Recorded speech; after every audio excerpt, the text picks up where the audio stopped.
Morning, everybody. Welcome to the Vancouver City Council meeting of Tuesday, March 10th. We acknowledge first that we're in the unceded traditional territories of the Musqueam, Squamish, and Tsleil-Waututh, and thank them for having care for these lands for millennia, and really enjoying working with them, building this great city as we move forward together.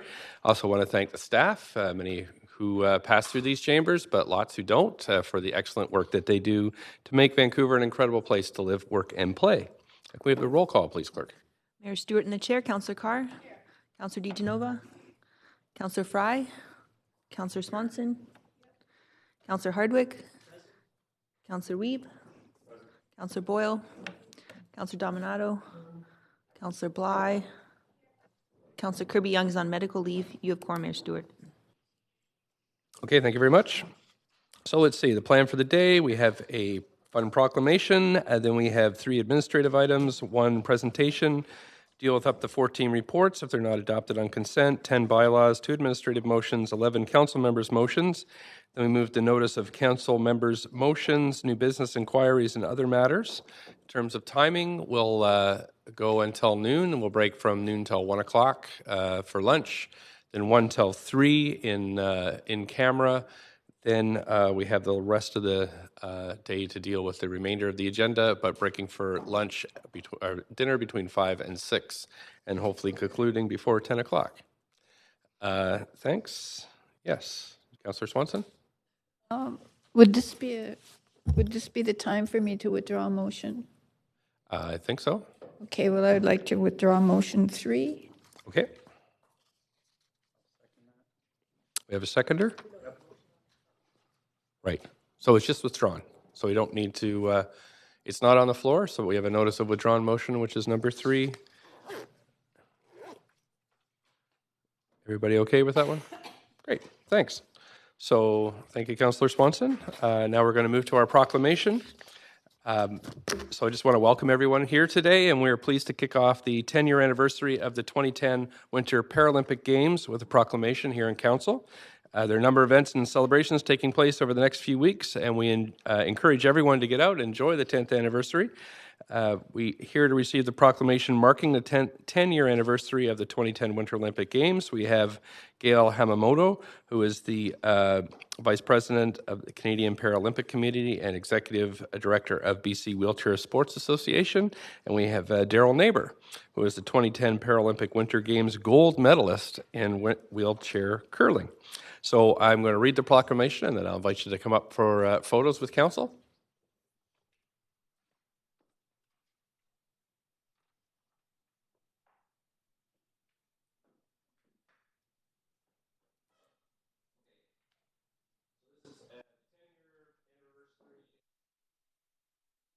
Games Day.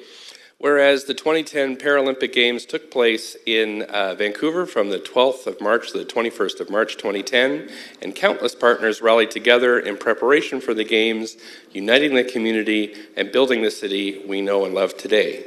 And whereas the Vancouver 2010 Paralympic Winter Games brought together 502 Paralympic athletes, 381 men, 121 women from 44 countries who competed in 64 medal events across 5 sports.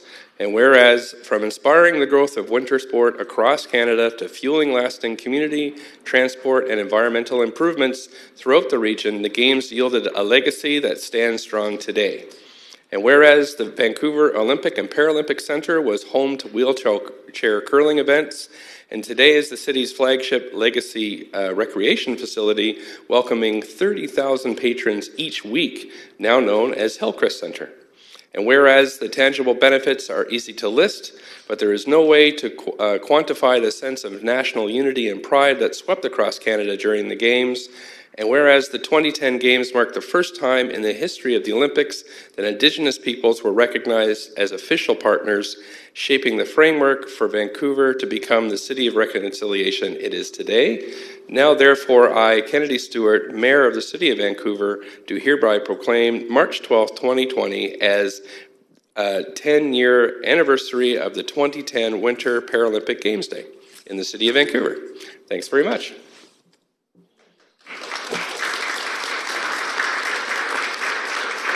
So did you want to come forward and I have a nice framed version of this for you? Maybe council could come up too.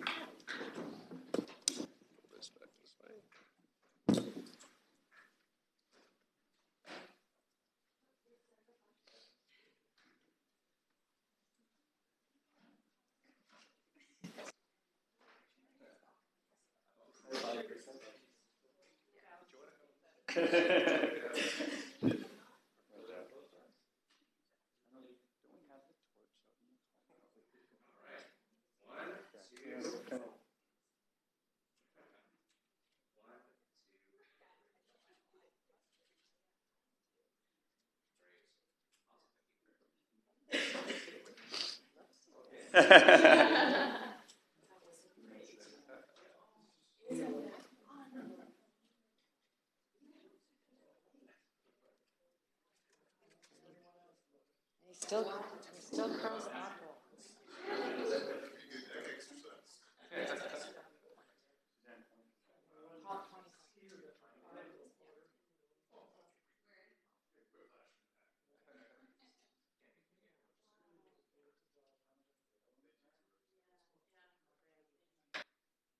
Still curls at Marple.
Great. Okay, council. We're required to go on camera later this week. The reasons and authority under the Vancouver Charter are listed in the agenda. Someone like to move a motion? Thank you very much. Seconder to go on camera. Thank you, Councillor Hardwick. All in favor? Any opposed? Fine. Thanks very much. That's passed. We have minutes from the council meeting of February 25th. Any corrections? Don't see any. Need a motion to accept them. Thank you, Councillor Carr. Seconded by Councillor Bly. All in favor? Any opposed? Minutes are accepted. Minutes from the public hearing of February 25th. Any corrections? Correction? No. Councillor Harlick, move it. Thank you. Seconder. All in favor? Any opposed? Those minutes are passed. Okay. Matters adopted on consent. I'm just going to grab my agenda here. 1 second.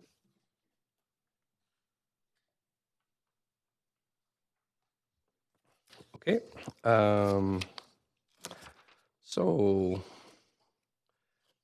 We have 10 reports, 4 referrals on the agenda for consideration, and we'll hold report number 4 from the consent agenda as we have speakers registered for this item, and 3 has been withdrawn.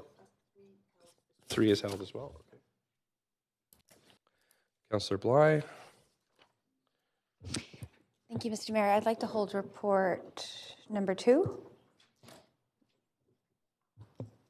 3 and 4 and number 2. Okay, thanks very much. Anybody else want to hold anything? Okay.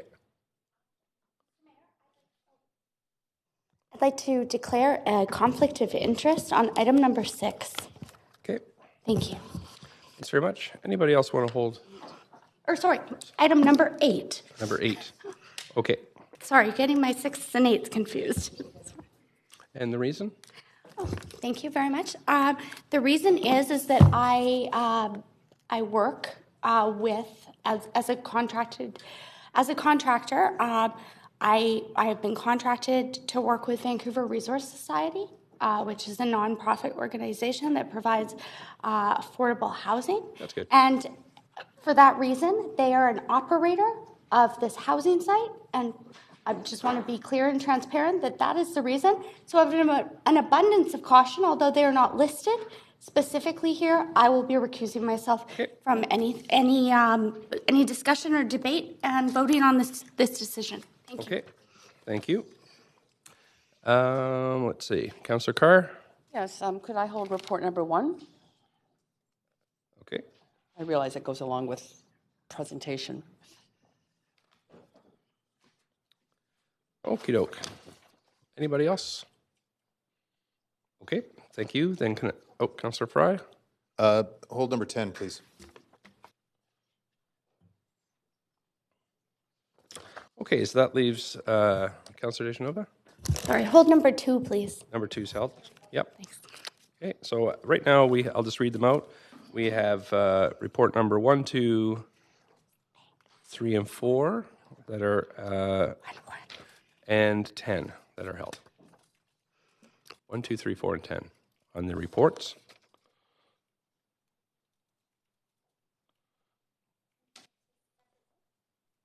Eight. Yep. Okay, so can I have a motion to? Okay. Right, so we won't have a separate vote. We'll just mark you as conflict and not voting. Okay, so, right, can I then have a motion to accept? Councillor Carr, thank you. Councillor Hardwick seconded. All in favor? Any opposed? Nope, that's passed. So we've passed the Vancouver Community Sport Hosting Grant, the funding application to green infrastructure for Hastings Sunrise, the amendment to the parking bylaw on West First Avenue, the lease extension and modification agreement for Kelly Court, the cultural services, the cultural hub amenity lease terms, and then we've held, what we've held is 2, 3, 4. Sorry? Right, sorry, and we've also passed the CD1 rezoning on Commercial Drive, the CD1 rezoning on 685 West Hastings, and heritage designation at 675 West Hastings, the CD1 rezoning on Semlin Drive and East 12th, and the CD1 rezoning on Kingsway and George Street. And I think that's it. Okay, so we are moving on to the presentations. So we have one presentation today, the property taxation targeted land assessment averaging, and we have Grace Cheng, who's here today to present to us. So take it away. Good morning. So this is the time of the year that we are starting off a series of property taxation reports coming to council. The first one is the targeted land assessment averaging. So I will just spend the first half of the slides to talk about targeted land assessment averaging, to talk briefly about or remind everyone briefly about the property assessment and taxation framework, and then targeted averaging and what staff recommendation is. And then the second half of the slides, we will talk a little bit about the interim solution that was tabled and approved by the province for this year, and what does it mean to the City of Vancouver and other municipalities. So with regards to the property assessment and taxation framework, just want to clarify that there are multiple steps within the process. Some of those are the responsibility of City Council. Some of those are out of the jurisdiction of Council, namely BC Assessment and some other taxing authorities. So what BC Assessment is responsible for doing is to assess property values for all the properties across British Columbia based on the highest and best use, or in other words, market valuation, based on market activities, transactions. And then they're also responsible for classifying properties into different property classes, and that basically drives how Council can determine the tax rate for those properties in certain classes. And what City Council is responsible for doing is to determine the land use policy, zoning, density, what the highest and best use should be, the total tax levy to be collected every single year as part of the annual budget process. And then Council in April, you will also be determining and approving the residential versus business tax share, which is called a tax distribution on an annual basis. And then once that is done, staff will report back on the tax rate for each of the property class that reflect council's decision today, whether you want to go with targeted land assessment averaging and also your tax distribution decision in April. So this is, in a nutshell, what's involved in the whole property assessment and taxation framework. One thing to bear in mind is that council is only responsible for the tax rate that is concerning the municipal general tax levy. You can actually see that for the majority of the property classes, half of the taxes that the city collect actually goes to other taxing authorities. The province, TransLink, BC Assessment, and some other taxing authorities as well. So how does the city set tax rates? The reason why we need to talk about it is because I think there has been quite a bit of misunderstanding in the public, thinking that higher assessment will translate or result in higher tax revenue for the city. So this basically is just to remind everyone the steps that we take to set tax rates.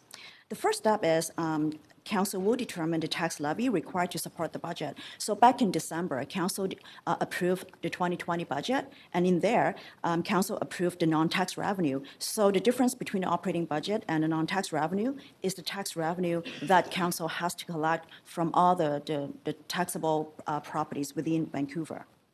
The second step is to determine the tax share between residential and non-residential property classes. And 2019, council passed a multi-year or 3-year tax shift program to shift 2% over 3 years from non-residential properties to residential properties. So as a result of the first year of the tax shift, which was 1%, 2019, the residential portion was 56%, and the non-residential portion was 44%. And this year, in April, we will come back to continue with the second year of tax shift, which is another 0.5%. And then for step 3 is to set the tax rate for each of the property class. The key thing to note here is that council can only set one tax rate for each class. You cannot start setting different rates within one class. So that is the limitation. So all municipalities, we're operating under the revenue neutrality concept, meaning that the higher the assessed value, the lower is the tax rate, because we still need to collect the same amount of municipal tax levy that is dictated by council as part of the annual budget process. So you can actually see this chart since 1988 all the way to 2019, as a result of the substantial increase in the assessed value, particularly on the non-residential side, you can actually see the business tax rate coming really way down. It's even more drastic than the residential tax rate. That basically is to demonstrate that the city really does not collect more tax revenue as a result of assessment value increases. In fact, we adjust the tax rate to reflect that. And also, again, there are some misconception in the public thinking that as a result of increase in assessed value, it would translate directly into a tax increase. That's not entirely the case. This is just to depict how the differential increase in property values among the various properties impact their tax increase year over year. In year 1, which is the pie on the left, assuming that, starting off with all 4 properties have the same assessed value, and then for year 2, property number 1 and property number 4, they have a reduction in assessed value, whereby property number 3 and property number 2, they have an increase in value.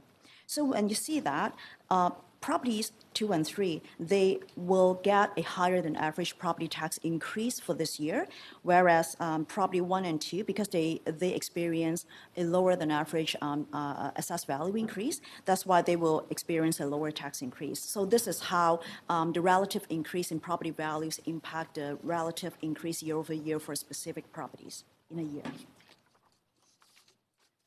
And this chart is just to demonstrate that how does that apply to the residential sector. For residential, we actually compare the condos versus single-family homes. The green bars are condos, and single-family homes are the blue bars. You can actually see that for a better chunk of the last decade, single-family home prices have been increasing in a much more rapid pace than condos. That's the reason why you can actually see that the tax for condos over the last decade, it has roughly stayed the same, if not reduced, until 2017 when the trend started to reverse. And then you can also see that the single-family homes start to taper off starting 2017. That was the reason for a multitude of reasons, including some provincial tax policy and also municipal tax policies as well.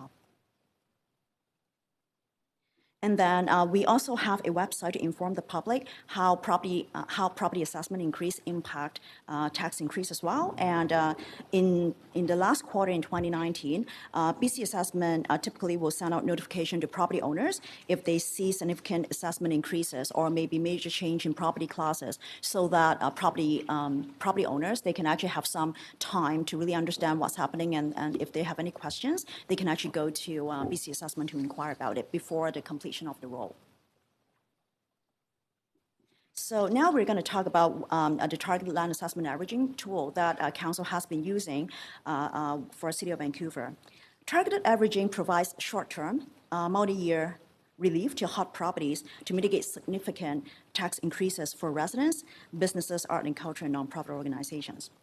According to the Property Tax Review Commission, back in 2014, this is how they define a hot property, which is a property that experiences an unanticipated year-over-year increase in total net assessed value before land assessment averaging is applied, which exceeds the average assessment increase for the same property class above and beyond 10%. So meaning that if the average increase for the class is 1%, targeted averaging, the property will be eligible for targeted averaging if you experience a year-over-year increase of 11% this year.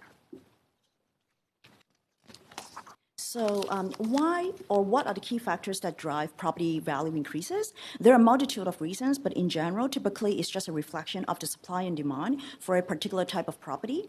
And it could be based on market speculation, could well be because of major infrastructure investment. Rapid transit could be one of them. And it could be based on some actual or perceived higher and better use relative to the existing use, which may or may not be caused by community plans or council direction.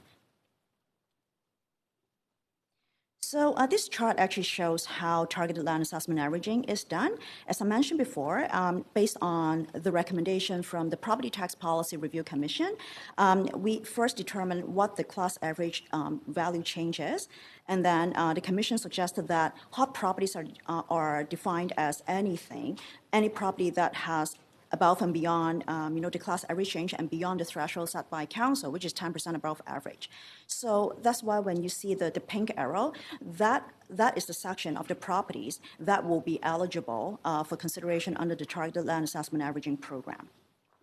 However, one key thing to note is that last year, the province has confirmed that City of Vancouver has the ability to limit the benefit of land assessment averaging up to the threshold determined by council, but not below the threshold. So meaning that after applying the averaging formula, the assessed value of a hot property cannot go below the council established threshold, just to make sure that it is fair for those properties that are not eligible for land assessment averaging. So in front of you is a map that identifies where the hot residential properties are for 2020.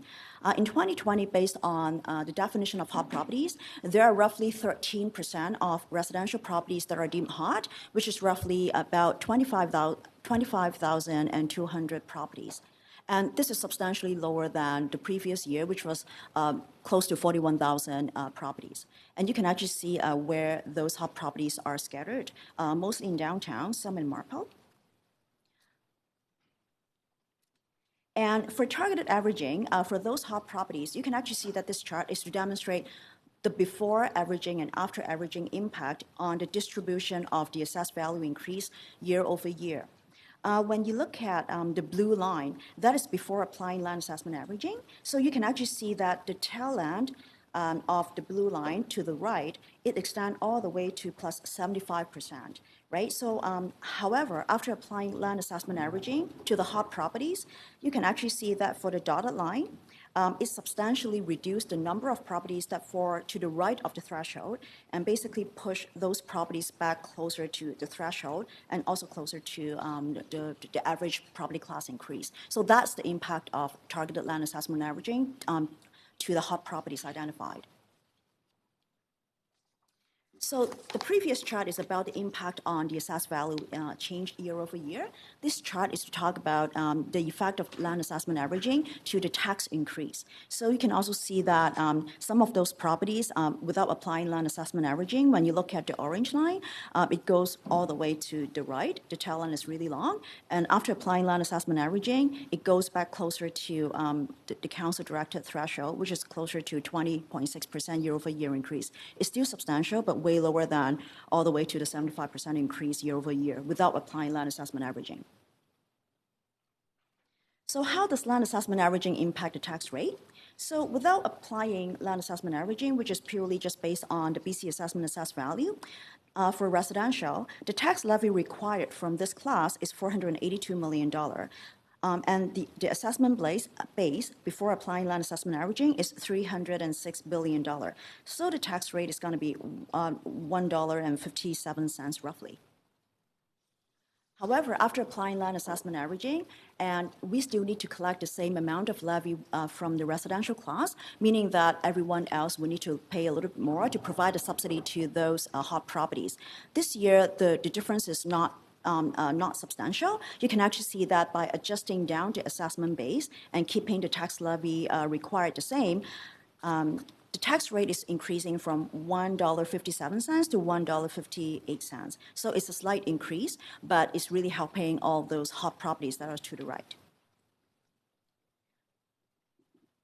So for residential properties, in addition to the targeted land assessment averaging, there are also three key tax relief programs offered to residential property owners that will also help alleviate their year-over-year tax increase and the tax burden as well.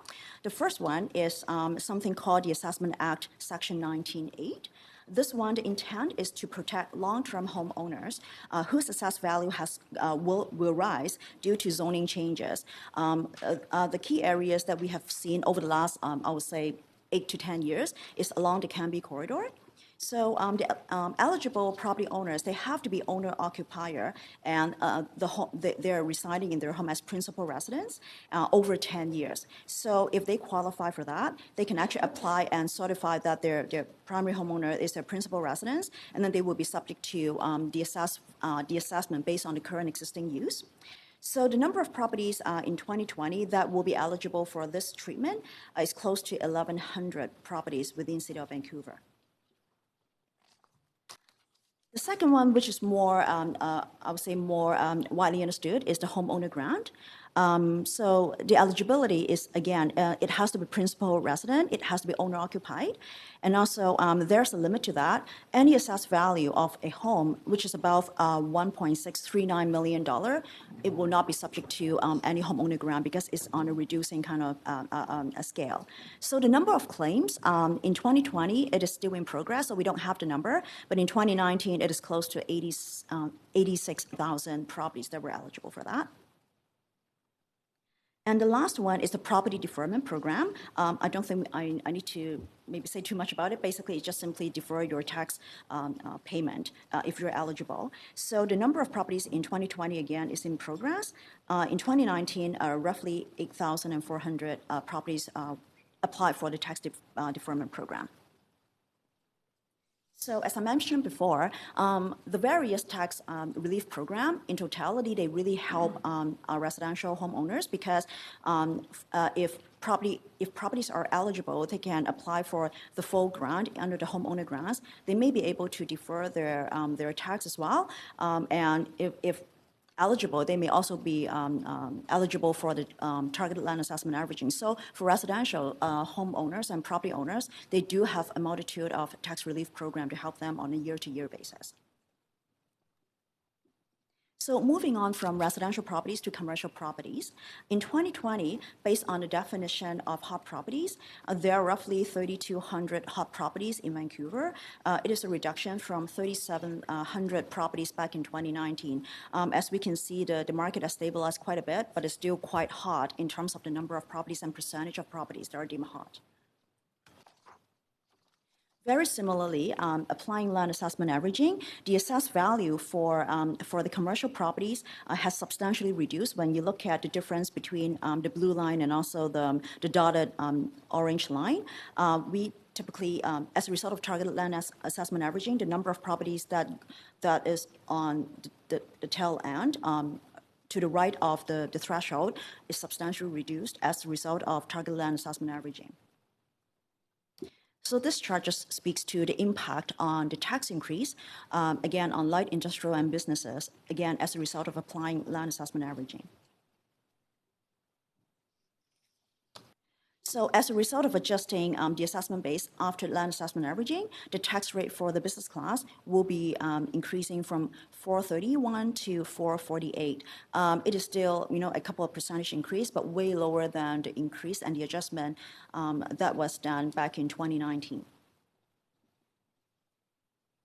So in summary, staff recommendation is that staff recommended that council continue to apply targeted land assessment averaging, 5-year averaging for residential, light industrial, and business properties, and setting the threshold as in accordance with the commission's recommendation, 10% above the class average change, and also limit averaging up to but not below the threshold, just to be fair to other properties that are not eligible for land assessment averaging. As well, council year over year, every single year, you approve community plans, that is, or maybe other zoning and development bylaw changes or ODB changes that are initiated by our director of planning. And as a result of that, property owners, they haven't done anything to make any changes to their assessed value and their properties. So we recommend that, as with previous years, these properties will be included and considered for targeted land assessment averaging. And the third bullet point basically speaks to, so for some of the property owners that have approached the city, be it through rezoning, be it through a request for additional density or change in use through other policy statement, we recommend that targeted land assessment averaging do not extend to those properties. The reason being the property owners, they proactively come to the city seeking additional density and hence the increase in assessed value, and we do not believe it is fair for all other properties to subsidize this request from them. So this part of the targeted land assessment averaging is almost complete. So I just want to move on to the bit about the provincial interim solution. So before we start there, I'm just going to maybe talk a little bit about the assessment framework and also the taxation about highest and best use. So properties are assessed at highest and best use and full market value in accordance with the Assessment Act, and the property taxes are allocated to individual properties based on that value.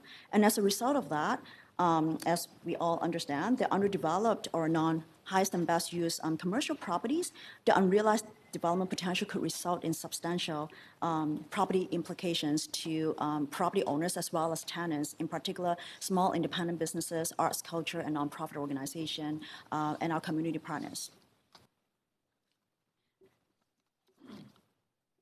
And more so, I think the whole development potential and also taxation implication impact owners and tenants quite differently. For independent owner-operators, they are also facing, the significant increase in property tax year over year as a result of development potential. However, it is a cash flow challenge which we need to recognize and help address. But this issue will be corrected if and when they choose to redevelop or sell their properties. However, for those independent owner-operator businesses who do not want to sell their properties, as well as those tenants that are on triple net leases, this will be a humongous issue for them because the development potential really poses significant property tax to them, and it's not something that they could foresee or budget in their operation. So just to remind everyone that there are quite a number of legislative restrictions for municipalities. That is, as I mentioned before, we can only apply one tax rate per property class, and we cannot lower the tax rate on development potential without the ability to split in the development potential from a certain property class. And City of Vancouver, we cannot modify assessed value or change property classes because all these are within the jurisdiction of BC assessment. And City of Vancouver, we also have no guarantee that tax relief can go to tenants. It all depends on how it is crafted in the lease terms. So in a nutshell, without appropriate legislative authorities, council has very limited tools to target tax relief to independent small businesses, arts, culture, and nonprofit organizations, particularly as it relates to development potential. So as a result of council direction, back in 2018, the Intergovernmental Working Group was established in October or November in 2018. And the Intergovernmental Working Group is made up of senior staff from the province, from the Ministry of Municipal Affairs and Housing, Ministry of Finance, and BC Assessment. And from Metro Vancouver municipalities, we have chief finance officers and their designates representing Metro Vancouver municipalities, including Vancouver, Burnaby, Coquitlam, District of North Vancouver, Richmond, Surrey, and West Vancouver. And after the announcement of the provincial interim solution, 2 more municipalities joined the group, which is City of North Vancouver and Delta. So the focus of the Intergovernmental Working Group is to tackle the taxation impact from development potential. And also, roughly around the same time when the Intergovernmental Working Group was established, also as part of the introduction of Bill 14, back in October 2018, Minister Robinson committed to reviewing highest and best use valuation impacts on various non-residential property classes, including light industrial and businesses. So that was acknowledged back in October 2018. So as a result of multiple working group face-to-face discussion within the working group and working together with the provincial staff and BC Assessment, the working group has provided a recommendation and officially submitted our written recommendation to the province back in May 2019. This is something called the split assessment through commercial subclass. What it looks like is that for each of the properties that are underdeveloped, BC Assessment will provide a split in the value between the existing use and the development potential. So going forward, the province will set up a new property subclass under the commercial subclass, and the development potential will be moved to that particular subclass if the City of Vancouver or other municipalities choose to adopt this methodology. So the good thing about this is that once the development potential is put into a separate class away from the existing commercial use, council can start applying a different tax rate on the development potential.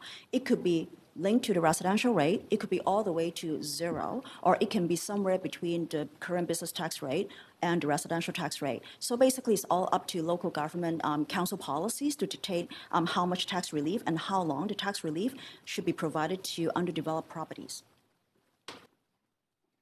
So the reason for the recommendation is that the whole working group believe that the split assessment through a commercial subclass is the most targeted way to target tax relief on development potential, which is the root cause of the problem. And it enables municipalities to tax existing use versus development potential differently without changing the highest and best use assessment, because we understand that it will be a very difficult discussion in terms of asking BC Assessment to change their assessment methodology.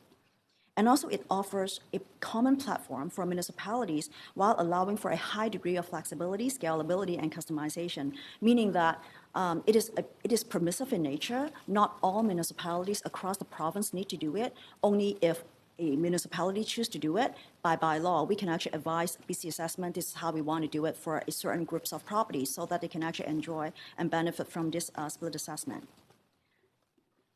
And the most important thing is it will not shift tax from one municipality to another, because the reason why we want to highlight this is because there seems to be some miscommunication or misunderstanding that as a result of doing that, the other taxing authorities, say for example, school tax or translating tax, may be shifting from one municipality to another, but actually this is not the case. It will not happen. So this is just a sequence of events, what happened throughout the whole course of working through the Intergovernmental Working Group. So back in May, as I mentioned before, the Intergovernmental Working Group submitted the recommendation to the province. In July, City of Vancouver came to council to brief what this recommendation was, and council officially adopted this recommendation. And back in August and September, there has been back and forth written clarification between the Intergovernmental Working Group and the province to provide further clarification and answers to their questions about the split assessment through the commercial subclass recommendation. And in September, UBCM actually endorsed a motion about this, and we got a vote and a majority vote as well. So in mid-January, the province announced the tax relief, and my understanding is that 2 hours before the announcement, we were notified that there will be an announcement. And in March, the provincial legislation was tabled and adopted. It was done last week. And based on the deadline, in accordance with the legislation, all municipalities have to have their bylaw completed and done and passed by mid-April. So as a result of the announcement, as well as the sessions we had with the province about trying to understand what this interim provincial tax relief program is about. So in a nutshell, this is a permissive exemption tool allowing municipalities to exempt a property from taxation in whole or in part to provide tax relief for small businesses, arts, culture, and nonprofit tenants on triple net lease. Eligible properties must have experienced cumulative land assessment increase by more than a set percentage. It could be 80%, it could be any percentage over 5 years. And it must have at least one tenant on triple net lease. So in a nutshell, those are the legislative criteria. So based on the analysis by all the CFOs and also their designate within the Intergovernmental Working Group about the the provincial interim solution, we have come to the conclusion that this tool, this tool only addresses assessment volatility, which is very similar to the targeted land assessment averaging that the City of Vancouver has been using for the last decade, and it is not about development potential. And there will be significant implementation challenges. The most significant of all is that, first and foremost, in the legislation is that it's going to target small business. However, small business is not defined for assessment and taxation purposes, property taxation purposes. And it requires municipalities to identify owner-operator type information versus tenancy. So right now, ownership and also tenancy information is actually not readily available, and it's not tracked by BC Assessment. And also, we need to make sure that those tenants, they're on triple net leases, and such information is also not available with BC Assessment either. And a realistic timeline, we're talking about roughly 4 to 5 weeks to get the whole program struck, put together the policy, for council to assess, and then go to do public consultation, start collecting information, do all the due diligence, do the bylaws, all within 3 to 4 weeks. We just do not believe it is a realistic timeline, in particular when we're talking about 3,200 hot properties across the city for City of Vancouver alone. And the unintended consequences, as we understand from the legislation, is that owner-operator small businesses will not be eligible. And as a result of that, while some other big box or major corporation may be eligible because they're on triple net leases, it may result in tax shift from big box and chain stores to small business property owners. That is something that is really unintended consequences that we don't want to get into. And then as well, because of the timeline and not having enough time to do public engagement, and also not having enough time to do our due diligence, there will be significant risk and potential for legal challenges as well. Just to give everyone maybe a case study, what does this look like in terms of implementation? 10 years ago, a very similar tool was offered by the province to the City of Richmond. It's called a breakout solution. It was in preparation for, as part of the construction of the Canada Line station.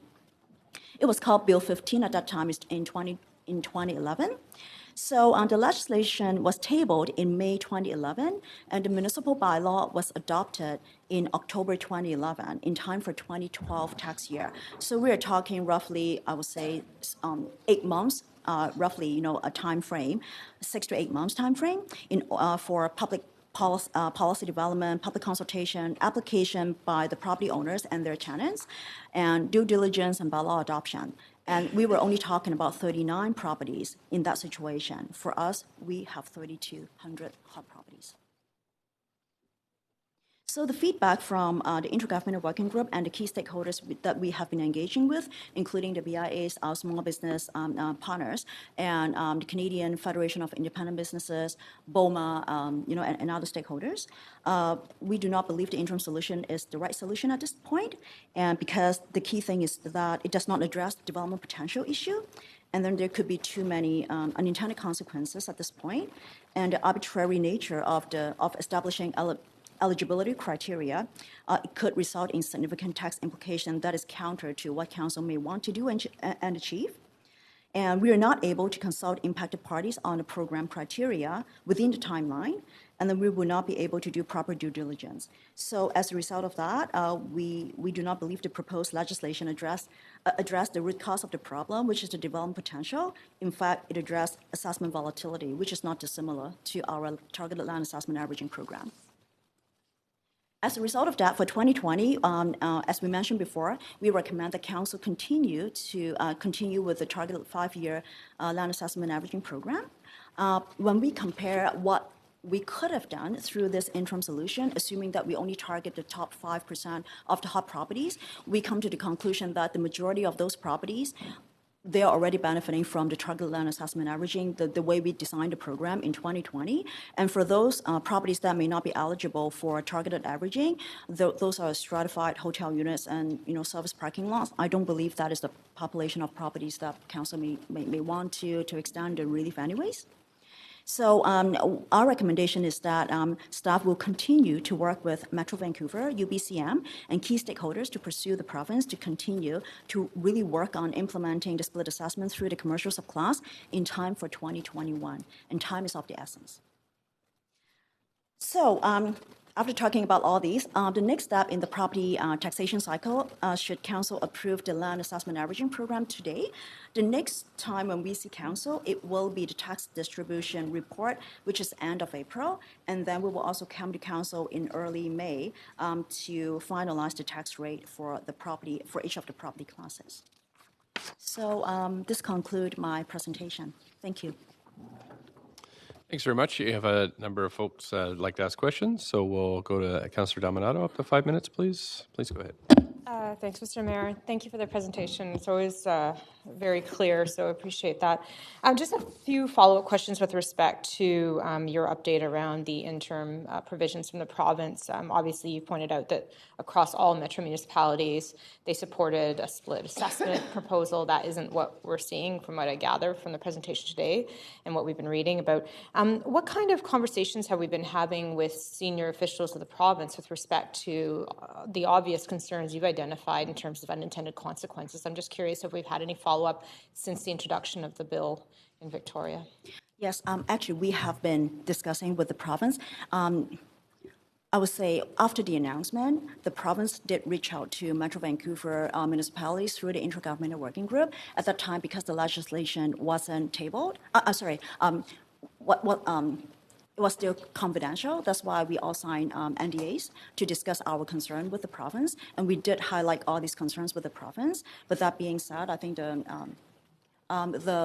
result is that I think the legislation is pretty much drafted and they're going through the process. So I would say, other than pushing the timeline for the first year from end of March to mid-April, that was the only change that was done. But all other concerns we shared, they weren't adjusted in the legislation. That's our understanding.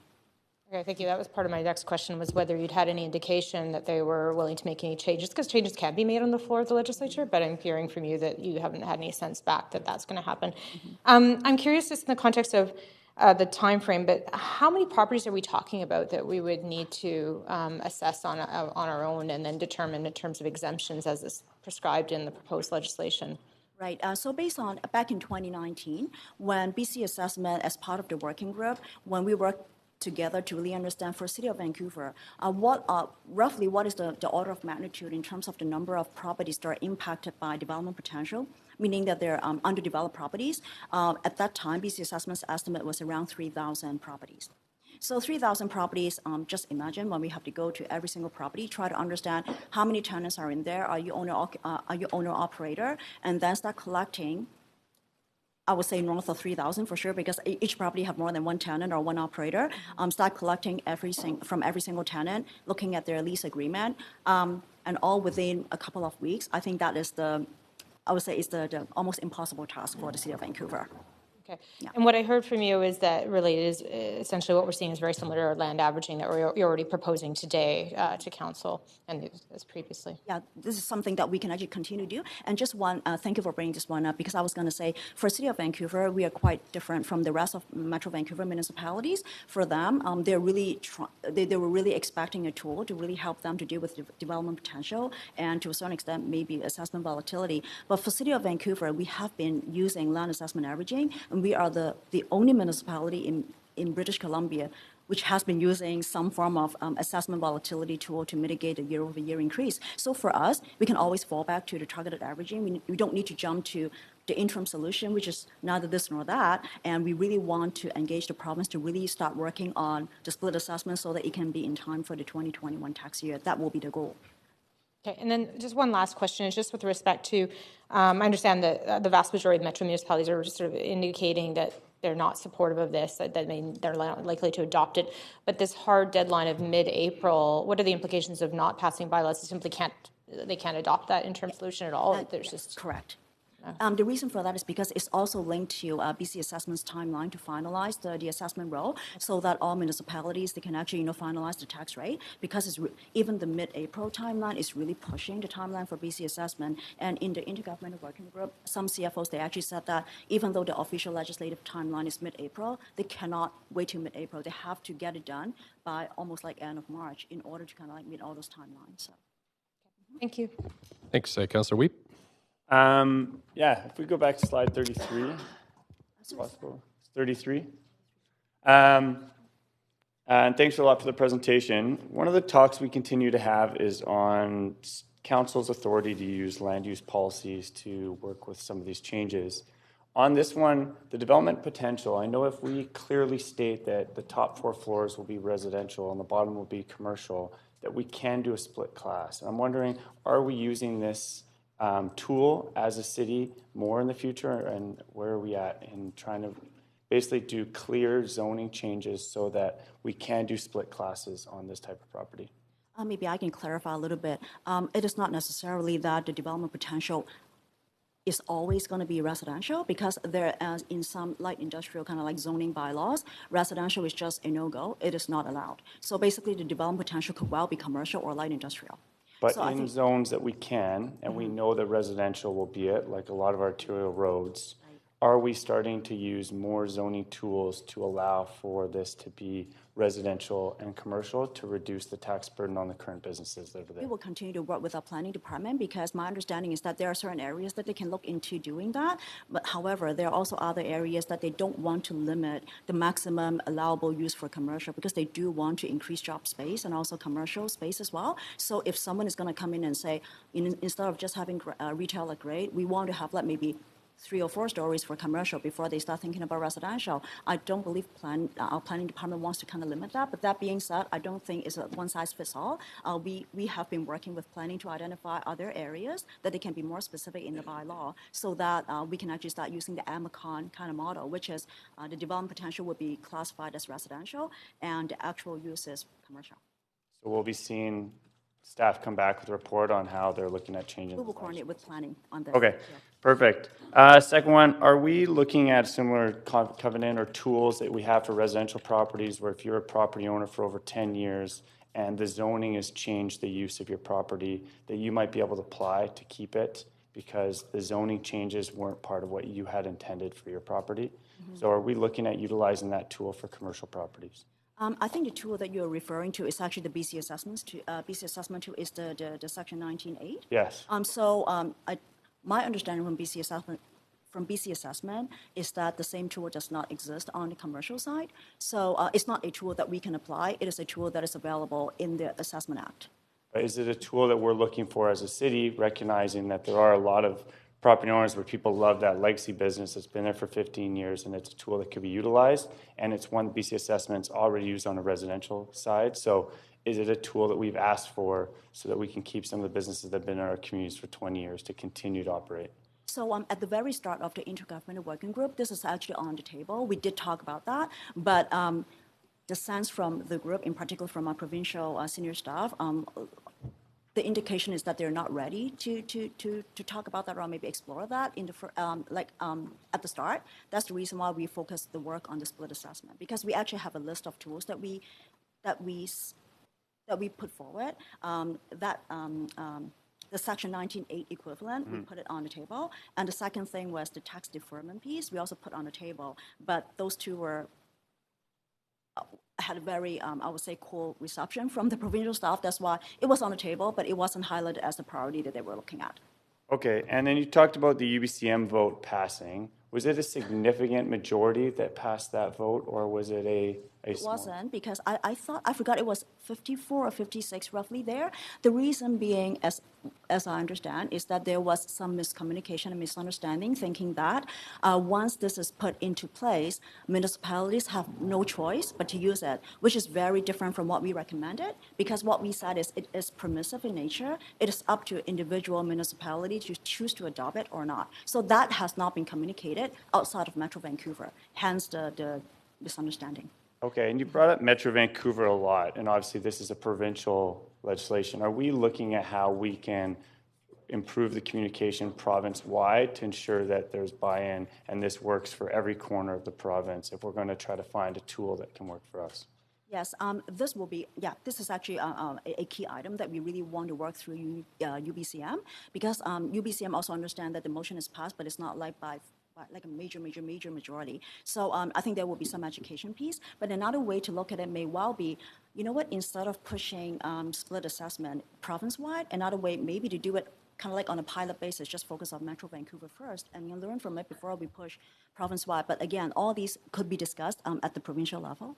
Thank you. Thanks very much. Councillor Bly. Thank you very much, and thank you for the report. I do have a couple of questions, but really the focus I think is around this interim solution, and we've seen recently one particular restaurant. We know Bishop's Restaurant is closed, and it's sort of bubbled up this conversation. But what I'm hearing from you is that it's very much ongoing. In recommendation G, I'm reading that as that we didn't quite get it for 2020, but it's ongoing, that it's not a closed door, and that's why it's an interim solution. Would that be accurate? Yeah, this is correct, because the province has been very, very clear. This is an interim solution. The legislation is crafted in a way that it will continue for up to 5 years, but there's nothing to stop them to come back with a permanent solution even next year or the year after, so that this will be repealed and then be replaced with the long-term solution. So we're hopeful. That's why we need to get going and not wait till, I would say, a year from now and find out that, again, there's no progress on the other one. Okay, great. Thank you for that clarification. I think that's hopeful for folks to know that we're ongoing. The work is ongoing. So in the meantime, we've got sort of an immediate need in the city of Vancouver, I think particularly out of most places in the province, if I could be so bold as to say that, but certainly Metro Vancouver, compared to the rest of the province. Is there any discussion with our partners in this working group to talk about other interim grants or anything else that we can do to support small business while we navigate this process? It sounds like, it's been a couple of years, and at the same time we see businesses closing. Mm-hmm. And I wonder if you could comment on that. Yep, so again, as I mentioned before, City of Vancouver, we're in a little bit different position because we do have targeted land assessment averaging, which we will continue to do unless we really see something that is really permanent solution addressing development potential. For other municipalities, I cannot speak on their behalf, but I think the challenge is that even without land assessment averaging, they still find this solution very hard to implement. So, but I don't think I can actually start commenting on how other municipalities may go through their grant process to help the nonprofit or, because for small business, because it's a for-profit venture, I don't believe they can actually do grants. But for us, I think council has seen before, for us, if we want to target help to nonprofit, over the last couple of months, we have actually come to council and seek approval, to issue grant to some arts and culture operators, right? So. Right, and have we ever considered extending I note in the report that, small businesses have on average less than 5 employees. So I think I wonder if there's an opportunity. We want to protect our arts and culture and make sure the funding is there for that sector, but also small business, especially in Vancouver, high streets, employment, walkable,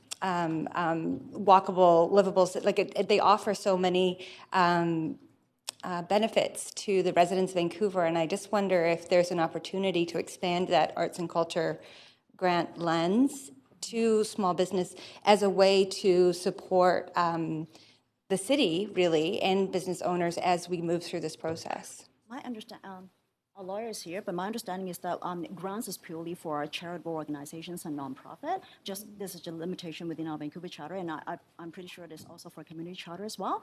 But in addition to target land assessment averaging, we also have non-tax measures, which I highlighted in the report under the city manager's comment section. Right. There are a number of other strategies that we're having, basically the retail study and the employment land and all those kind of initiative, and also looking at the renovation center and making sure that the permitted process is kind of reduced, and all of these will be positively contributing to supporting small business and arts and culture organizations. Okay, I appreciate that. Thank you. Thanks, Councillor Fry. Yeah, thanks, Ms. Chen. A few questions. Actually, well, one of which Councillor Wiebe was touching on, which I do through my own experience at UBCM and observing how the vote went down, and in fact talking to Ms. Krishna, who formerly worked here, that there was a lot of concern around how this might, that we hadn't formed the ideas outside of Metro, and that this was a very Metro-focused approach, and it wasn't really resonating with a lot of the rest of the province, hence the lack of support at UBCM convention, but also hence the reluctance on the part of the province to make a big, bold move. Has there been any thought about how we might better articulate these kind of ideas to the rest of the province, understanding that it may not affect them right now, but it could affect them in the not too distant future? Yeah, this is actually in the plan. So I think we, as a result of the provincial legislation announcement, the UBCM, we actually work even closely with them because, first and foremost, they understand that this is not what the motion says and this is not what the Intergovernmental Working Group actually requested. But they also said that, they also acknowledge that we need to have a broader kind of engagement through UBCM. So this is part of the work program. And at the same time, I think it's something that I wouldn't mind maybe pursuing is that we can explain, we can educate, but at the same time, if there is a reluctance or maybe some maybe reservation whether outside of Metro Vancouver is that really an issue. I really want to maybe float the idea about why don't we limit a tool just within Metro Vancouver, so there's nothing to stop the province from doing that. So that could be another way to do it as well. So I think we're approaching it on multiple fronts, and we will definitely work closer with UBCM on this one. Okay. I do have a lot more thoughts on that, but not enough time to talk about it. But I know that BC Assessment hasn't seemed very keen to a separate assessment class for just Metro, that they want it once and done for across the province, and I know that might be a bit of a stumbling block. I'm wondering, but moving on from that, about Class 3 and Class 4, which aren't met in the averaging. Do we have any concerns about impacts on Class 3 supportive housing and Class 4 major industry? Please do not worry about supportive housing. Their assessed value is $2. Right, it's okay. Good. Yeah, they're fine, they're not paying anything. Okay. So Class 4, not necessarily right now. The reason for that is because there's a very limited number of properties in Class 4, and typically we see the substantial increases really within 5 and 6, but doesn't mean that it will not happen in the future, but our focus is really on 5 and 6 right now. But just to be clear, because we do have Class 4, say, on the Burrard Slope and the False Creek Flats and sort of Fraser Lands area. I need to go back and really check how many are those in Class 4, but I can actually report back or maybe send an email. Okay, I'd be interested to hear that. And lastly, what in your opinion, what role does our own planning and zoning play in property assessments? And so when we go ahead and create a neighborhood plan kind of idea, or we go and we do some big zoning changes, how does that impact assessment? Assessment is really based on highest and best use, right? It could be actual, it could be perceived. So depending on what we do in the community plan, is it pre-zoning or is it just an indication that we may contemplate this or consider upzoning if you do A, B, C, and D, right? So I think it's not a one-to-one kind of direct relationship, but yes, there's an impact on that, definitely. But sometimes I can also say that even without any community plans, I've seen some of the light industrial area a couple years ago when we didn't even have a plan. The assessed value has gone, skyrocketed because of the market transaction. So it's about supply and demand as well. So I wouldn't say it's only because community plans, and as a result, it's a direct correlation. There will be an impact for sure. Yeah, but land use decisions that we make here and zoning decisions that we make here. Absolutely, yeah, because when council redefine what the higher and better use is, yes, that impact assessed value. Okay, thanks very much. Thank you. Councillor DeGenova. Thanks very much. In just asking about how the city's looked at also the possibility of grants. So we have our homeowner grant and the way that we move forward. And I know I've asked you this question before, but just wondering and looking at sort of what the province has tried to implement, the tools that they are suggesting might work.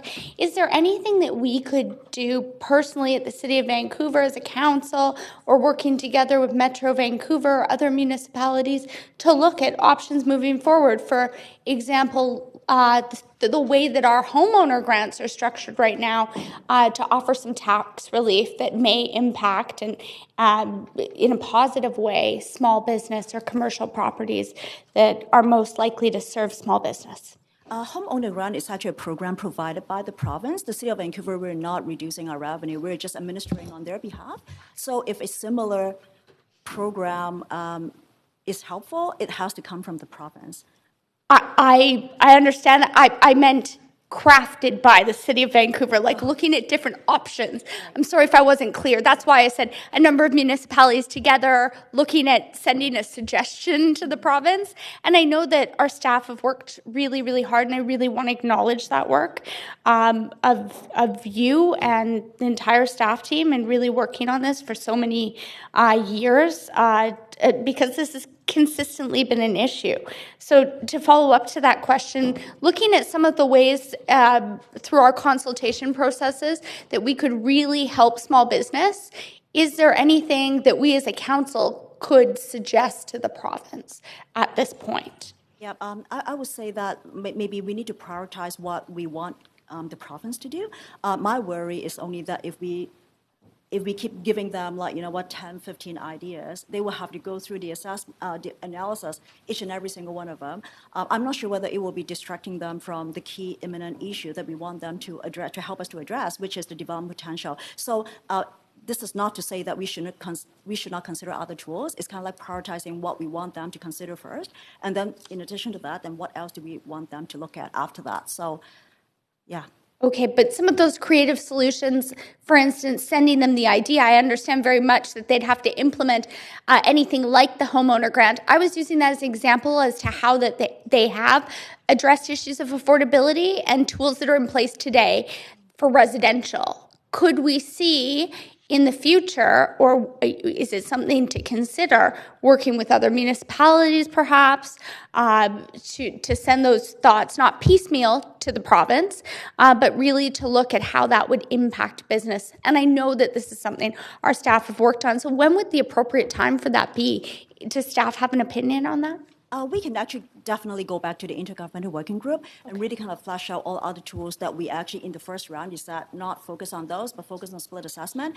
Going back to my earlier comment about a similar 19(8) section, on residential, can it not be applied to commercial? Can tax deferment not be applied to commercial? Those are some of those ideas that we actually put forward at the very start of the Intergovernmental Working Group. We can continue to flesh out some of those ideas in addition to split assessment. We can definitely do that through the Intergovernmental Working Group and UBCM as well, and involving the key stakeholders. Or even, and another question would be looking at temporary measures. Like, for instance, we see developers, or I shouldn't just say developers, but usually companies or individuals who are holding land or purchased land for the potential development or future development, and they possibly go to BC Assessment. We've had this conversation, I know, Ms. Impey, and I believe I asked this question during the empty homes tax. Go to BC Assessment, have their land reclassified so it can be a community garden for a certain amount of time, And if it is, they're taxed differently on that. Is that correct? So are there all sorts of tools we could look at that may be helpful? I'm not saying a community garden is going to be helpful, but the way that the province has structured this for others who perhaps wouldn't financially be able to sustain their business, such as what developers do while they're going through soil remediation or something else like that, are those tools that really need to be broadly considered and looked at alongside consultation with the small business community and the communities who are most suffering from this? We can definitely, consult the stakeholders and the business community to look at maybe other ideas.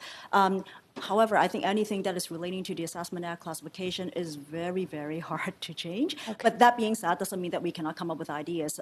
So we will take this into, we'll work this into the work program, going back to the Intergovernmental Working Group and the UBCM as well. Thanks. I'm prepared to move the motion, but I see someone else on the queue, so I'll put myself back on. Thanks. Thank you. Councillor Carr. Yes, thanks very much. And Mr. Ng, if I can just start by thanking you and your staff so much for the work that you've done, especially on the land averaging, targeted land averaging, which has made a difference for so many groups, and also for businesses. And also for your work on the Intergovernmental Working Group. It may have been a frustrating process, but I really appreciate the work that's been done and the fact that there's a willingness to continue working, because this is only an interim solution. I'll start by a question that has to do with the property classes. And my interest is really a comment that you made that the government seemed reluctant to maybe come up with a solution that just applied to a certain area like Metro Vancouver, as opposed to province-wide, or the challenges of doing that. And it seems to me that there have been moves made by the provincial government that are relevant to rural areas that we don't necessarily benefit from in the urban areas, certainly Vancouver, but those have been put in place to alleviate some problems. And I believe, in fact, one of the categories that Councillor DiGenova just raised, where a property is blank or empty, could receive a tax benefit, say if it put in a few little garden boxes, which some members of the public are not so necessarily happy about in some cases. So, in other words, tools have been done by the province. Is there any way that could be included in a discussion as we move forward? Yeah, this is something that we really want to look into, because understanding that the consultation, education, engagement with all the municipalities across British Columbia, it will take some time. We totally get that. And the issue really right now is really confined to Metro Vancouver. So I would use maybe the analogy of the speculation tax rollout.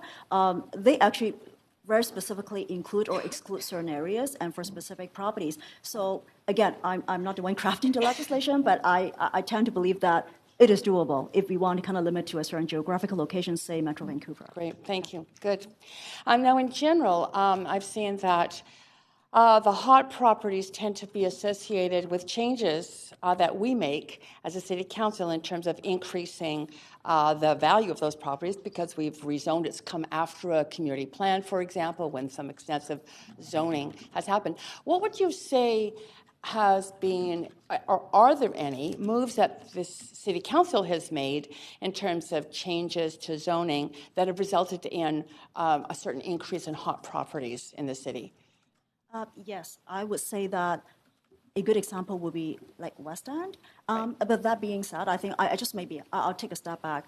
The interesting thing is, council has been listening to the public, the developers, and knowing that we shouldn't be doing spot rezoning, we should be doing long-term planning, and even the province is suggesting that all the cities should be doing that. That's why instead of doing spot rezoning, we have been doing community plans one after another, really lay out the 20 to 25-year vision. So, and sometimes we said that instead of relying on rezoning, we should be doing pre-zoning so that we can also streamline the process. So, good on one hand, but once you do that, that also indicate a higher and a better use upfront, right? So I guess it's kind of like, how do you balance the two? So that's how I'm going to respond to the question. Yeah, no, that's a good point. I think that we should be reminded as council when that kind of zoning takes place. For example, there is a sort of a pilot project around rezoning in the RS zones, more broadly around rental housing, and maybe that, if that has a potential to impact the value of property and thus the taxes. I think just to be aware of that as councillors is important. Has there been any shift to commercial properties? I'm interested in terms of hot properties.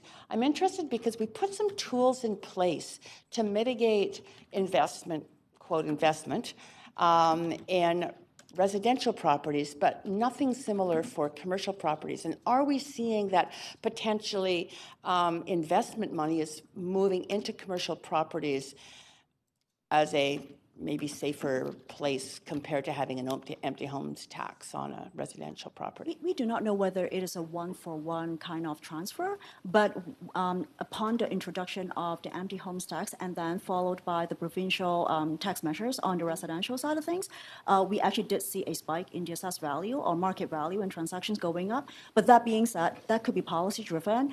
And that could also be the supply and demand as well, because everyone is talking about we don't have enough light industrial area, commercial space. So I would say it's not just one and only reason, but it's kind of a combination of both.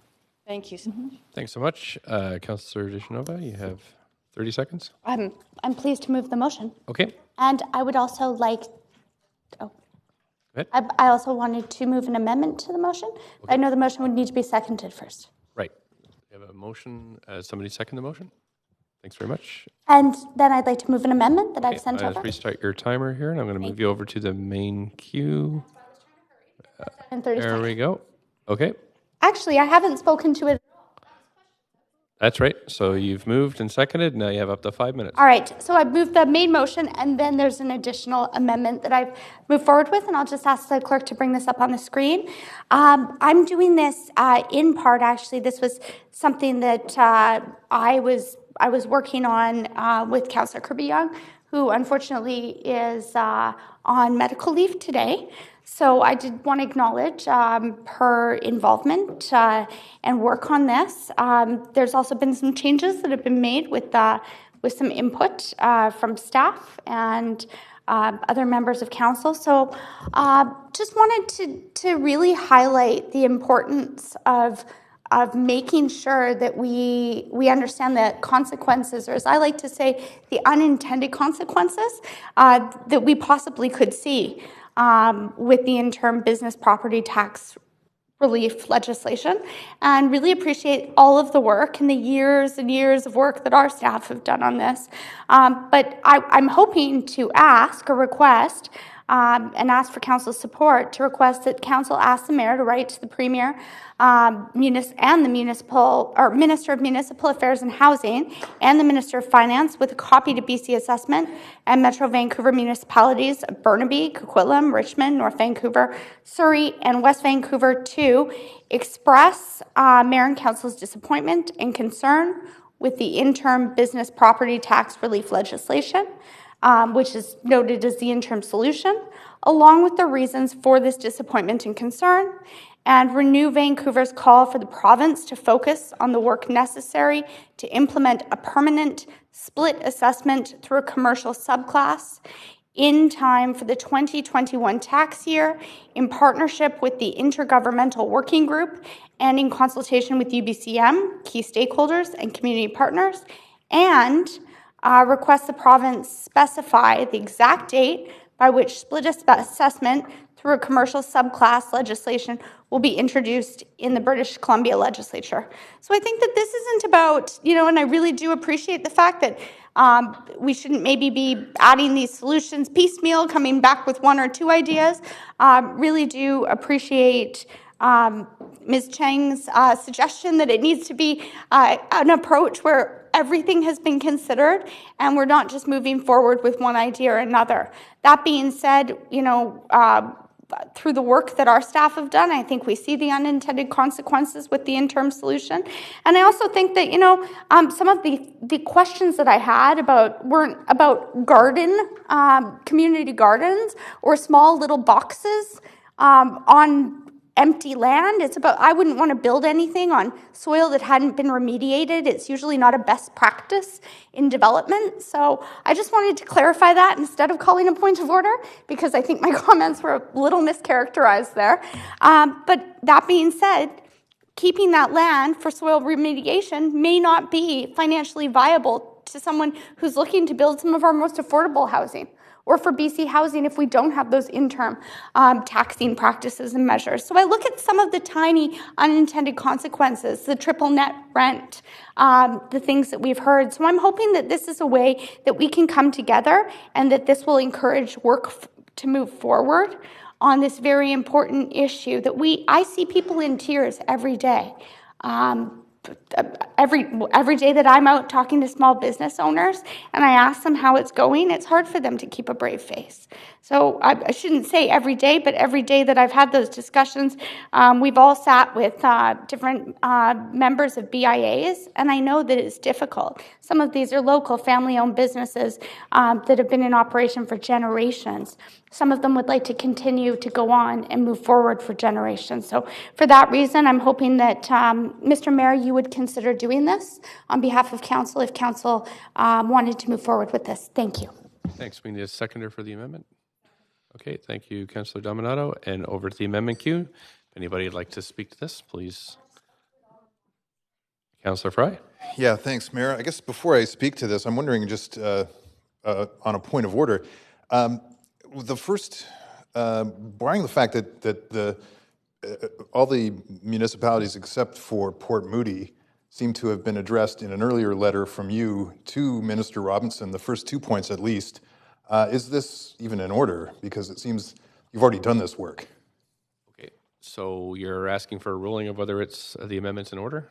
Yeah. Based on what? Well, so as far as I know, you've already written to these mayors, with the exception of Port Moody, asking those first 2 points. Okay.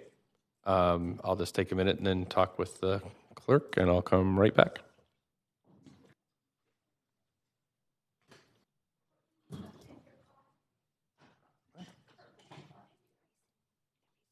Port Moody's in the letter. Did you not read the letter from the? The reason I asked my question is because it says in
Thanks, Councillor Fry. So this is in order. There was a previous letter sent, but this one does have a little bit different substance to it, including asking for a specific date by which the legislation would be put in place, and it may be CC'd to a couple of different people. So it's similar, but it's not. There is some substantive difference to it. So I'm going to let it go ahead.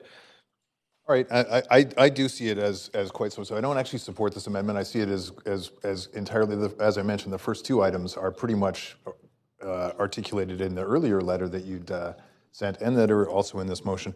And I find that the request for the province to specify an exact date by which the legislation will be introduced. In speaking to the province, they've articulated that they need to do more work on reaching out to the rest of the local governments in the province.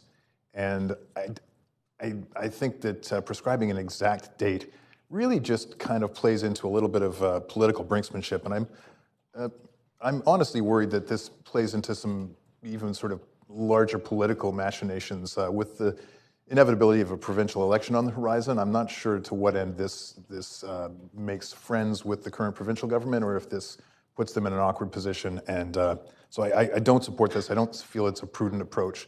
And I think that we need to balance prudence with assertiveness, and also with with thoughtfulness about the issues for the rest of the province and what these kind of moves mean for the rest of the province, which has been the provincial response to some of their challenges with the split assessment in the first place, that they're worried about how it's going to impact smaller communities throughout our province. So I'm not going to support this, and I feel it's a mistake to pursue. Thank you.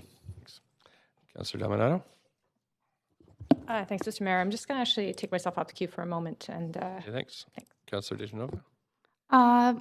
Yes, I just put forward an amendment that hopefully will appease Councillor Fry and his concerns, that we would remove after municipalities, so it would be and the Metro Vancouver municipalities. And I believe that I'd put in stakeholders and appropriate stakeholders at the discretion of the mayor. So the mayor's writing the letter, so I would hope it would be at his discretion. If there's anyone else he should send this to. But I hope that appeases some of the concerns that Councillor Fry has raised. That being said, I think that it's important to stand up for the small businesses in our city instead of making friends with the provincial government. I think that we can have constructive conversations that are diplomatic, that move things forward. And we have had these conversations in the past. They often lead to charter changes in the city of Vancouver, although they take some time. But I think that it's really important that we do. We are, at the local government levels, are the grassroots. We're the front line of defense for these small businesses who can probably reach out to each of us, that being the beauty of City Council. They have 11 representatives, but they also can reach out to us and not only meet with us, and I'm not saying that they can't meet with their MLAs, but they also ask for us to advocate for them on different levels. And I think that that's one of the reasons we all get together at LMLGA, at UBCM. Those deadlines have passed. That being said, I think that it's also important for those who are up and can't sleep at night, not knowing when this is going to be implemented, that we do know what the date is. So I would request that this is something we could move forward with. And again, I feel very confident that the mayor would not send this to anyone who was not an appropriate stakeholder. But I think that we need to have a united front here with other metro municipalities. So I'm sorry that I didn't include Port Moody, I believe it was that you said. Maybe you could take that on and speak to them instead of me.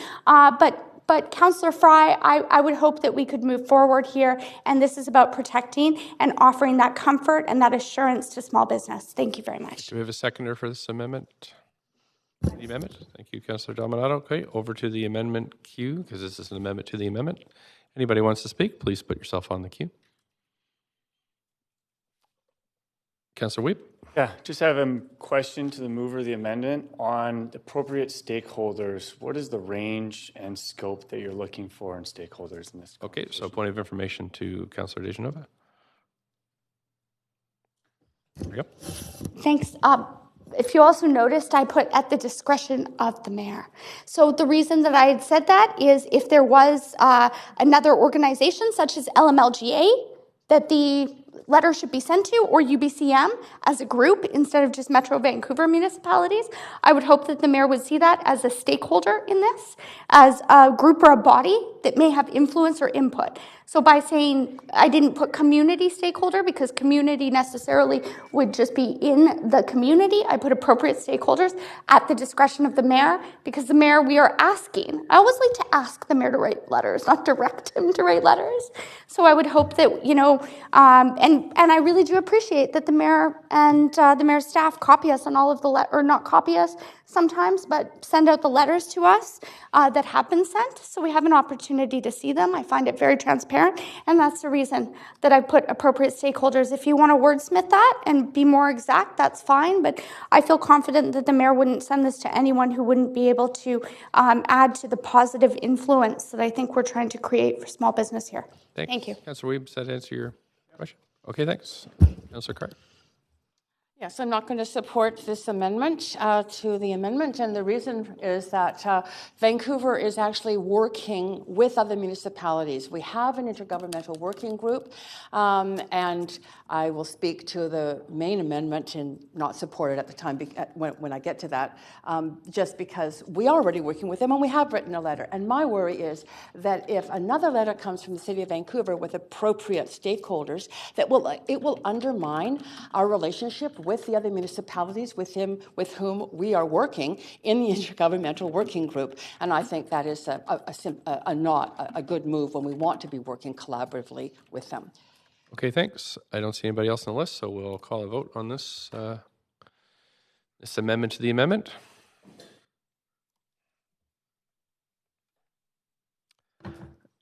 And that has 5 failed. Councillor Bly, Boyle, Weeb, Swanson, Fry, and Carr in opposition. Okay, back to the main amendment queue. Councillor Deschanel, anything else?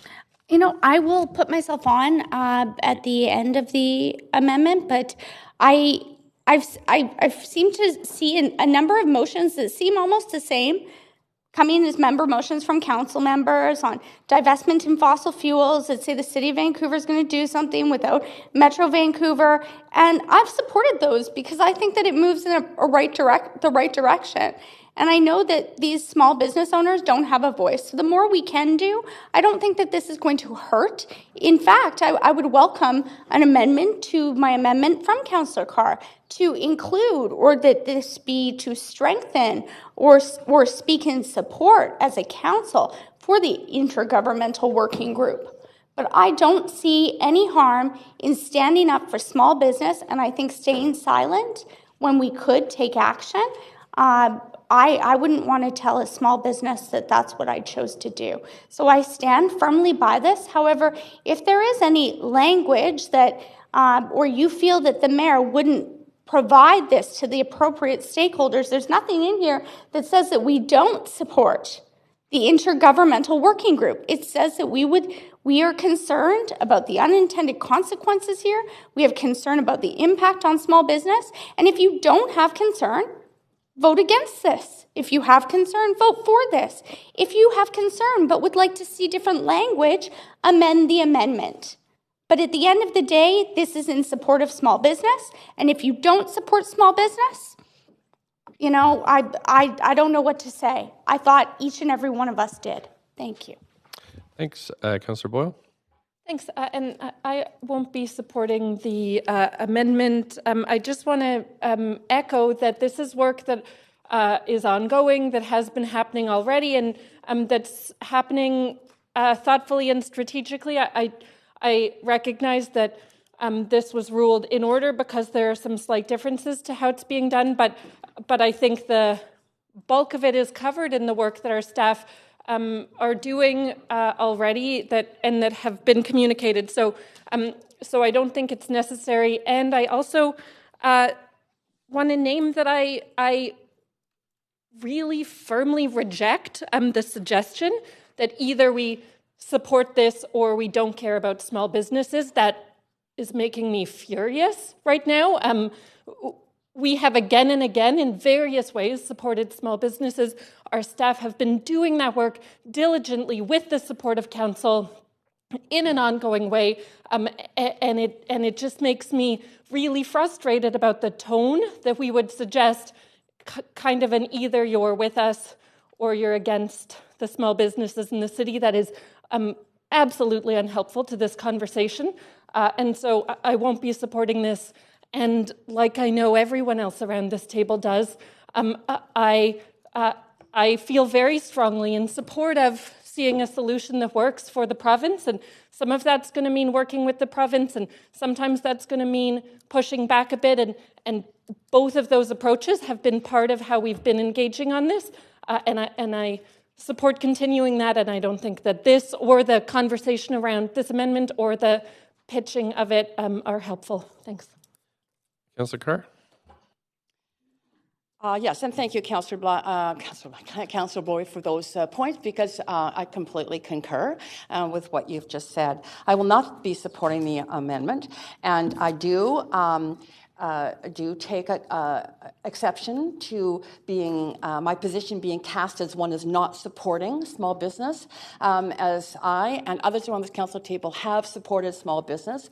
And not only that, the most important thing to me is that the moves already made that I think this may not have been ruled out of order, but I do believe that it replicates already work that has been done. And those moves have already made it very clear that the city is not happy, along with other municipalities in the Intergovernmental Working Group, because a joint letter was written already, and that joint letter has been circulated to us. You should all read it to make sure you understand what is already being said, because it is already this amendment duplicates that effort. I have a point of order. And what section? Okay. And what's the... Mr. Mayor, Councillor Carr had just said that this duplicates, and you had ruled that it did not duplicate, but now also under 6.1B, Councillor Carr has said that I have said things that I specifically did not say.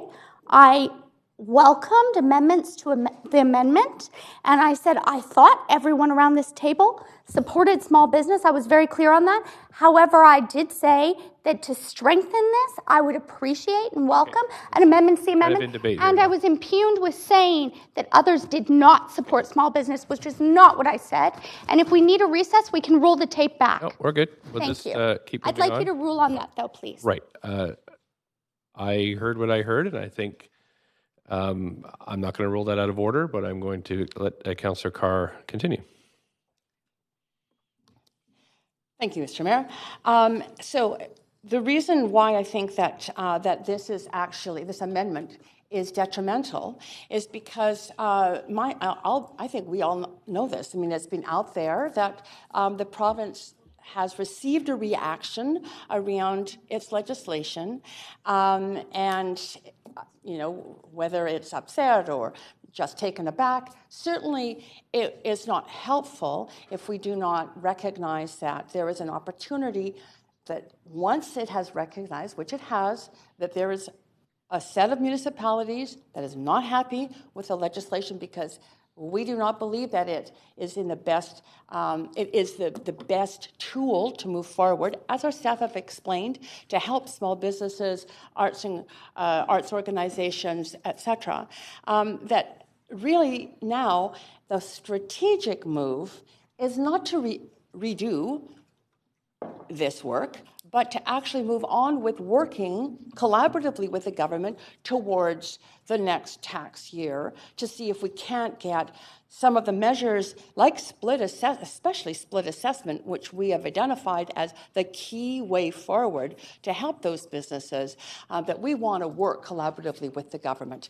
And it is about what is strategically the best move to help small businesses that is at issue right now. And in my mind, strategically, it is to work with the province and through the working group, the Intergovernmental Working Group, collaboratively, not to write another letter and require the government to come up with some firm dates of moving forward. Let's just do it in that collaborative working group process that is already in place. Okay, thank you, Councillor Carr. Just before I go on to Councillor Bly, I'll just remind Council that we have held 5 reports that we still have to go through, as well as all the bylaws and then the 11 council motions. So hopefully we can wrap this one up and then get on to those. Not to cast any aspersions on Councillor Bly's comments, but just to point it out to the whole group. Thanks. Well, I will be brief, but I do think it's important to speak my position on this particular amendment because I won't be supporting it. And the reason I won't be supporting it is because many comments that have been made thus far, as well as the sentiment from Councillor Boyle, but most importantly, that the letter's been written. Bullet point 2 talks about renew. It's actually stated in recommendation G to do exactly what is being asked there. And in the third bullet point, I have a real concern with asking for an exact date on something that some body, government group, has yet to agree to. To me, that is, if that came to us and we put ourselves in the reverse, what would we do with that? Give us a date? Oh, and let's go negotiate it. But we want a date as to when you've approved it. I just don't see how those things work together. And my final comment is really that this is too important to make this a partisan issue. Small business really do rely on this council to work together, to support along with the stakeholders and they're relying on us to work together. And so I cannot support this because I want to be that council member for small business in the city, and that's why I can't support it. Thank you, Councillor Dominato. Thanks, Mr. Mayor. I'm just sending in an amendment, so just bear with me as I do that. The last bullet. And I've just sent that, just letting the clerks know. And so the amendment is simply to strike the last bullet point, and it is, because I appreciate the concerns around exact dates. It is tricky, having worked in policy and legislation quite some time, to be that specific, but I do think it is perfectly reasonable, though, to ask the province to work with municipalities to establish a pathway and an action plan over the next calendar year to implement split assessment through a commercial subclass for 2021. And so I think that is a more reasonable approach in terms of working together, working collaboratively, but also saying, this is a priority. We want to work with you over the next year, and it's a calendar year to be specific, to look at this tool and look at possible implementation. Because as we know, the province has indicated that what is on the floor of the legislature today is an interim solution. I recognize it was indicated as an interim solution up to 5 years, but I think we should still be working towards this. So I think this is a little clearer. So I'm putting that on the floor, and then I'll have some comments later. You have a seconder for that? Councillor Dejanova, thank you. On to the amendment queue. Councillor Dejanova, do you want to speak to this? Thanks. Okay. I do appreciate what Councillor Tominato is trying to do here. And as I'd said, I think that the more that we can do to support small business and the intergovernmental working group, although I've often seen, it depends, I suppose, on the chairing style, there's been duplication, and we'll allow it because it's important. I'm not impugning that that's coming here, Mr. Mayor. I'm saying that I've been here now over 2 terms, and I've seen this happen. I've seen this happen by people who have impugned that I am duplicating something, and if I had been duplicating something, it would have been called out of order. But I think that this is important, and often I've heard every member of this chamber say, this is important, I'm going to support it because we might already be doing something similar to it, but this is really, really important. So this can't be a popularity contest. The rules are the same for everyone, or they're not the same for everyone. I've said that over 2 terms, and I understand this is in order, and for that reason, I'm going to keep fighting for it. I appreciate what Councillor Dominato's added, kind of. I mean, I really think that we have to push for an exact date, but in trying to at least get something supported so it doesn't look like we don't support together, an initiative by the City of Vancouver to support, and one of the reasons I spoke to this, and I hope this wouldn't get lost because I felt that I was defending myself when, tiny garden boxes instead of soil remediation. I probably should have called the point of order there. But I think that it's important that we look at tools. They may look like something over there, but they actually will help small business. They will help our local economy. And I think that that's important, and we have to look at the realities that those small businesses are facing and the attacks that they're facing. Also, that, people who see the prices go up don't realize that triple net rent affects these small businesses. Some of them don't see that when they pay their grocery bill at the end of the day. So for that reason, I think that we need to do something as a council and take action. I do support the intergovernmental working group, and I was just suggesting that if council thought that this was redundant, then and knowing that it's not, and we have to register a vote on this, that there could be some collaboration here, as I've seen often before. I was hoping that this wasn't something that would have to take a lot of time. I tried to be thoughtful in including all Vancouver municipalities. I've tried to be flexible. But I think really standing here together and saying we want the province to keep working on this.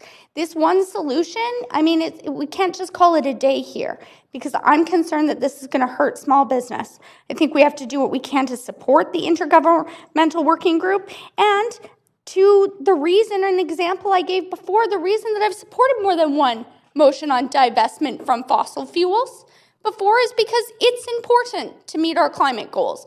But I'm not going to say, oh, just because we did it once, we shouldn't do it again. So for that reason, I'd hope that we would strengthen our position for small business, for the members of the BIAs who come together, who are just trying to make it, who can barely pay their fees to organizations, never mind their taxes, and have staff who can't afford to live in the city right now, and we do what we can.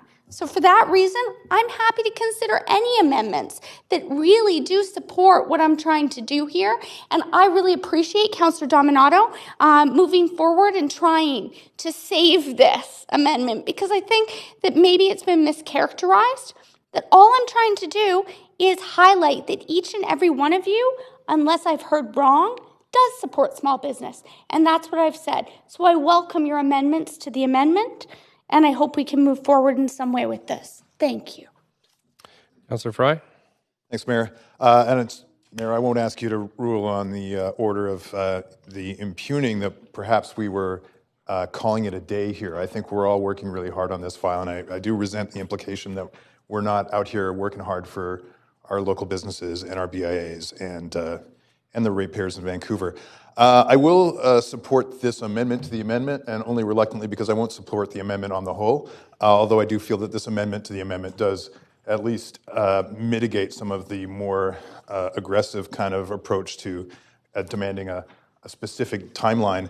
I just want to remind everybody that we've had, the previous Liberal government spent well over a decade not doing anything on this file.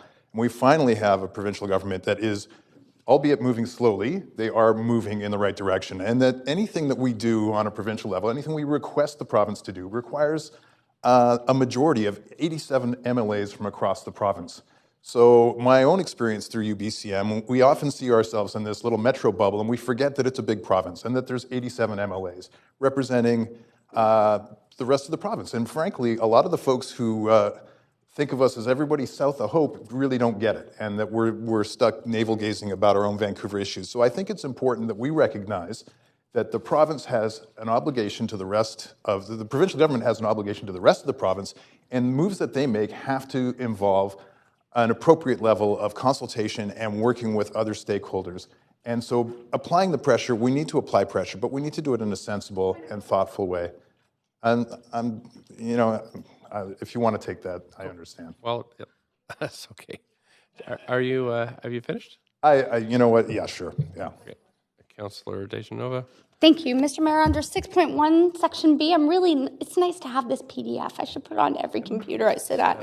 A group of persons, I would suppose the BC Liberal government would be considered a group of persons to say that they had done nothing over their entire time in government. I think that would, by words, tone, manner of speaking, or express an opinion or make an allegation that directly or indirectly reflects negatively upon the character of any person or groups of persons. So I would hope you would rule on that, Mr. Mayor. Thank you. Yeah, it is almost a statement of fact that no legislation changed over that time period, but I am hoping that... Because no work was done at all. Okay, that's good. So I'm just, as long as Councillor Fry is finished, and again, we are at 20 after 11, and we are talking about a letter. So I'd rather kind of move on to big things like the other things that we have to talk about. So I have put myself on the list, and I have to turn the chair over to, it would be Councillor, so Councillor Kirby-Yung is the Deputy Mayor, but she's not here, so it would be over to Councillor Bly, but she, right, but I was going to suggest Councillor Bly.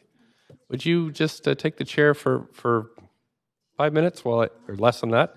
So I would suggest to council that that I can craft a letter that represents the kind of what's been expressed here. I do think the timeline is why I've put myself on here. I do think the working on the timeline is important and kind of gets to the nub that we're at, because it will give the rest of the small businesses that are in trouble some confidence that the progress is being made, and a timeline is a good way to do that. But I can do it in a way that's not confrontational in the letter. If that would please everybody, then we get another letter off, because the last one actually was kind of confrontational. It'd be nice to do a different tone on this one. So that's what I'm suggesting, and we could adopt this amendment. That would kind of ask for it to work with a timeline, and then I could send a letter that's a little less confrontational in tone. So that's my suggestion, and I'll take the chair back. Thank you, Councillor Bly. Councillor Wiebe? I guess I've got a point of information. This is very similar to G, because G talks about working with the province to engage with the province on work necessary to implement by 2021, and this says to work with to establish an action plan. So I'm just confused on how we can have two very similar components to the same motion.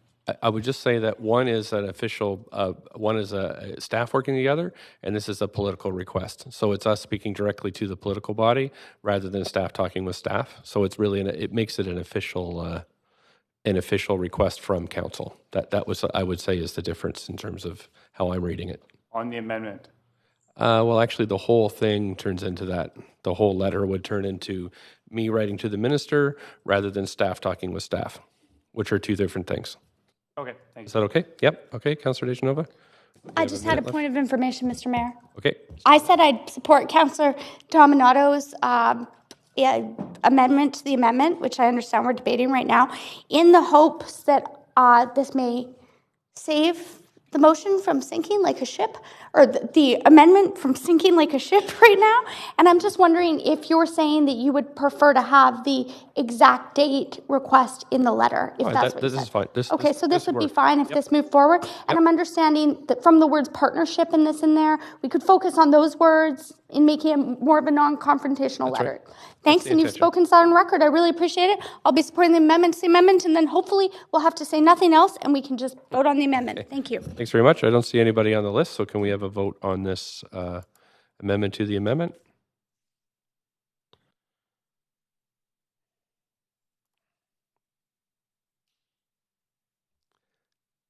Councillor Swanson?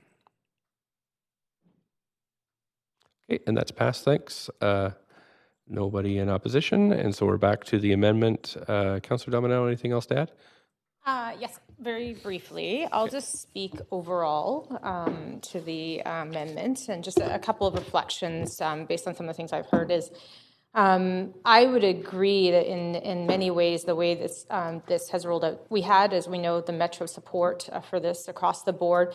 When there was a UBCM resolution at UBCM, it was pretty clear from listening to some of the comments that there was a disconnect, and there wasn't some clarity, I think, on the part of some municipalities as to why this is bringing forward and the application.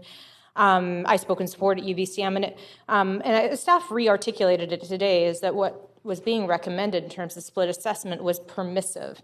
In other words, it could be up to the individual municipalities to adopt or not adopt. And perhaps that wasn't clear, because the province does have to have a provincial lens, especially in the context of BC assessment. I've traveled all over the province in my career, and I appreciate their different views. I supported motions at UBCM that had absolutely no applicability to Vancouver or the metro area, but there as a member municipality. But I do think there was a lack of understanding around this, and there is some work to be done there. That being said, I think that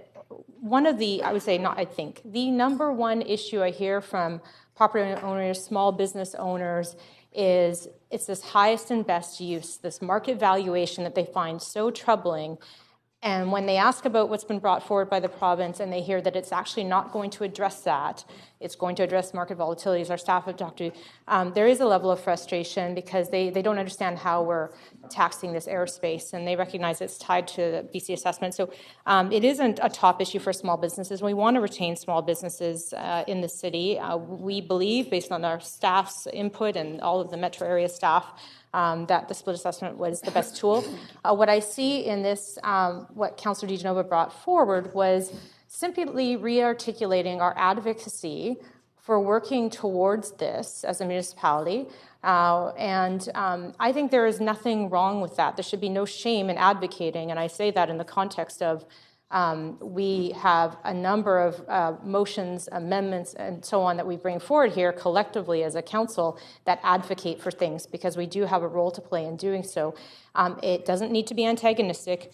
There can still be other conversations that take place. I very much wish that I could reflect on some comments of mine in a camera, but I can't around this. But I think that there are opportunities to have other dialogues as well outside of sending a letter. A letter is only one part of this, but I do think signaling that we think this is a priority and we think it's the right tool in the toolbox to support our small businesses and fighting for that. And I think that's it's the right way to go. So I support the amendments, and I'll leave it there.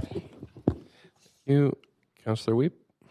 Yeah, I will not be supporting the amendment for a few reasons. One, I think that we need to look at all the tools available and work across the province to get the opportunities for us to really break this down. And so I agree that this is a tool and it is a solution. I really appreciate staff's work, but there might be other tools that we can use in our zoning opportunities to support the small business community and the overall business community that we're really trying to push here in the city of Vancouver. The second is really the tone. I think that we've already stated as a city that we struggle with the implementation of this, but the tone of having disappointment and the tone that voting against this is against small business, I think is not the kind of tone that our council wants to have. And so I think we need to be supportive of our business community. I think we need to work with it across the province to ensure we have the tools. So I will be voting against this because I agree we need to move forward. I think we need to do that with the province, but I also think we need to work on expanding the intergovernmental group to expand the reach, to really bring in all the tools available in the zoning changes. So that's why I'll be voting against it. Thank you, Councillor Carr. Yes, thank you. Mr. Mayor, first of all, if I can just ask that this motion, the pieces of it be severed so that A and B, just those three sections be severed. Thank you, appreciate that. So I'm not going to be voting for the first two parts of the motion because I believe that has been stated, and I think it's time to move on collaboratively. However, I will support the last part. I reread the letter that has already gone from you to the province, and that letter does not have, although it talks about definitely the goal of split assessment, it does not have a date assigned to it, nor a pathway or action plan language in that original letter. And I'm going to trust that you, Mr. Mayor, will write a letter that is one that has a tone of collaboration in it, and therefore I'm willing to support that piece. Okay. Thanks, Councillor Dejanova. Just a minute left. Actually, I've moved the motion, but I'm not going to take the full 5 minutes, Mr. Mayor, because the mover of a motion gets 5 minutes afterwards. No, this is an amendment. Oh.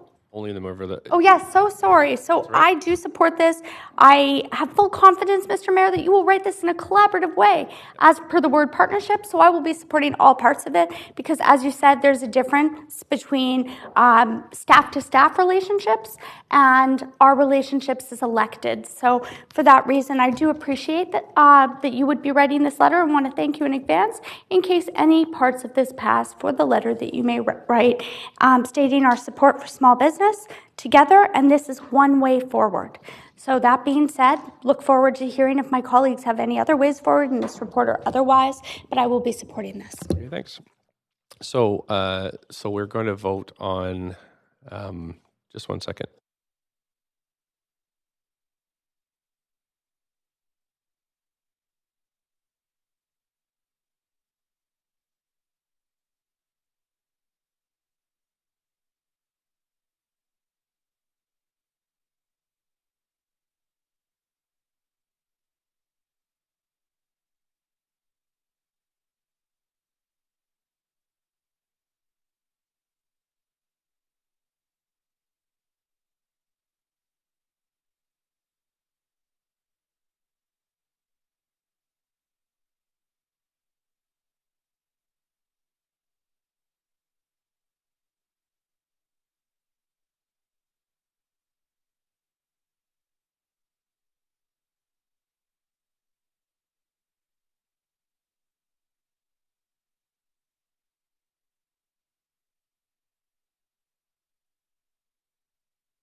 Okay, councilors, we've had a request to split this, and so how I'd like to do it is 1, 2, and 3 are the content of the letter, so I'd like to vote on those first, and then if the letter actually has any content, then we would vote on H. Yeah. Send a blank letter. Yeah. Okay. Okay, so we'll vote on number 1, H1 first.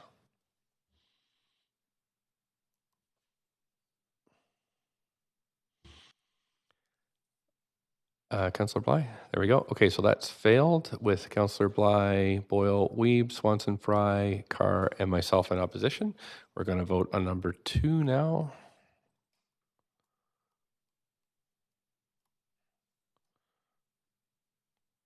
And that has Councillor Bly, that has failed as well. Councillor Bly, Boyle, Weeb, Swanson, Fry, and Carr in opposition.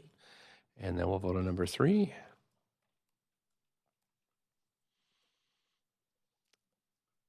And that's passed with Councillor Weeb in opposition. And now we'll vote on the whole thing, H3. Point of order? I called the vote. I've called the vote. I'll get to you right after the vote.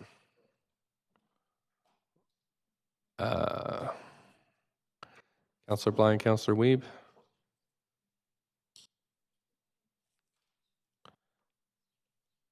Waiting for Councillor Weeb. Okay, so that's passed with Councillor Bly and Councillor Weeb in opposition. Councillor Weeb, you have a point of order? Yeah, I'm just looking. I just like make a point that I'm getting laughed at from making votes on certain times and certain comments. So I just like the decorum of council to be respectful of all councillors, because it's getting to a point now it's kind of making difficult proper decisions. Thank you. Okay, thanks. Point of order, Councillor Dejanova.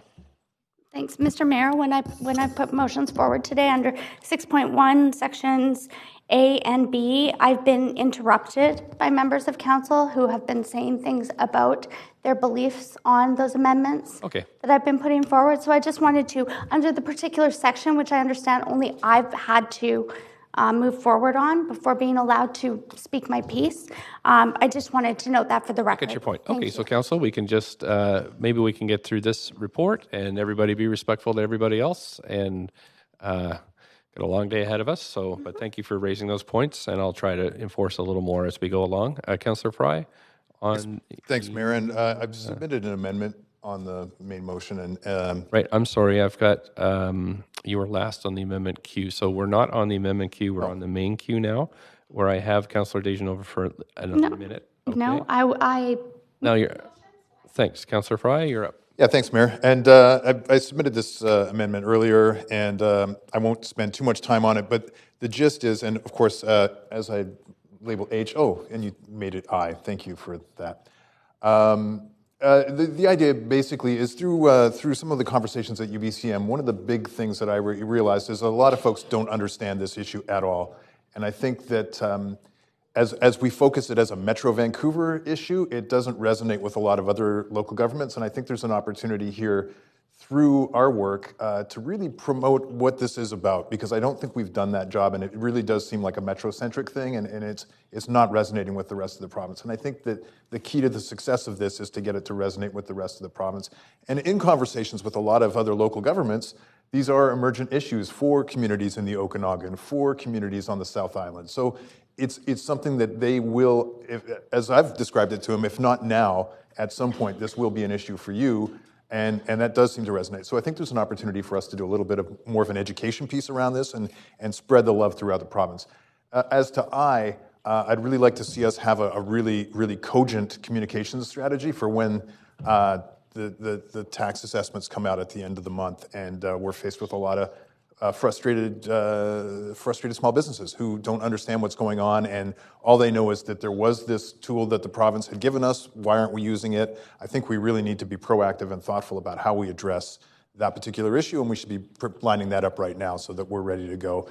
And I totally appreciate all the work that our staff have done to articulate these concepts to us, but they are confusing concepts. And I think we, working with our communications team, could probably do a better job of making it a little easier to understand for a lot of folks, because it is pretty high-level stuff for the average newsreader or average small business who is frankly just too busy trying to pay their taxes in the first place to really dive deep into this kind of minutia.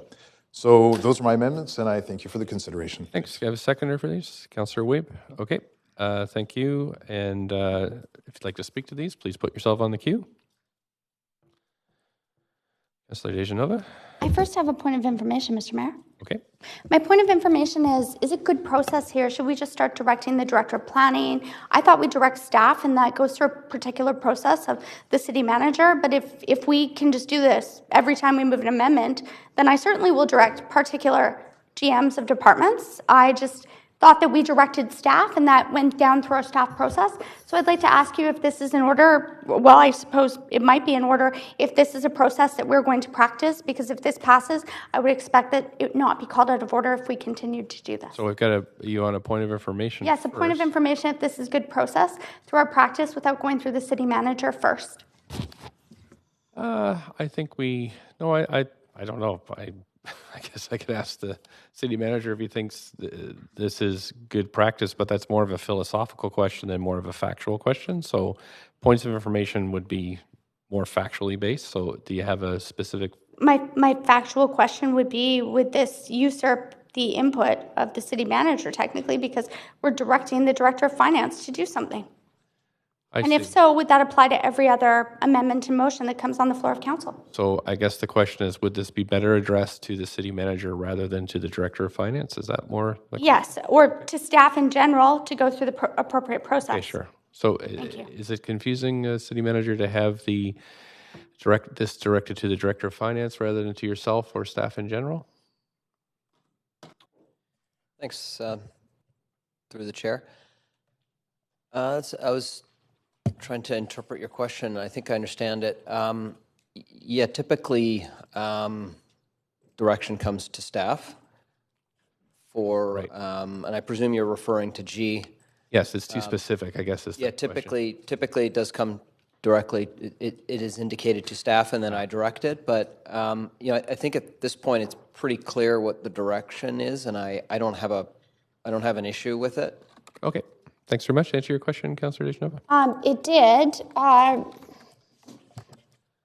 going to send in an amendment to the amendment to remove Director of Finance and remove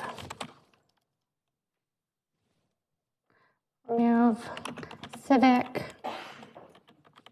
and Comms, and instead add staff. Okay.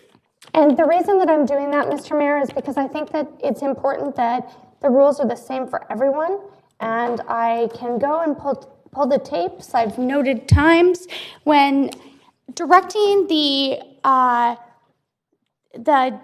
general managers of certain departments, and usually it's the Director of Planning, Development and Community Service, or Planning, Development and Sustainability, to enact something.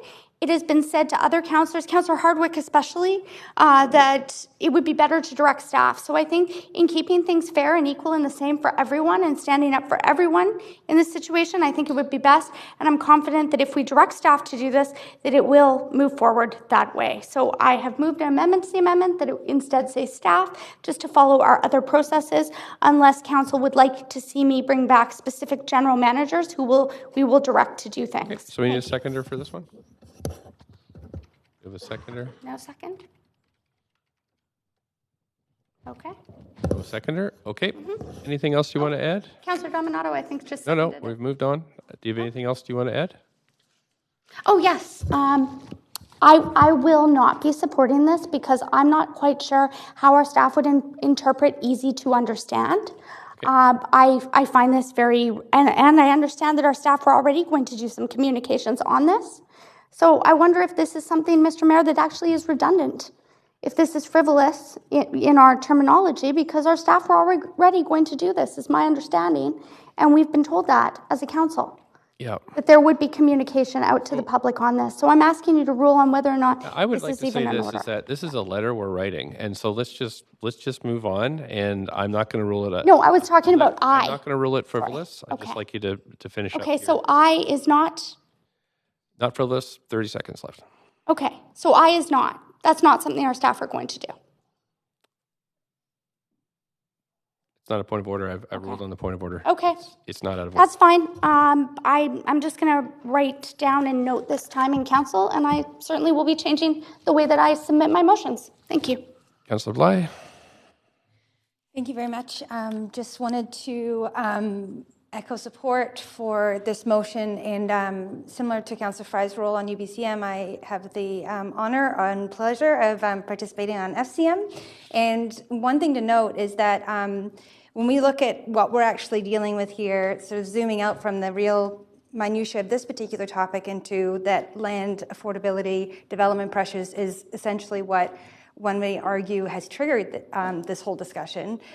Other parts of Canada are looking at transit-oriented development as a great opportunity for their municipalities. And so they're also looking to Vancouver as how we've best dealt with a lot of the pressures and the unintended consequences of that type of development. And so I just see that as one example why this is important, because at a provincial level, a province-wide and regional approach is something that the rest of the country is going to want to be looking at to see what was it that Vancouver did. And I think we've stood out as leaders in the country on a number of different really important topics. And I think this is another example that's much more specific, but lends to the same idea. And so I appreciate the amendment coming forward, and we'll be supporting for those reasons. Okay, thanks. I don't see anybody else on the queue, so we can have a vote on this one. So I'm calling the vote now.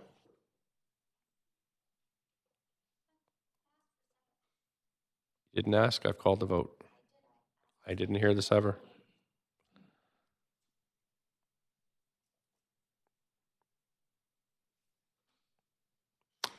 Councillor Hardwick's not in the room, so that has passed with Councillor Dejanova in opposition. Okay, Council, now we're going back to main queue. Councillor Fry, anything else? All good, thanks. Councillor Dominato. No, it's a holdover. Thank you, Councillor Bly. I think we're back at the main motion. We are?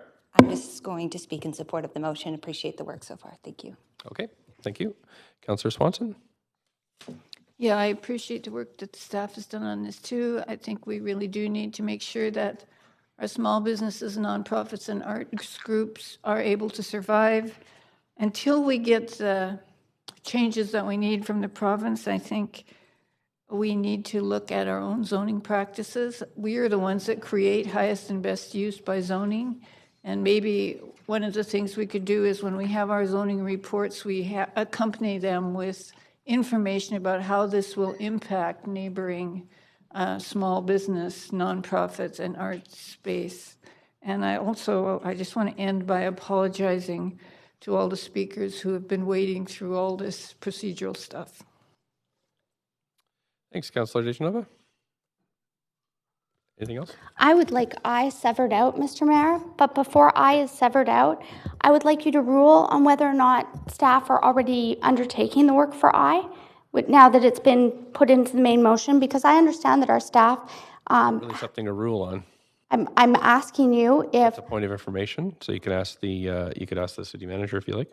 Yes. So I understood that staff were already working on communications, and I understand that our staff in the communications department, their entire mandate is to make things communicate to the public in a way that the public would understand things. So I'm just concerned that without a definition of easy to understand, I'm wondering if this is something that staff are already doing. I can support the overall motion. I just thought that our staff were already communicating out to the public, or would communicate, had planned to communicate out to the public, and would try and make it easy to understand. City manager? Thanks, yes, through the chair. We have not done very much work around a communication campaign on this issue, and it is quite complicated and hard to understand, and I think the fact that the province has rolled out an interim approach and people across the city are wondering why we're not utilizing that approach. I do think a more concerted campaign would probably help. So just to be clear, we're not currently endeavoring to undertake a campaign like is outlined in this amendment, and it's probably a good idea for us to be more proactive in communicating what we're doing and why we're doing it. So I just had a follow-up question to that point of information through you, Mr. Mayor. And the point of information is, what do we consider easy to understand? Is that at an intellectual level, through a person's IQ? Is that at a type of education someone's had? Is that at, like, how do we measure that here at the city? Well, we have a scoring that we use for every piece of communication around the level of complexity. I'm just joking. I did get a look. I was really excited about that. No, but I think it is important. The way that I would interpret it, just making sure you're all still here, the way that I would interpret it is that we would write it in a way that a layperson can understand it, that it isn't based on taxation language, and that we would really try to simplify it so that the average person can very clearly understand what we're talking about. And even the presentation today, I mean, Grace finds a way to talk about very complex issues in a simplified way. We need to now call that out, and if this passes, to find a way to make that really much simpler. So that's how we'd interpret maybe it. I will have maybe you'll be seeing a motion on what easy to understand would mean. Thank you. No, I had the answer to the question. I overall will be supporting this. However, I'm quite disturbed by some of the, and I'm sorry that some of my colleagues weren't in the room for this, but I'm quite disturbed that it seems that the rules and the bars change for different council members when they direct certain members of staff to do things. However, other council members, and it depends on who's chairing and when and where and all of that, and I'm not saying that it's just in regular council, but I'm quite disturbed that it seems that, and I will be going out and doing my own little matrix of this. I do think it's important that the rules are the same for everyone, and if we're going to usurp the city manager and direct staff to directly do things, then I think that should be something that I want to state on record, that I will be going back to 11:48 of today to make sure that we have a recess and roll the tape back so that everyone else is afforded the opportunities that Councillor Fry has been afforded here. And for that reason, I don't want to see this policy, the recommendation by staff or the letters fall on the floor because of the politics of this. So I will support it, although I'm sorry that we're not moving forward with a stronger letter to what I think we should be doing in standing up. I think that friendships are important, but standing up for the people who have put us in these chairs are more important. So I also think that... Point of order. Okay, sorry, I'll stop your clock here. Councillor Fry. Mayor, I'd like you to, I deeply resent the implication that we don't stand up for our constituents. That's offensive to me, actually. Okay, I'll just take Councillor this under advisement. DiGenova referenced that we don't stand up, so. Okay, thanks. I'll get right back to you. 1 second, please.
Okay, Council, so I've looked through the, what are my options in this case? So there's been a couple points of order called in terms of the tone of people's comments and bits of comments. I don't really have much I can do other than just ask people to be respectful of one another. Where it can go is I can ask people to apologize to one another if it gets really bad. I can ask for people to leave the chamber if it's extremely bad. I don't really want to do that. I think we got a lot of work to do here today that's quite important. And I know that, and also, I don't really feel like anything that's happened here is so gravely offensive that it warrants any other thing than that. So just as we're going through points of order too, let's just make sure that you realize what my options are as well. So if you'd like to have an apology from somebody else, perhaps you can say that in your point of order under the particular section, and then I can rule whether or not somebody has to make an apology. That would make it a lot easier for me as chair. But we're 10 to 12 now, so I'm going to continue with Councillor DeGenova, and you have 1 minute left. Sorry. Okay. Sorry, Mr. Mayor, I have to do this point of information Okay. Through you under section 6.1, which I believe was the section that should have been stated. So I've been asked twice in this very meeting to, before I call a point of order, state the section. I'm just wondering why you've applied that rule to me, but not to Councillor Fry and others. Thank you. Sure. And I will ask other councillors that I actually won't rule on orders anymore unless people state the specific section. Thank you. So thanks for that. Thanks. Just wanted to make sure everything was fair and equal, and appreciate that it can be difficult when you're trying to chair at the same time.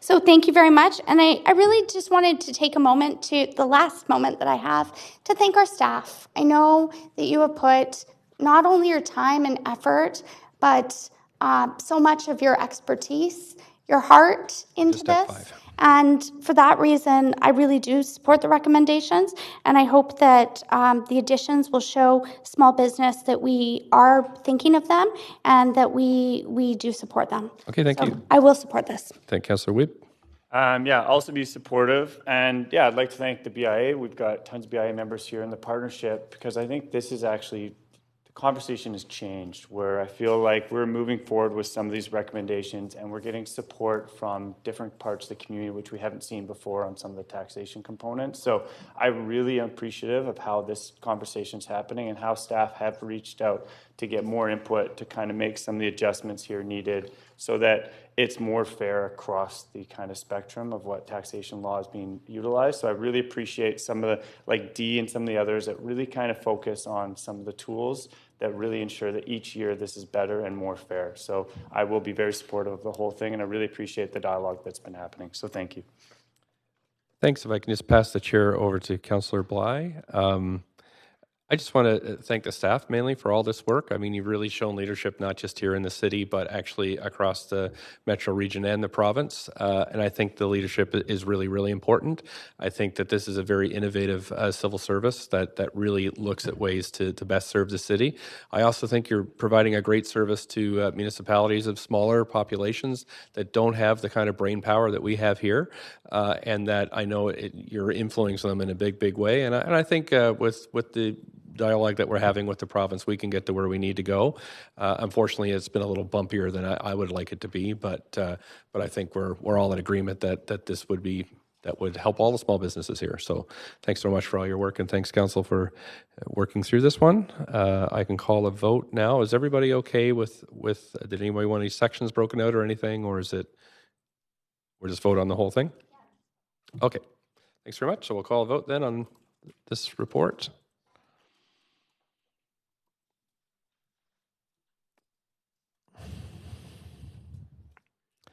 And that's passed unanimously. Thanks very much, Council. Now that we're at 5 to 12, the next item of business is, let's see, it's reports that are held, I believe. So we'll be on the annual, the statement of financial information, but it is 11:55. So I'm going to say let's break for lunch. Sorry, Councillor Carr, I have you on the list here. Thank you very much. Actually willing to allow that report to be voted on, okay. Instead of and pass on consent rather than hold for questions. Okay. I'll make sure any of the additional questions I've sent some in, they've answered some, I've got a few more, but I'll send those in. Okay, thanks. So I guess, Clerk, we can move a motion to... I'll move it. Okay, thanks very much. Yep, Councillor Carr. So Councillor Carr's moved, Councillor Hardwick seconded. We vote on this one we can just do it by... does anybody want to speak to this?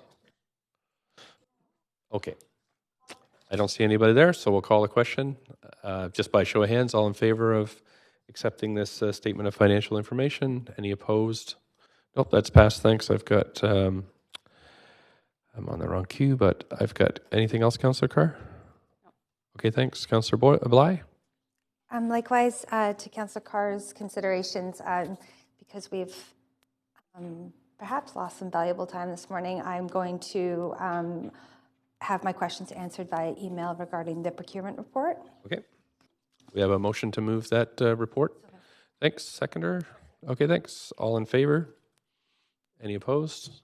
That's passed too. I've got Councillor Boyle on the list. Yes, and I'm wondering, I know it's our practice to not do this often, but we have 5 speakers to report 3 who have been waiting all morning, and I'm conscious that if they don't speak now, it will be 3 o'clock, and so I'm wondering if we can, I'd like to move to hear from speakers to report 3, and then defer questions to staff as well as debate and decision on that report until after in camera when council resumes. Okay, so can I suggest that the motion is that we hear from the speakers and then we still take an hour for lunch, and we just kind of shift our schedule by the amount of time that we take. Is that okay? So we get a seconder for that motion? Okay, thanks. All in favor? Great. Any opposed? Okay, great. So we're going to move on to report number 3, which is the approval of the approval of the business improvement budgets. And yeah, I think that's included in the motion. I don't know if we need a second motion, but I think we've... do we need a... No. Okay. So I've got a list of folks here. It starts with Kenneth Donald Russell. Mr. Russell. Kenneth Donald Russell. Great. Okay. Thanks very much. And you have up to 5 minutes for your comments to this report. Okay. Please go ahead whenever you're ready. My name is Kenneth Russell. I represent Homer Holdings Limited. We're at 1275 Venables Street, corner of Clark and Venables. So the southern border of the Strathcona BIA.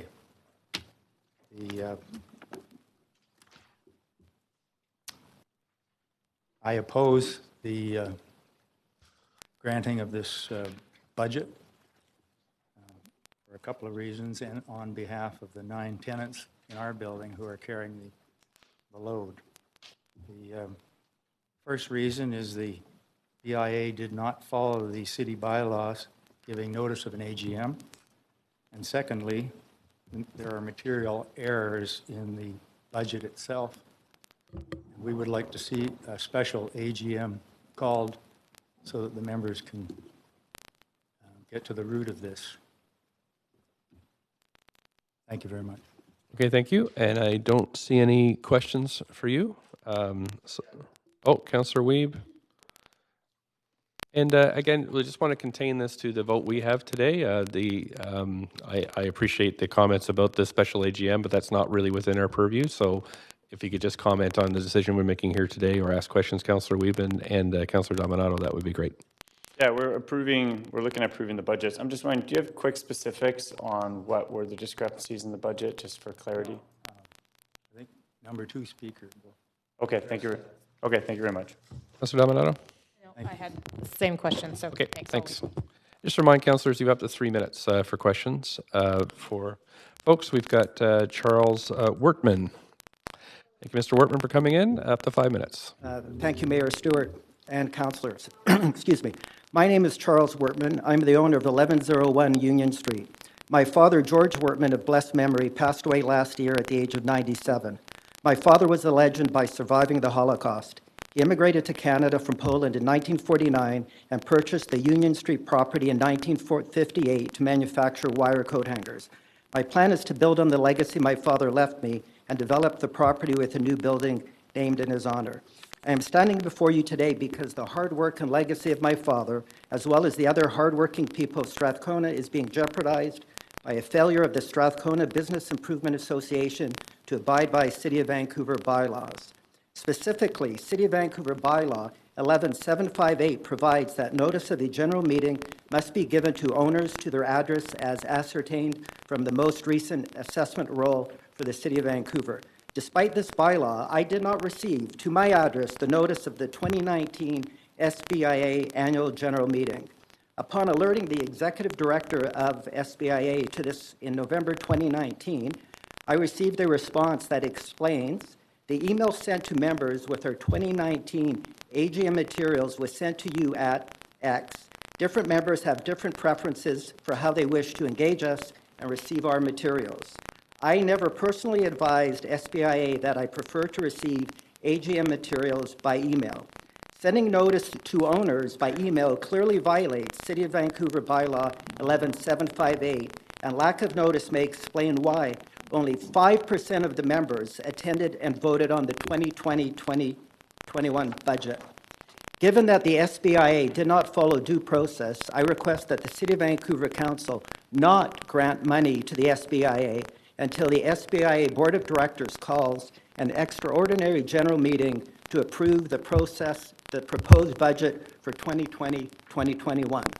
In addition to the above concern, I am also disturbed by a number of inconsistencies found in the City of Vancouver report dated February 13th, 2020, approval of 2020-2021 business improvement area budgets. In particular, community safety is listed as $245,000 in Appendix S and as $305,000 on page 8.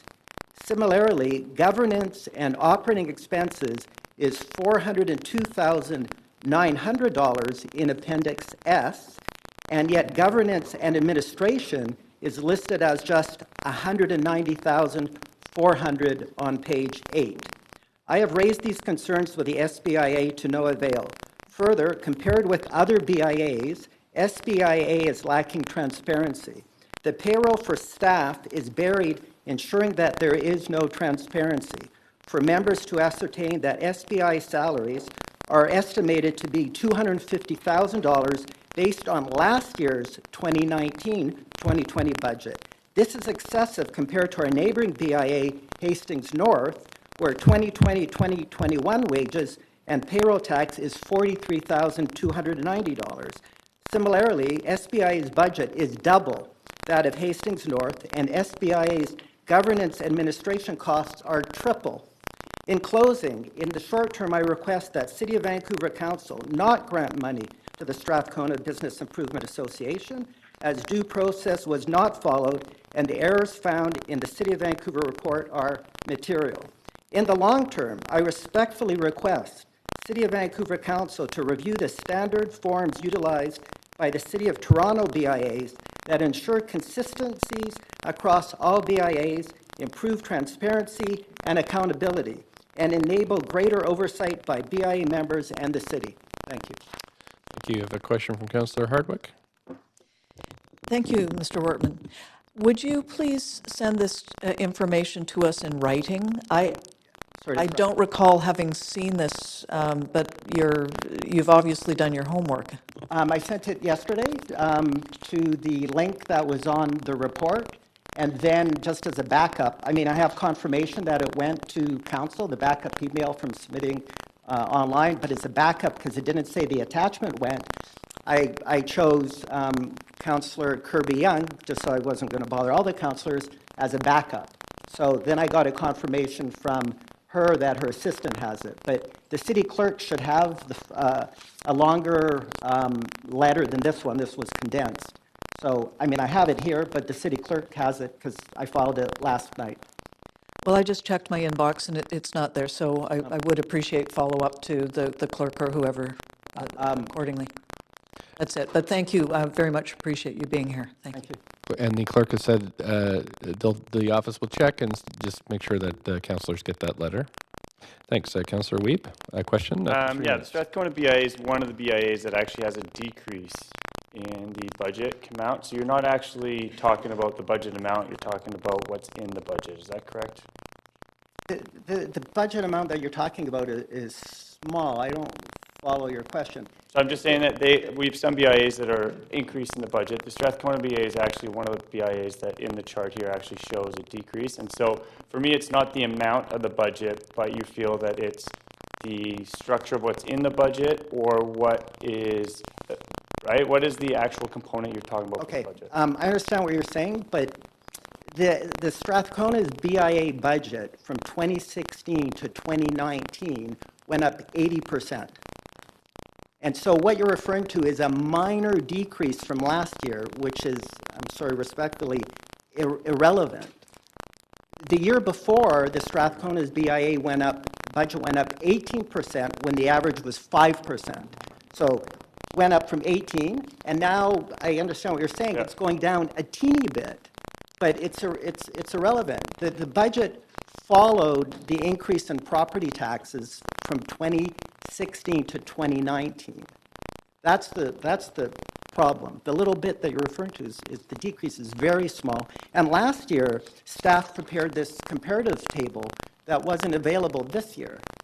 So I understand what you're saying, but the Strathcona BIA's mill rate per $1,000 is 50% higher than the average for the 22 BIAs in the City of Vancouver. The average last year on this report was 44 cents. The Strathcona's BIA's rate is 50% higher at like 67%. Okay, thank you. You're welcome. Councillor Carr has questions for you too. Yes, thanks very much. I just tried to look up the bylaw that you mentioned, 11-758. There's 500 of those bylaws under that number, but there is a specific one for Strathcona. And under section O of that bylaw, 11-758 for Strathcona, it says that the notice of a general meeting, together with the budget and the audited statements, etc., have to be delivered 14 days before the date scheduled for the meeting. And then it says if delivered by hand or transmitted via facsimile or electronically. So it does actually include right in the bylaw for Strathcona BIA that electronically is a fine notice. I respectfully disagree. I have it right here. The bylaw says that to owners of property, it must be delivered to the same address as the assessed roll. You may be referring to the general thing for tenants. It says to all, I will repeat it, the association must give notice of every general meeting to all owners and tenants. So I'm sorry, there's a disagreement, obviously. Well, to owners, it has to go to where the assessed roll of the property taxes go. I mean, I don't have the whole bylaw here, but you obviously have the legal department. I assure you that my lawyer says it has to go to the same address. Right, Councillor Clark, can I say that as we get the debate of this, we could ask points of information to the City Manager? Could I use my time to ask a point of information? Not at this stage, but later on? Okay. A little later on. Thank you. Thanks, that's it for questions. Thank you for coming in. We have Mary Ann McGregor.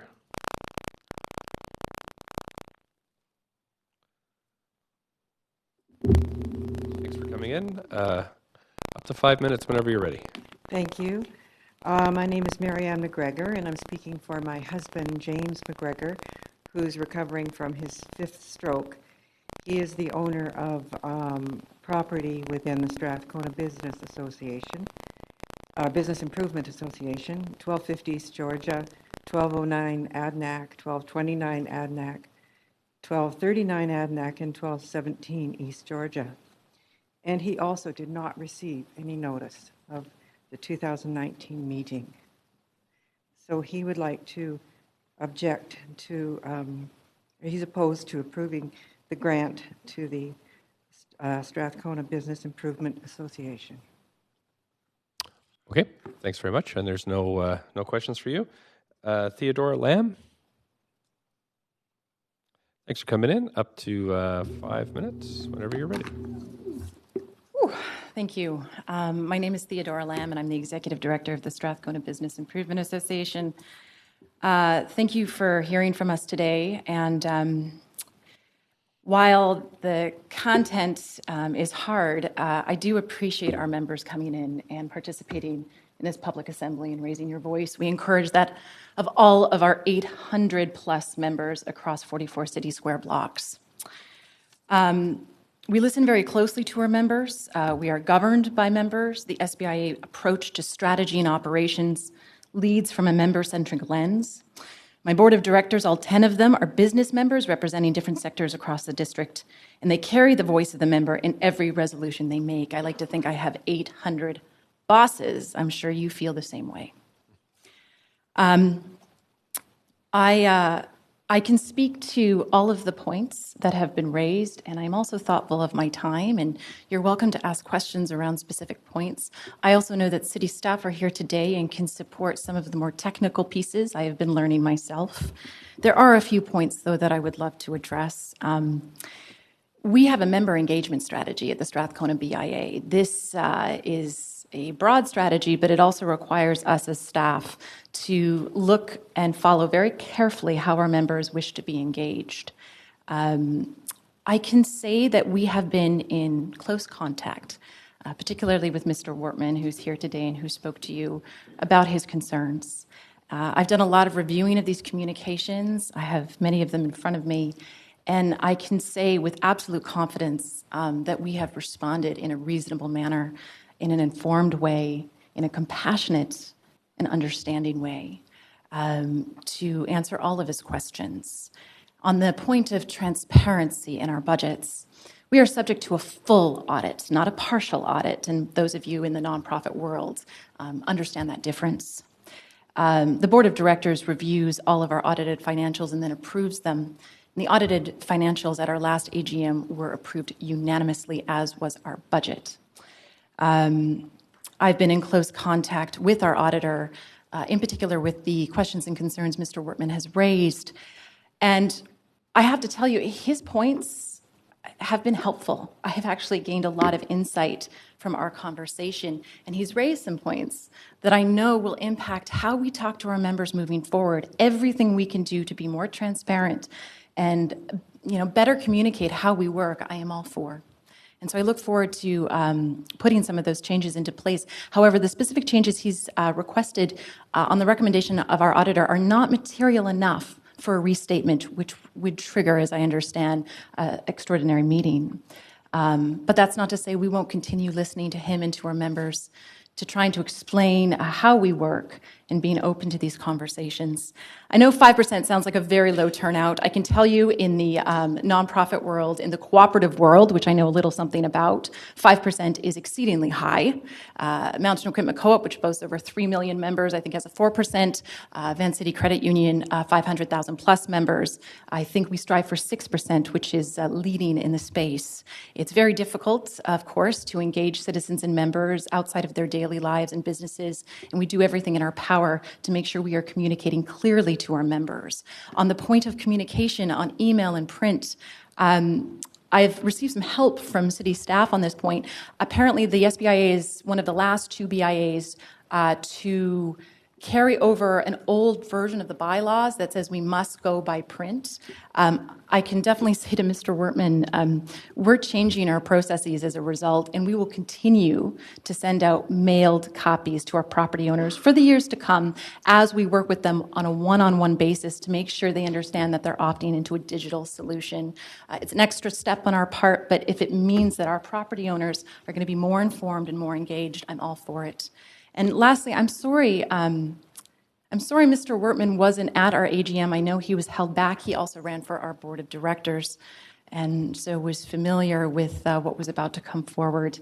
And I just hope we can continue to engage him and other members in a meaningful way to support our mission and vision of a thriving local economy across the community and district of Strathcona. Thank you. Thanks very much. You have a question from Councillor Fry. Councillor Fry, up to 3 minutes. Thanks, Mayor. Thanks, Ms. Lamb. So just on the subject of notifications, now I understand that you're relatively new in this role and that you has email notification been the part of the course since your involvement, or is this a new approach, or have you not done written? No, it's been sort of like a rollover approach. We've been phasing it in, and upon my entrance into the SBIA board of, the SBIA organization, I've been pretty aggressively pushing for more digital communications. We have higher engagement. We're able to track that data. We have stronger engagement from our members as a result. But I have to be open to the idea that some of our members just don't want to talk to us through digital means. They want to receive a hard copy. So our digital list is coming up on 500, but we still, when we send out print, send out to over 400 of our members. And just as a point of clarification, over 800 members, about 400 are about property members, and about 400 are tenants within those properties. Right, so there's a lot of property ownership in your membership, and that's Yeah. a big driving factor. I know, as I also live in the neighborhood, and I know that there's a lot of interest, and property values are increasing, and obviously there's a degree of speculation. Not that Mr. Wortman is one of them. Obviously, he's had that property for a long time, but there is a lot of interest in the area. I just want to focus in on since we're talking about the budget, there's an awful lot of money on community safety, graffiti, all these kind of. Can you articulate what does that look like, and why the Strathcona BIA is taking on such a role? 20 years ago, the Strathcona BIA was formed, and I believe Mr. Russell was part of that formation. Thank you for your service. It was formed on the tenets of safety, security, beautification, and placemaking. That was in the year 2000. Since then, our work has, because of the nature of the community and some of the challenges we face, we haven't been able to pull back as much as we'd like on safety and security. About a third of our budget goes towards it, and we're very transparent about that. We speak about it often. We engage our community about it. We convene meetings with VPD Fire and the city manager's office about it. We are continuing to look at this model and how it can continue to evolve along with the community itself. The needs of the community have changed since the year 2000. We spend a lot of time on sanitation, micro-cleaning. We collect over 100 bags of debris a month. We remove 600 tags of graffiti a month, and 1,000 needles are picked up a month. We track all of this data, of course. And that's just the Strathcona BIA. You could multiply that across 22 BIAs, and you understand the role and significance that the BIAs play as in support of city services. So from a risk management perspective, and less so for the property owners, but more so for the people who are doing business in the neighborhood, is this impacting the bottom line for folks who are doing business in Strathcona, and hence why you're putting a little bit more resources? Sorry, we're at the three. It's only 3 minutes for this round. Oh. Sorry. So that's so we've moved on from questions. Thanks, Councillor Fry, and that's it for questions. Thanks for coming in. Thank you. Emma Karskaden.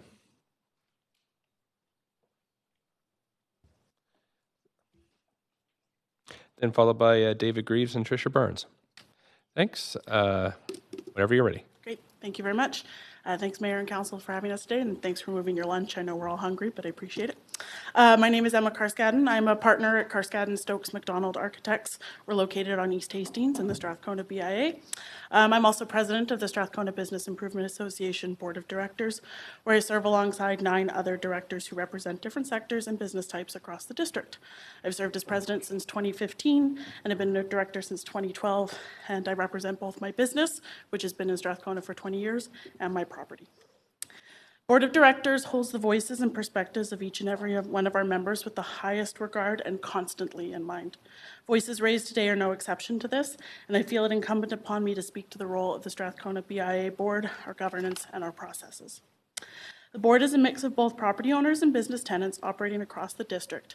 Together, we bring expertise that assembles the leadership and governance of the Strathcona BIA. We are responsible for the executive director and ensuring she is operating in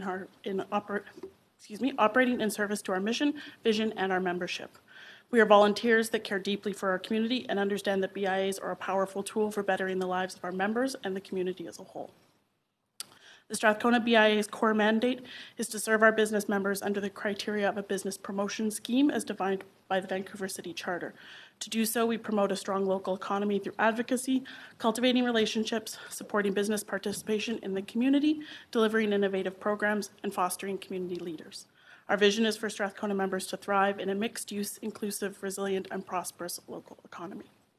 In early 2019, the SBI Board of Directors reached out to our membership to engage on strategic goals that the organization should focus on for the next 5 years.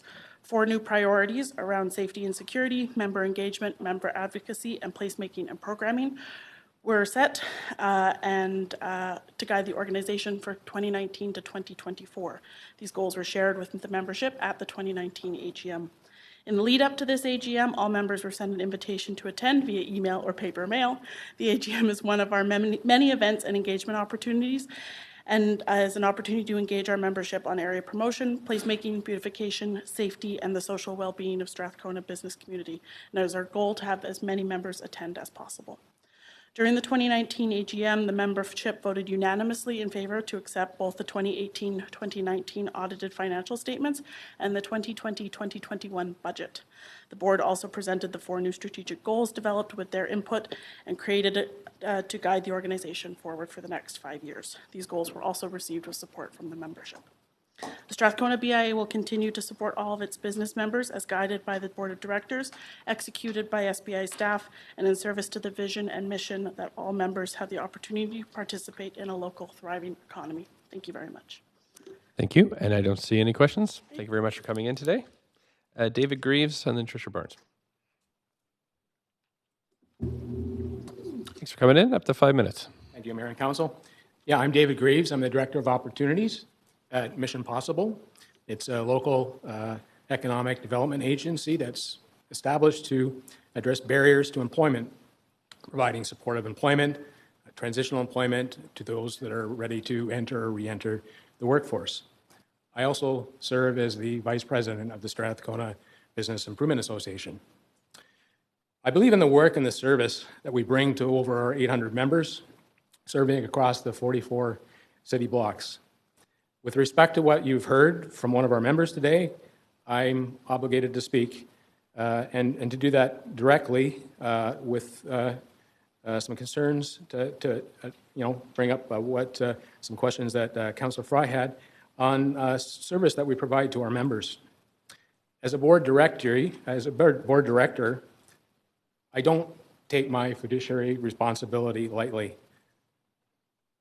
In order to support our vision of the Strathcona BIA, we provide a variety of programs that include promotion, placemaking, beautification, as well as safety and social well-being to the Strathcona business community, including, but not limited to, our safety sanitation programs that respond and support our member needs, requests through micro-cleaning, needle pickup, graffiti removal, and private property debris pickups. Our marketing efforts on behalf of our members, they're designed to attract not only new businesses, but customers to the community. We do this through a commercial district brand that inspires, promotes events, and media attention. We support arts and culture initiatives because we believe that a thriving local economy includes the business of artists and their work. We do this through the commission of public murals in partnership with the businesses, with the aim of increasing the beautification efforts and attracting people and customers to Strathcona. We work with different organizations engaged across the multitude of social issues and advocacy efforts through partnership and sponsorship of community and business events designed to attract and retain customers and businesses. We advocate across different levels of government, whether to be for the attention and the care of the urban park that serves and impacts businesses, our members, or through the advocacy for split assessment that would address skyrocketing property values. The Strathcona BIA will continue to support all of our business members as guided by the Strathcona Board of Directors, executed by staff, and in the service to the vision, mission, so that we can ensure that all of our members have the opportunity to participate in a local thriving economy. Thank you. Thanks very much. And there's no questions for you, sir, so appreciate you coming in. Last speaker, Tricia Barnes.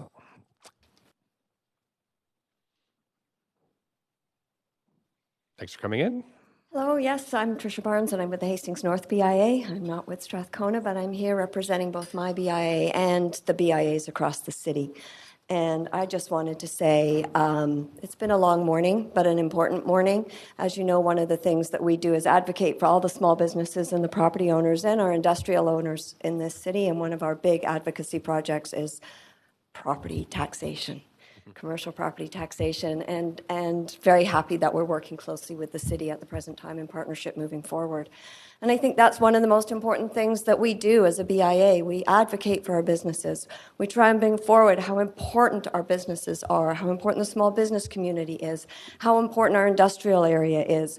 We now, as BIAs, are working really closely with CityPen and with the ELER on all those important issues moving forward. We are pushing and pushing to ensure that small business can survive, that our neighborhoods are vibrant, that we are a healthy city. And I understand some of our members don't necessarily feel that they see value all the time, and that is something. It is tax dollars, and I know that we work really hard to provide them with value to the best of our ability. You've met many of us, you know all of us, you know how much passion we bring to this work, and you know the passion that our board members bring to this work. And I think that we all want to work closely with our members as closely as we can, and I have to admit, our AGMs don't get great turnout, but we do ensure everybody knows that they're happening, and we are transparent. We do have an audit. And I would like Mr. Wortman to know that our salaries at the Hastings North BIA are actually not $48,000. They're a little bit more than that. And I think that's important for me to tell you and to clarify that. I just got to direct your comments to the Sorry. chair, though. It's important for me to let him know that, and to let him know that all the BIAs try to pay fairly, and that I think our salaries are probably closer to $140,000 for the staff that we have. I know that you know us all really well, and I know that you all understand the importance of business improvement associations in the City of Vancouver. Thank you. Thanks very much. And I don't see any questions for you. So that's it. And that's it for our speakers list, Council. I'm going to move us to the main queue. And if somebody wants to put themselves on it, please go ahead. Councillor Hardwick. Now that speakers have concluded, I was hoping to move that we break for lunch. Okay, so we can refer debate and decision until after we get back on this one? Okay, thanks. So do I have a seconder for that? Okay, all in favor? Great, and thanks very much. So we'll be back. We'll start our in-camera at 25 after 1, and then we'll be back here at 3:25. Thanks very much.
Council, we have quorum now, so we can come back. We're doing the debate and decision on the BIA grant.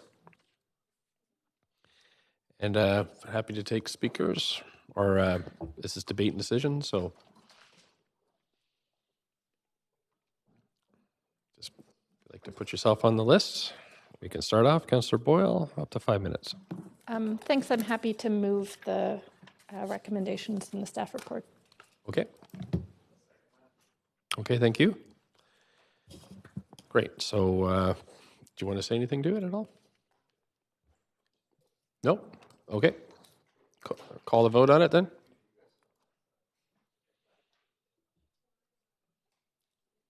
Everybody ready to vote? Okay. We're just voting on the BIA grants.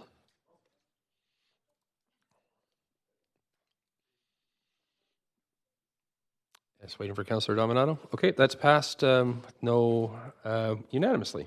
Thanks very much, Council. Next, we're moving on to the Heritage Action Plan. That was held by Councillor Hardwick. Councillor Hardwick, if you want to put yourself on the list, I'll just, you can start asking questions.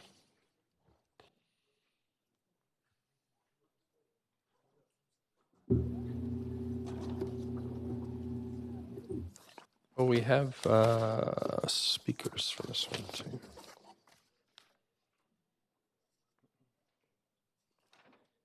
And we have two speakers for this one as well. Did you want to do speakers first? Maybe we'll do, just 1 second, please.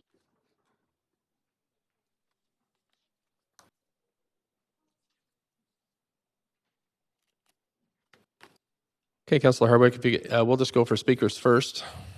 So I have Michael Klockner. Point of...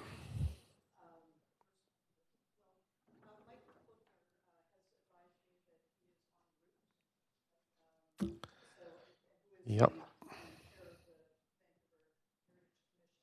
Sure.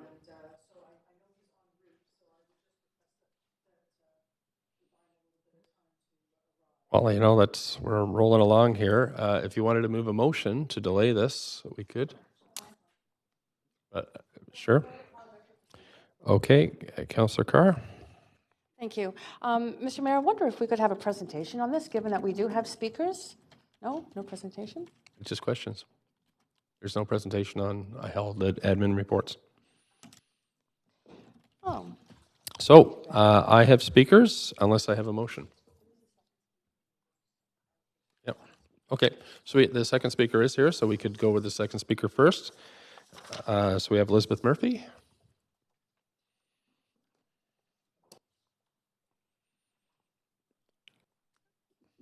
Thanks for coming in. You have up to 5 minutes, and councillors, then you have up to 3 minutes to ask questions. Thank you. Good afternoon. So I am speaking today on behalf of the Vancouver Character House Network, and we sent a letter into council. You should have all received it. And we have a petition to save character houses, which is now over 8,600, on its way up to 10,000, and 13,000 likes on the Facebook page, which indicates strong support for character house retention. And I just wanted to address the report mostly from that perspective in dealing with the character house issue. I'd like to point out to council that the original Heritage Action Plan was actually created in response to all the demolitions of the character houses at the time. So it was one of the major issues that this was intended to address. And also the Character House Network was involved in that, in the creation of the plan, as well as being consulted in the implementation process.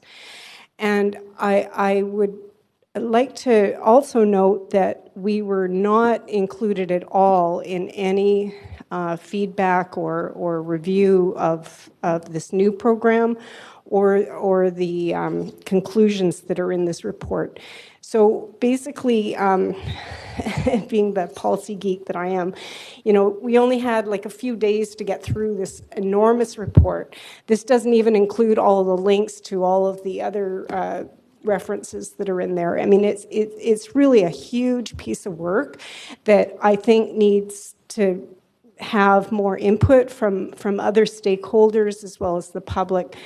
And I'm not even sure, I know that Michael Kluckner's on his way, but it doesn't even sound like the Heritage Commission really has had much time to go into this. So I think there are, while there's many good things in here, there are also concerns.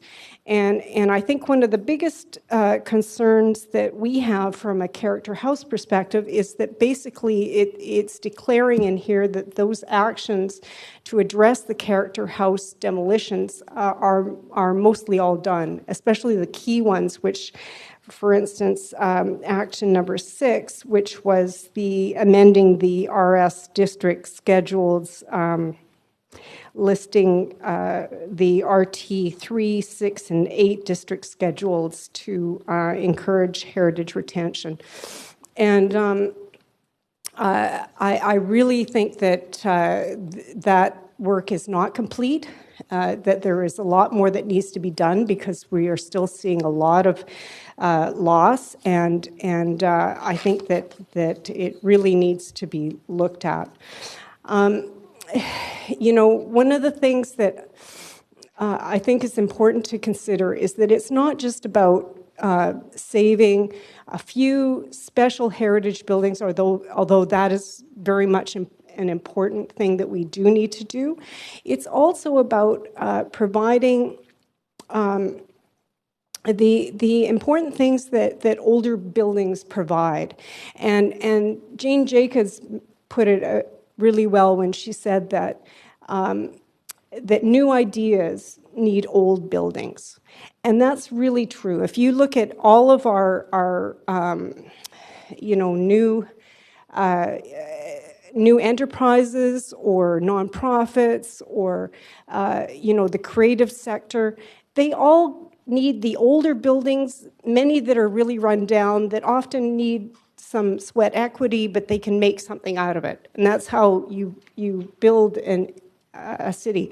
And it's an important part of our infrastructure. And the same with houses, too. These older houses, most people start with their first fixer-upper. And you need to have a good quantity of those around. If they're all demolished for new construction, we lose an important part of our city. So anyways, I just wanted to get to the second page, which recommended a few amendments. Just 15 seconds. I'm running out of time here. So one was to defer the report. The second was to refer it back to staff for more input. The third was to ensure that Appendix D was actually passed, because that isn't part of the recommendations, at least as far as I could see. So to include that. And then the other one was at 5 minutes, but just you to do have include the Action 6 as part of the Vancouver plan and not consider the character house issue dealt with. Thanks very much. We're moving on to questions. Councillor Carr, up to 3 minutes, please. Thank you. Thanks, Ms. Mercy, and for all the work you do around the goal of protecting character homes in the city. My question really is around that part of this report that you cited, which reports on the actions from 2013, and you noted it was Action 6. To amend the RS district schedules using our T368 district schedules as a model to encourage heritage retention, noted as complete. So I was on council at that time.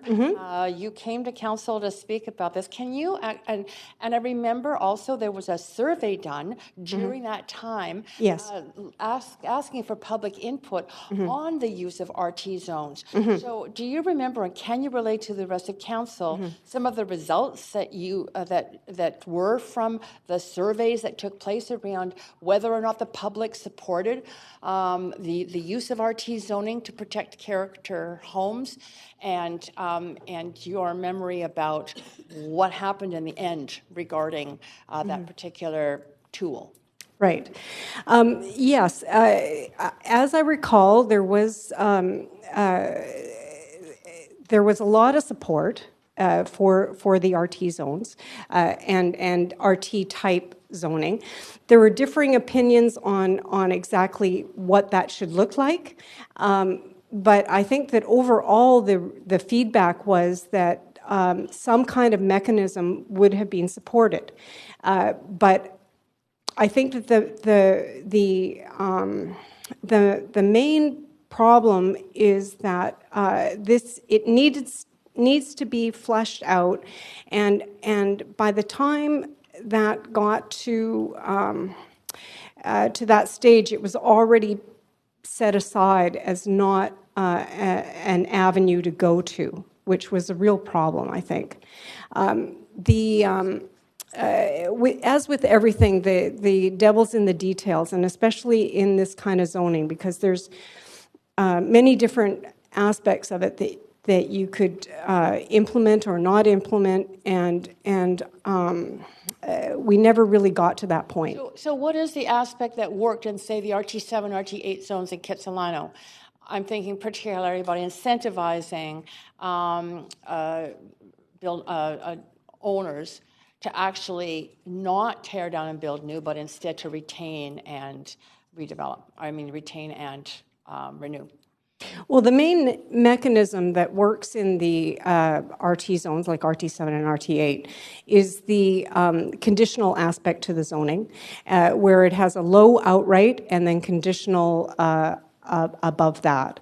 And that was not implemented as part of the RS changes that were done. It was only the carrots and not the stick, and you need a little bit of both. And that was the mistake that was made at the time. Thanks very much, Councillor Wiebe. Up to 3 minutes. Yeah, I agree. So you're looking at the Heritage Action Plan as all the check marks, and you're saying that some of those shouldn't be seen as complete because there's still a lot of work to do. Is that?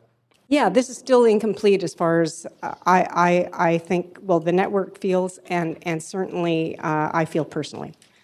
And some of these, like the green demolition bylaw, in that bylaw, it talks about if there is capacity industry, that we could kind of move those dates from deconstruction from 1910 up to 1940 or even 1970. Like, there is a lot of the capacity of industry changes that those will move. So you think those are all organic, should be organic documents, and as we move through the process, we can kind of change some of those numbers to ensure we're saving as much of the heritage as possible. Absolutely. And I think that we shouldn't just, have an end date and then say done and move on. These are, especially where we're seeing some of those actions have been implemented and they've made some difference, but many of the most important ones have not yet been done. Okay, thank you very much. Thank you, Councillor Dominato. Thanks, and thanks for being here. I just pulled up your correspondence as well, and I just wanted to follow up on the comment around there needing to be further consultation around the Heritage Action Plan, and just if you could expand on that, because of course, as part of our briefings and in the packages we get, it does outline consultation activities to date and what that looks like and who was engaged, and so for me to understand sort of where are the gaps or who else needs to be consulted in your view. Sure, fair enough. Well, for one thing, the Character House Network was never consulted, and I'm sure that there's other important stakeholders, like even the Heritage Commission, I understand, has not really had much time to look at this. I think they had one presentation, but I don't know that they've had any opportunity for actual input. I don't know that they actually even got a draft of the report to review in advance. So I think that the main stakeholders have not really even had much of an opportunity to look at this, and certainly not the public. So I think that it really needs to have more of a fulsome opportunity for the major stakeholders, but also the public to have a look and to have input. Thank you. Thank you, Councillor Genova. Thanks very much. I just had a question on the green demolition side of it. Sure. So I understand the average cost is anywhere from $50,000 to $60,000 for a single-family residential home. But the fine not to do deep green demo is $25,000. So does it concern you at all that people could just pay the fine and it would cost them less than to actually green demo their home? Well, that's a good point. I do think that obviously the some of these disincentives for demolition is helpful, but I still think that it's not the main decision making about whether or not someone's going to demolish a building or not. It would just be a cost of doing business. I mean, obviously, if the fine is less than the actual cost, that is problematic. Do you find that actually an incentive not to green demo a home? It sounds like it. Okay. I'm going to ask staff in a point of information after, but I want to ask you. Good point. On that, I had noted that last week. Yeah. Seems like a long time ago. Yeah. Also, just wondering how to balance this with some of our other policies. Because when I look at policies across the city, it's a little bit hard. You know, we have our making room policy. We have our Vancouver housing strategy. I've never heard anyone say that heritage shouldn't be in that.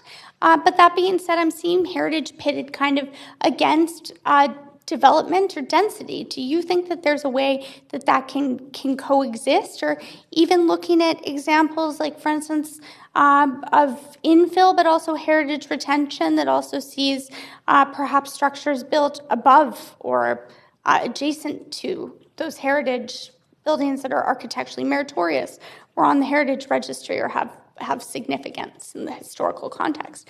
Wondering if you think that maybe that's described or explored far enough in this plan. Do you have any opinions on that you'd be willing to share with us?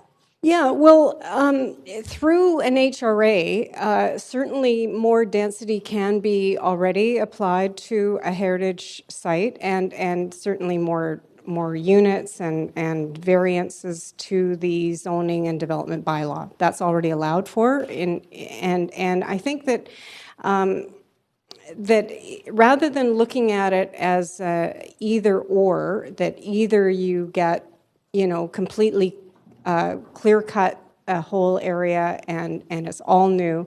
I think having a mix of things, and certainly adaptive reuse of existing buildings, can provide a lot of additional type of housing that we do want. We want ground-oriented, we want family housing, we need a whole mix, and we can get that through retention as well. Thanks very much. We're at the 3 minutes. Okay. Thank you. On to Councillor Hardwick. Up to 3 minutes, please. Ms. Murphy. You focused on a couple of areas of this report, and I'm wondering, what do you consider to be good about this report? Well, actually, the one Appendix D that they didn't mention in the recommendations, but should actually, I'm sure, was intended to be passed as well. It refers to clarifications of how the chief building officer interprets and applies the alternative compliance method for heritage buildings in the Vancouver building bylaw. And I think that that's very important. I don't know if it goes far enough, but at least it's a step in the right direction. And so I think that is good. I think that there are things that are intended to be an improvement. However, I still think it needs a lot of work. And also would like to have an opportunity to look at some of the recommendations in more detail. And they might be fine too, but I haven't really had a chance to look at it. Are these the kind of things that you could see being enveloped into the Vancouver plan? Absolutely. Yeah, I think it's very important. And especially, for instance, the Action 6 regarding RT zoning in RS areas. I think that that's an important part of making room and providing more housing, and should be considered as an option in order to achieve the city's objectives and include that as part of the planning process rather than just considering that done. I think it really needs to be considered as part of the process. Thank you. Thanks, Councillor Fry. Thanks, Mayor. Hi, Ms. Murphy. How are you? Good, thank you. So I see your letter from March the 8th, which Councillor Hardwick just recirculated as an amendment for this motion, and the idea being to receive this report for information, which in many respects kind of just kicks us down the road. Does that not contradict with some of the concerns I've heard you express previously about the urgency to protect some of these character homes and the heritage sort of streetscapes and that kind of thing if we, in fact, don't really provide... I think there's some really great tools, and I think you agree that there's some good tools in this. Are we not in danger of kicking this down the road and it may result in more loss of the kind of stuff, the very stuff you're trying to protect? I think for clarification, it's not suggesting that the whole report for information, it's just the first part. There's still a lot of, it's just A and B that we're looking at amending. Basically, all of the other recommendations are proposed to still be passed. And then adding a G for D, which for Appendix D, which was not included in the recommendations, what needs to be passed too.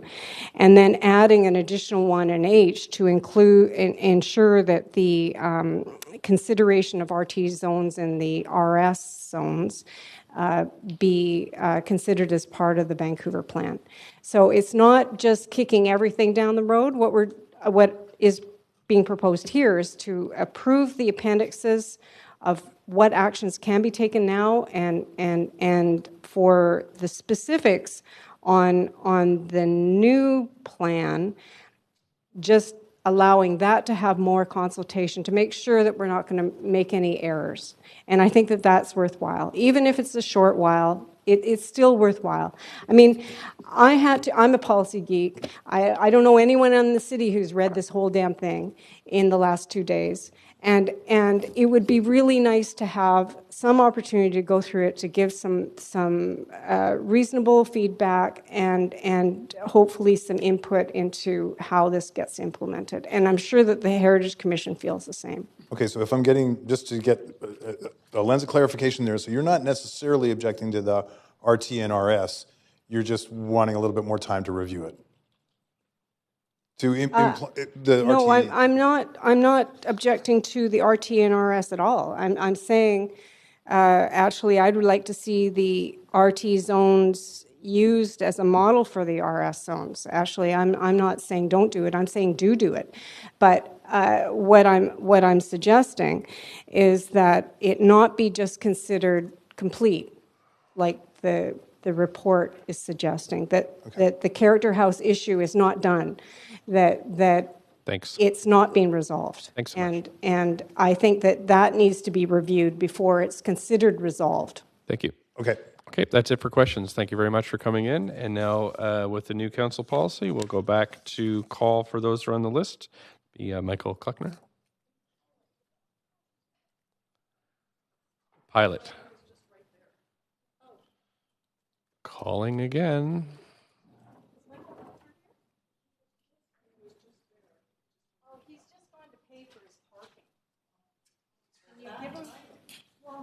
I don't know. Well, here he is. One more time. Yeah, I don't know. Got to do it the same for everybody, right? Thanks for coming. Up to 5 minutes. Okay. Please go ahead. Right. Parking pass. That was what it was all about. Mayor and Council, I'm here on behalf of the Heritage Commission, and initially at least, and I believe I can say that the majority of the Heritage Commissioners support the diversity of heritage values that you will find on page 1213, and the idea of adding them to the work that has been done over the past 35 years. But we're very unclear as to how this translates into protection of heritage resources. We don't know, for example, whether it's intended to push architectural design to create perhaps to create heritage places around ethnocultural themes. We just don't know. And I can't say for sure, because although the Heritage Commission heard a staff report, the staff report ran overtime and there was no opportunity for feedback or discussion. The same situation occurred with Culture Shift when ACCS came and presented to us. The presentation ran very long and no one was able to comment or discuss. However, we had a presentation from the Chinatown Transformation Team last month that allowed ample opportunity for comment and discussion and was very satisfactory. On page 6, table 1, I noticed $150,000 for self-determined cultural heritage asset mapping by the 3 First Nations. Why not use the books they've published? The Stolo Coast Salish Historical Atlas, and that's for the Musqueam, and then a book called Living Proof that the Tsleil-Waututh is very involved with. There doesn't appear to be any formal linkage between this report and the city departments and the volunteer historical groups who've been doing this kind of research for years, or with academic historians. My sense of it is perhaps that this report is intending to reinvent the wheel with city staff. On page 11, 6 guiding principles, the first 3 are intangibles, that is cultural. The question that we have is, what does it mean for a city planning department to embark in this direction? Page 13, the expression is used, systemically excluded ethnocultural communities. What does systemic mean? Does this mean in city regulations over the past 70 years when the restrictions came off on migration into Canada and all of the other rules of citizenship? The only group that could be accused of systemic discrimination, because that's part of the structures of an organization, is the City of Vancouver itself. And I don't see that. And words really matter in this context. As we're finding out when we use words like reconciliation, people are not sure of what these words mean. And systemic is another one. And I mean, perhaps the writer meant systematic. I am unclear also why the urban indigenous population, which is a settler community, is specifically mentioned. Is it further racializing them, making them stand apart rather than be an integral part of the city? And on page 15, including intangible cultural heritage in heritage planning, we're very unclear about what this means. Does it mean plaques everywhere? Does it mean design guidelines for new construction? Betty Murphy, who spoke here before, was talking about the Character House issue, and I won't go into that at all.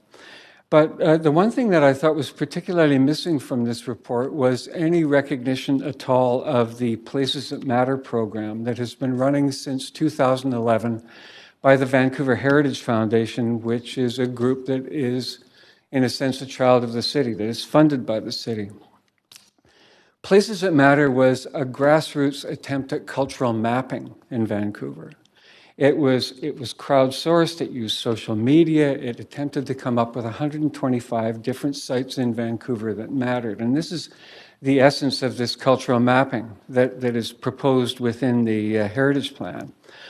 For example, we were able to identify the first Gurdwara in Vancouver, the last surviving Japanese-Canadian tenement on Fairview Slopes, for example, and these places all have plaques on them.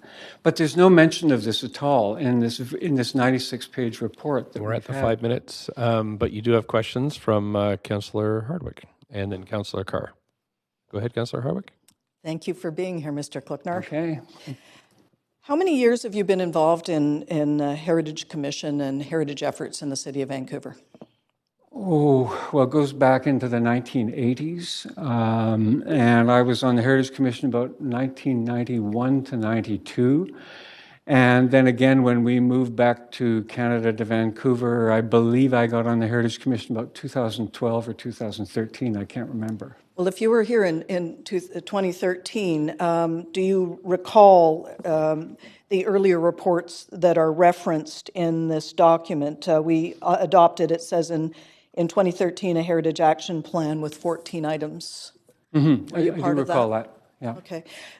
My general question, and this is a question I'll ask for staff as well, is who asked for this? Was this update of the Heritage Action Plan requested by the Heritage Commission? Oh, I think the Heritage Commission was involved with it. There were heritage advocacy groups who wanted an update, and a lot of it was matters of regulation. And for example, adding to the Heritage Register. It has gone in, and the consultants who came up with that advocated very strongly for going with the Canadian standards and guidelines, and they're in this report for conservation.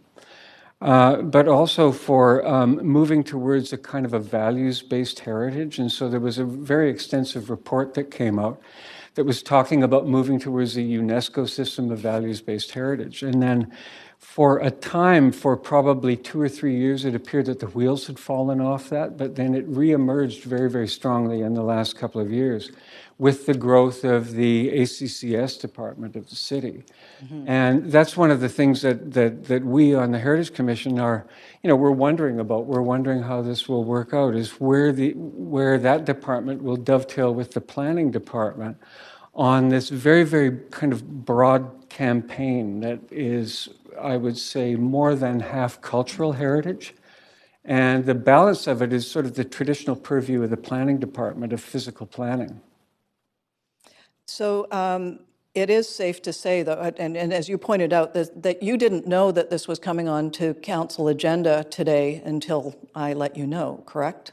To be honest, I think that we heard there was going to be a presentation to council, and that would have been at the last Heritage Commission meeting, but we didn't receive any of the documentation on this. We had the staff report, and that might have been the last meeting or the meeting before that. We had the staff report, but we didn't get anything in writing.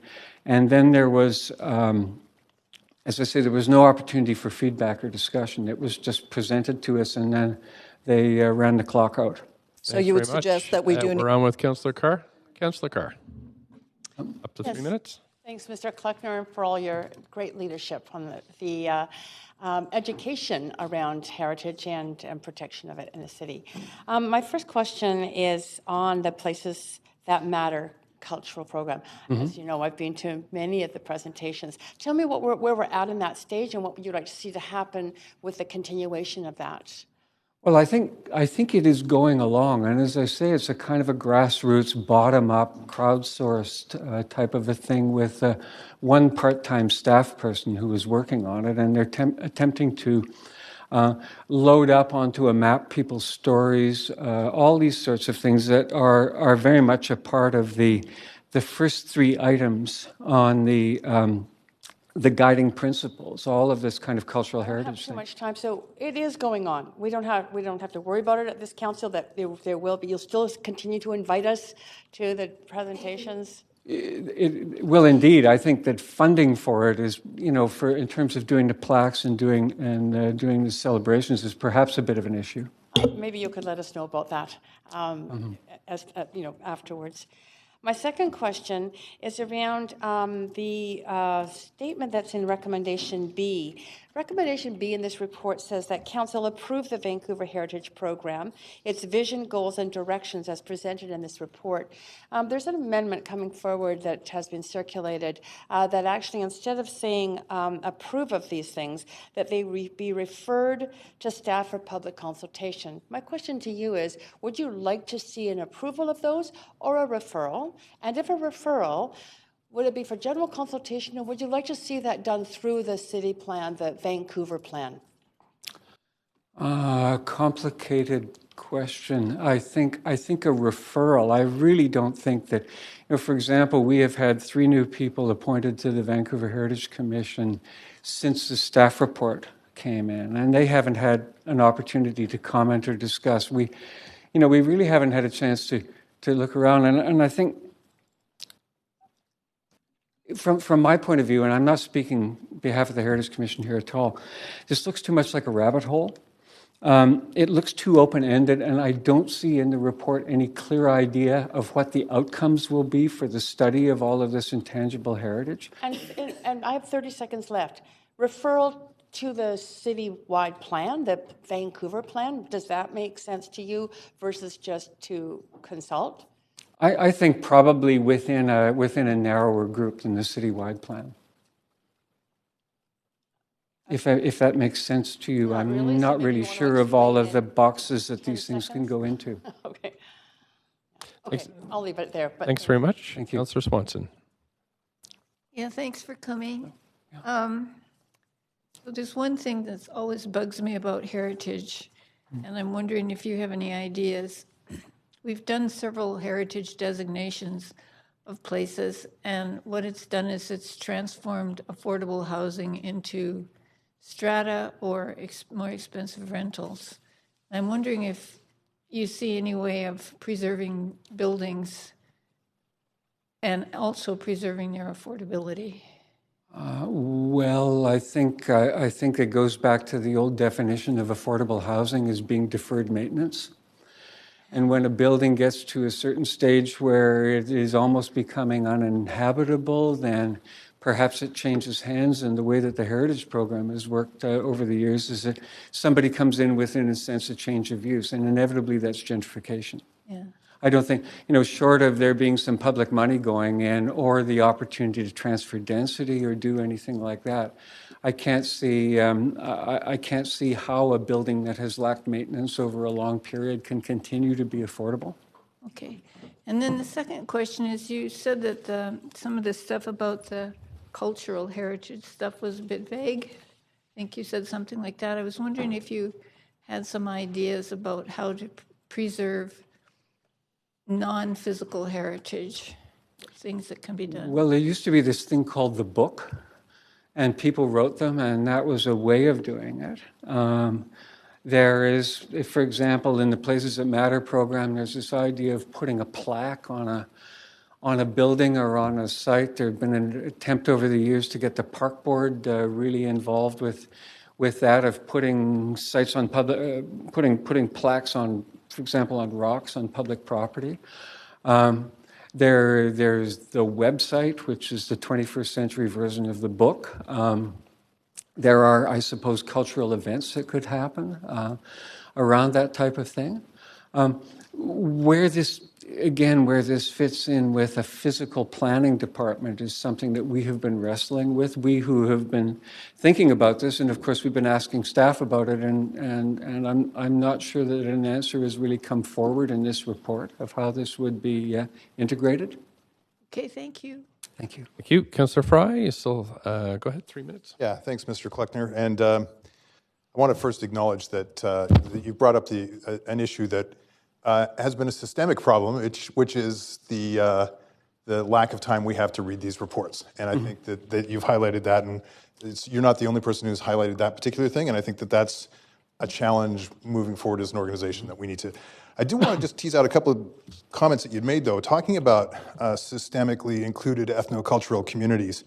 And I mean, I find that to be pretty clear language, and it's pretty well established legal language. Similarly, with ideas around intangible cultural heritage, which we know is a UNESCO recognized construct. And is this a case of, in those two specifics, is this a case of sort of old school heritage versus some of the new emergent thoughts around heritage and how we view heritage?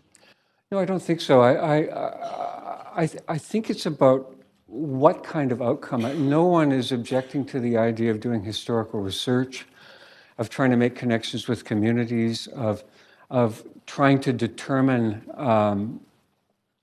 how this will all fit together into something. We believe, people like me believe, that the city should have all of its layers visible on it, and that would be Indigenous, it would be the ethnocultural, it would be all of these sorts of things.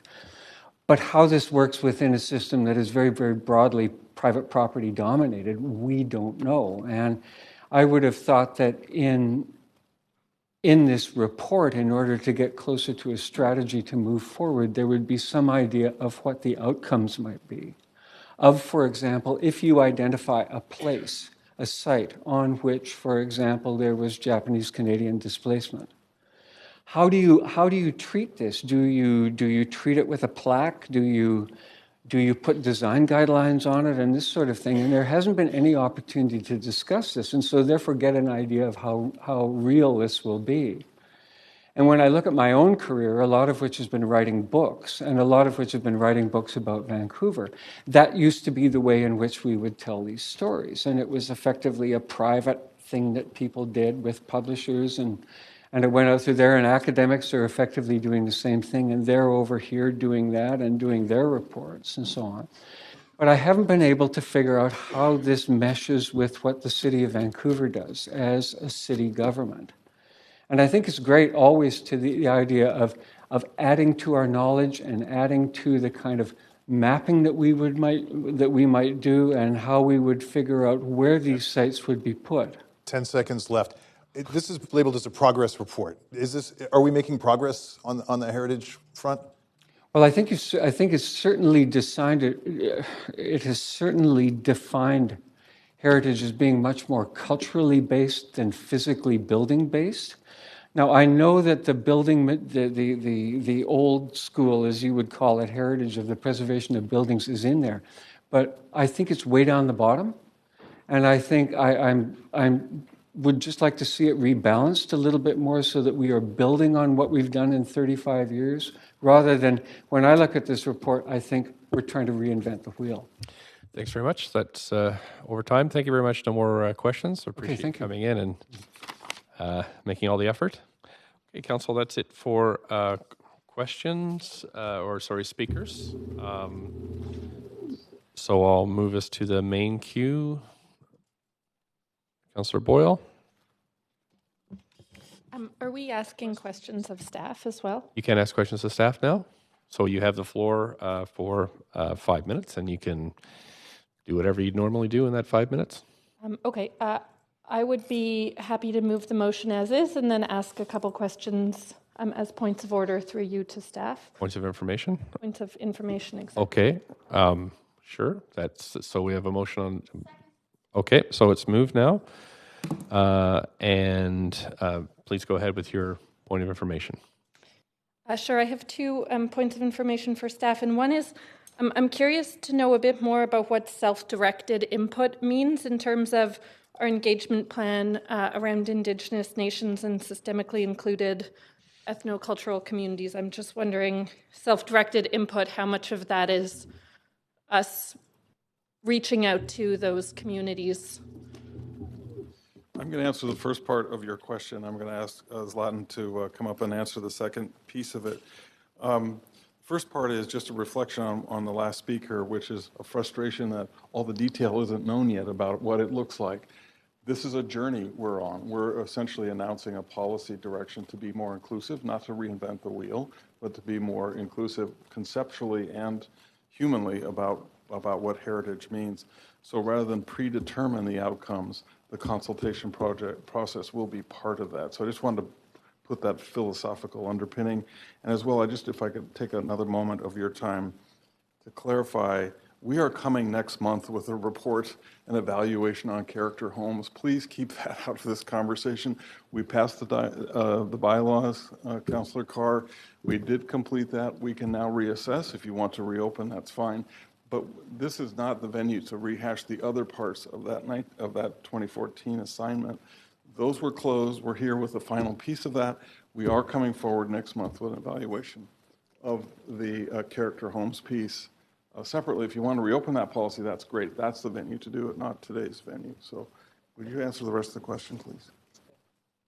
I have one other question too. So I guess I just want to clarify in self-directed input that we're not just waiting for groups to come to us. It will still be us doing that outreach, but just taking their lead in what the content might look like? Yeah, self-directed input means the input received from the stakeholders on their own terms, even if not invited or initiated or processed through our processes. So we need the key to this is to making space and time, especially for urban Indigenous people, as well as the Three Nations, to communicate to us their histories, their heritage values, any other values and approve that that information be used for the planning purposes or any other purposes.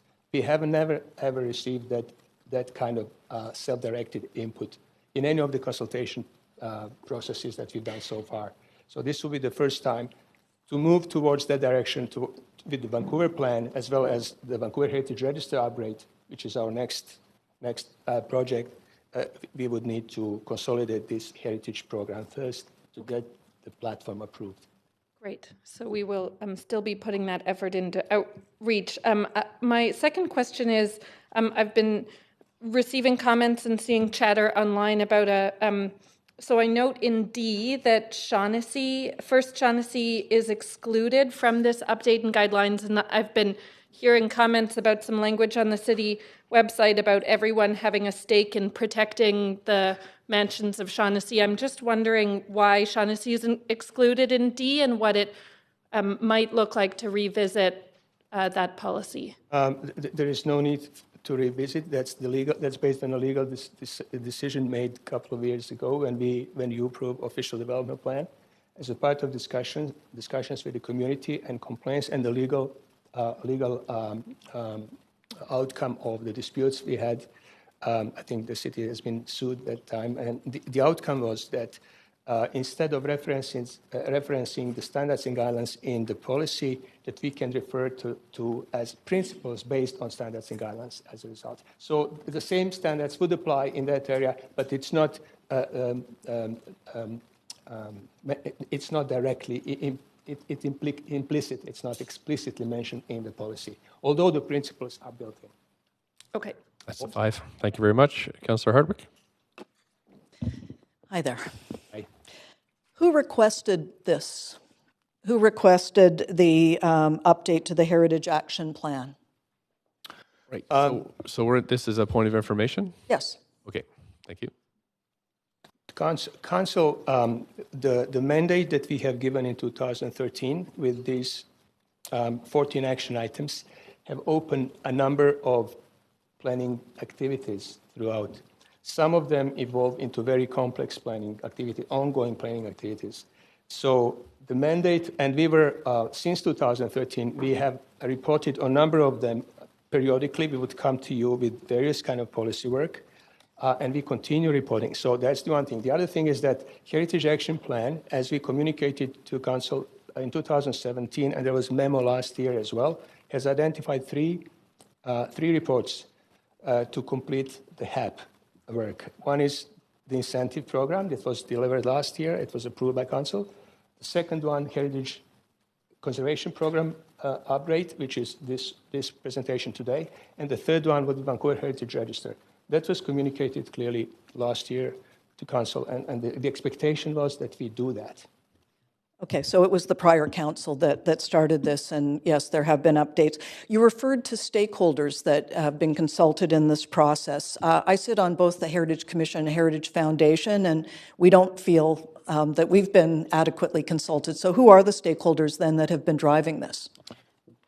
I have in Appendix A, I think it is, or somewhere else, there are 2 minutes from the Heritage Commission meetings and comments, a number of topics that are discussed here. You can see it in your report.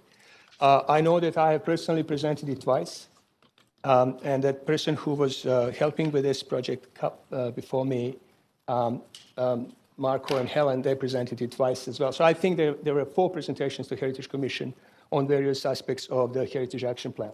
So they were presented to, but there wasn't an ongoing dialogue and feedback from those organizations. There is an ongoing dialogue, and feedback was received from a number. You have it on the page number 19 here. The number of stakeholders and community groups, as well as we had a number of open houses as well. It's also listed there. I don't really understand when you ask this question. If it's in the report, and it is, it's been actually pretty detailed. Elaborate in a way that is easy to understand. From staff's position, but I'm talking about the people that come and work on these groups on behalf of the city that are, presumably the ones that are representatives with specific expertise. So what I'm hearing is that, yes, staff has done this work, but no, and I think the fact that the head of the Heritage Commission is here is pretty illustrative of the fact that the outside bodies, the advisory bodies, do not feel consulted. So, Councillor Hardwick, we're in the debate and decision part of it, but if it is a point of information, you're of course more than welcome to do that. But please indicate that it's a point of information. Okay. Well, I have a specific question I'd like to ask because this came up in the conversation about the HRAs. I have heard through the building community that the HRAs have been discontinued as a mode for development. Could you comment on that? No, that's not exactly what it is. We have committed to expediting the process around heritage conservation and retention. One way of doing that is to choose appropriate tools for the projects. And HRA that was massively used in the past, pretty much, even if it wasn't needed to be used, is now being reassessed as a tool and used only when it's really required. That means if the Director of Planning can approve through the zoning development and development bylaw relaxations, approve and help the heritage conservation and retention, that would be the priority approach without having to deploy other legal tools to achieve the same. Okay, I have to cut you off because I know that I need to get my amendment in there. I'm advised I need to get an amendment, which I provided to the city clerk. This would be the time to put amendments forward. Now would be the time to put that in. Okay. I have 20 seconds. The motion, the amendment has been circulated. It is just to receive the report and that we do further consultation with the public, and I'd suggest stakeholders, and that we add a G and an H, which are both outlined there. I want to draw attention specifically to Appendix D, which was not mentioned in the report or was not finished in terms of we're just past the motion. Anyhow, okay, thank you. That's the amendment. Okay, so I'm just going to take a second to review this, and I'll call for a seconder.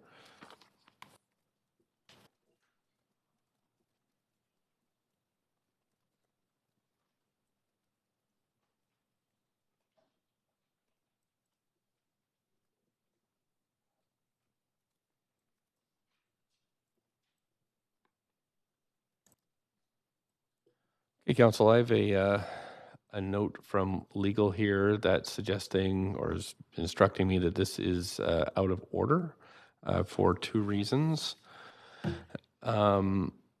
First, the letter G is that Council cannot direct the CBO in their interpretation of the bulletin or in their exercise of the delegated authority. And then secondly, it's out of order because it's redundant. Each is redundant because we already have a character homes report coming back to Council that's been ordered. So for that reason, this is out of order. In its entirety? If one thing's out of order, it's all out of order. Okay, thanks. On to Councillor Dejanova. I had a point of information for staff, okay, if I may. And I tried to give a heads up just before this, but it was regarding the green demolition fine cost. If the fine cost is $25,000, math wasn't my strongest subject in school, and the average cost is $55,000 to $60,000 on average, I understand, in 2019 prices for a green demo. Would it not be seen as an incentive not to green demo your home and pay the fine instead? Good afternoon, Mayor and Council. My name is Brad Bedelton with the Sustainability Group. Thank you for your question, Councillor Dejanova. So a couple of points of information. The deposit that we take for green demolition is just under $15,000, not $25,000, number one. The second is that green demo typically costs about $15,000 to $25,000 in terms of the typical green demolition. Over the 5 years that we've been running the program, I'm not aware of a single applicant that has foregone their deposit to just proceed and smash the house down. So in terms of its effectiveness, it has been quite effective for green demolition. So Thank you very much. But is there actually a fine for it? And is the fine $25,000? That was my understanding. No, so we take a deposit of roughly $15,000. They have to submit what we call a compliance report that includes all of the receipts for recycling and reuse. Provided that meets the 75% or 90% requirement in the bylaw, we then refund their money, and there's a partial refund that can be issued if they're close to compliance on it. I understand all of that. I had thought in posing questions to staff last year, maybe it was even a little bit before that, but I think it was last year, that there was an actual fine for this. It could be applied. Is there a fine at all? On top of the, as you said, I understood the deposit, get your deposit back, and there hadn't been a situation, but is there a fine in our bylaws? No. I'm not aware of a fine. We certainly haven't had to use the fine, but we have certainly used the deposit several times. Okay. I will pull that information up. I'd love to send that to staff for clarification. If I might, we have fines throughout our bylaws that are referred to for not complying with bylaws. I'm not sure exactly what the fine is for not complying with this bylaw, but yes, we have fines. Okay. And I think the point that Brad is trying to make, No, I appreciate is that we haven't had to use that because we work pretty closely with the applicants and try to support them through this process. Oh, for sure, and I appreciate that, and I think staff are doing a great job because obviously we haven't had to address that. I did want to ask, is there consideration that even if there is a $25,000 fine, which I seem to remember the answer being to my question, so if there is a fine, in addition that we haven't had to use, plus $15,000, that's still less than the amount of green demo. So is this something, I don't need to add an amendment to this because I don't want to belabor the process, but when would be the appropriate time for staff to report back on that or bring that information back, and will staff be considering that? The last report we brought on this was in 2018. We did report out on the percent compliance, and compliance is very high with this. So again, we have not had a single contractor forego their deposit. In many cases, where a deposit is lost, that contractor in future projects does submit compliant reports. So I would say we have a very high compliance rate for the green demo bylaw as it currently stands. Thanks. And I got that from the first question. My question, the question I just asked, or I see Mr. Kelly, I think he's just happy I'm not asking about airspace parcels, is would there be consideration to raising the bar of the fine and or the deposit, or implementing a fine if there isn't one, to reach above the amount that it would cost someone to green demo their home, so it actually was a disincentive? To demolish the home in the first place? That is a different question. That was the question I was getting at the whole time around. Thank you.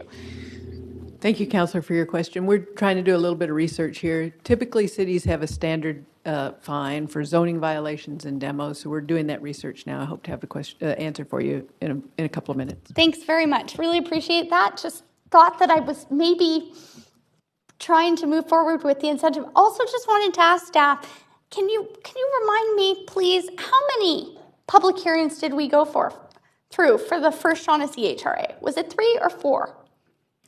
Because I don't know if Councillor Boyle, if you were watching all of those evenings, but we were here. So I didn't know if we wanted to revisit or reopen that. So I was hoping maybe we could talk about how much lengthy consultation went into that. I can't be very specific. I just know it was very complicated, complex, and lengthy. But there was a lot of consultation, is that correct? Yes. And we're at 5 minutes. Oh, thank you. Sorry, I Thanks didn't very see much. my No time. problem. Councillor Carr, up to 5 minutes. Yes, thank you. Yes, I have a question first for you. And the question to staff is, if the council receives this report for information, is that any different really than receiving it as a progress update? Well, that's a great question. This is the first part of this report is about Heritage Action Plan. Everything in this has already been approved and reviewed and approved. There is an ongoing policy development as a result of the Heritage Actions that were issued in 2013.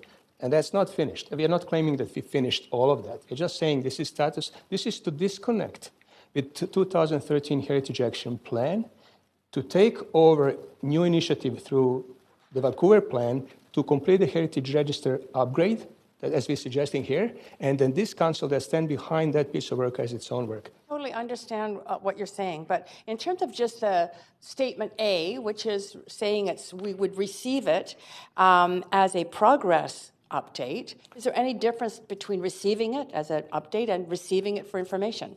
This is pretty much for information. Pretty much for information. Okay, fine. Thank you. I do have another point, though, to make. I have submitted some amendments, but I was at the Urban Indigenous Peoples Advisory Committee as one of the 2 liaisons last night, and they did really want me to convey to council their concerns around consultation. In that they felt that that there was a presentation made to them, but there was no time or opportunity for them to actually provide significant feedback, which they could then potentially see reflected in the recommendations before us. So they wanted to convey to you that they have a working group in UIPAC that is actually working on the terms of consultation. When people come from staff to their committee, what they would like to see in terms of a process followed, just for a heads up. I'm going to move straight into my amendments. Whoops, have just disappeared from my screen. My amendments are just... one last question to you. There was a concern raised by myself and other people in looking to see that all the recommendations include adopting things that are later on in the report. Later on in the report, there's all these changes that are in Appendix D, but there's no acceptance of that. Was that a misfire? Like, should we actually be adopting those recommendations? Yeah. You should. The Appendix D. Yes. This is the bulletin that we just talked about. Yes, because it's got all these red line changes. For information purposes, to show interdepartmental coordination and update to the chief billing official part of business. It's not required to be approved today. It's not even. It's not required to be approved. Okay. That's why it was offered for information purposes, and that's why it's not mentioned in the body of the report. All right. Okay. Fine. On to my amendments. My amendments are twofold, and you can drop the G from my amendments then. And just in terms of A, that council received this report for information. There's some concern. I have a specific concern around just one little tiny bit, but whether or not it was ever completed to look or to examine RT zoning for the protection of character homes. There was a lot of dispute through that process, and I am very happy to hear, and I'm not going to put it in as an amendment, there is an opportunity next month for us to look at that. But that's why I want to see that language changed in A. And in B, that council refer back to staff for public consultation on the Vancouver Heritage Program, its vision, goals, and directions as presented in this report. Oh, sorry, I meant to add the word further public consultation. Yes. Further, or additional, sorry. Okay, sorry, I've pulled up the wrong one. Additional public consultation. Yeah, it's in there. That we've already got some consultation, but the additional is I think what's certainly what was requested last night. The report, I know, directs staff to do that through the city plan, the Vancouver plan, around specifically Indigenous peoples. And so I think that there is a request from other agencies. I think that you're probably planning to do that anyway, but I think it should be clear that that's going. We are planning, if I may say, Vancouver Heritage Register is integrated with Vancouver Plan engagement process with Indigenous people as well, and the 3 nations and ethnocultural communities. And this is the one that will resolve and talk more and discuss the issues of heritage evaluation, intangible, tangible, categories of the Heritage Register, and those important things that would create then complete a picture with a heritage policy piece. Thanks so much. We're at 5 minutes, so we need a seconder for that. Okay, so I'll move us on to the amendment queue. If somebody wants to speak, I'm going to clear the queue if you'd like to speak to this. Okay, Councillor Dejanova. I just had a point of information, Mr. Mayor. Okay.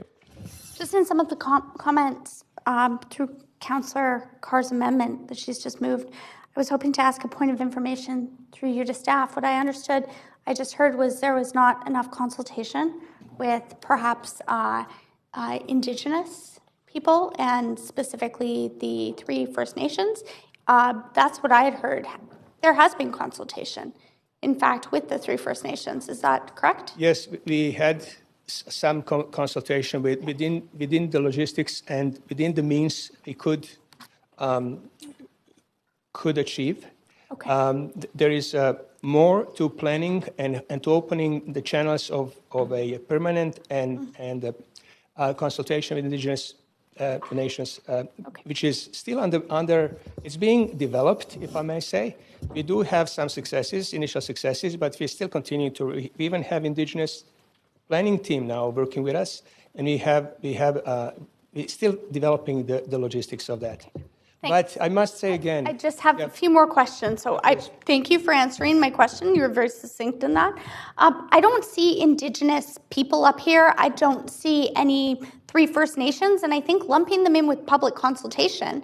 Would staff see this amendment right here as directing them to go and consult with First Nations, or is that just public consultation? Like, let's have an open house, or let's mail out some comment cards, or whichever way you do it, because public consultation is the whole public. Is that correct? well, I'm yes, exactly. But we will do that with Vancouver Heritage Register, which is a bigger piece. We'll do that anyway. We don't need to do this. This is a platform. This is a policy platform to achieve the other I stuff. just was going to say, I'm sorry, it's like deja vu from this morning. I thought this was already being done. So if consultation has already been done, okay, then I'm asking you, what is it that staff would be doing here that hasn't already been done in this amendment? Just a point of information. Thank you, Mr. Mayor. And what work, Mr. Kelly, as you come to the microphone, would this take away from? Well, Could be I think, yeah, I think we're probably not, we're intending this not to be repetitive or duplicative. In other words, the work that we're doing to fill out what this new policy framework means with First Nations and other Indigenous people is part of what we will be doing as part of the Vancouver Plan outreach. So we don't see it as That's happening. a new assignment. So it's on its way, it's happening. So if you get this direction, what would you be doing that you haven't already done in this amendment? Well, I think we feel we've consulted sufficiently for the policies you're being asked to adopt today. To go forward, I think this would be helpful in terms of detailing out what are the next steps in all of this. But you brought it to us here today because it's complete and had the consultation. Is May that I jump correct? in? Thanks. We have done, I think, you look at the list, it's pretty extensive consultation that's taken place. The B that we are recommending that council approve is a bit of a shift in how we think about heritage. And we've come across a number of issues where we've thought about heritage as older buildings rather than thinking about the cultural components of heritage. First Nations activities that might have taken place on that location in the past or other components of heritage. My concern with not approving it and telling us to go consult in a way raises the question of, is this the direction we're going? I think it's stronger for us to have the endorsement from council that we are taking a broader perspective on cultural heritage and on heritage generally, and to go consult from that foundation. And so I think that's kind of what we were recommending. Well, that's not what this says. And I know that in staff's recommendations, it does say how you're going to move forward in the Vancouver plan, that this is a piece of this. So I will not be supporting this amendment. Thank you. You, Councillor Fry. Yeah, and in truth, and actually I'll thank Councillor DiGenova for raising that point of information with the city manager, because I do struggle also with the idea that by referring this back, we're not approving this at all.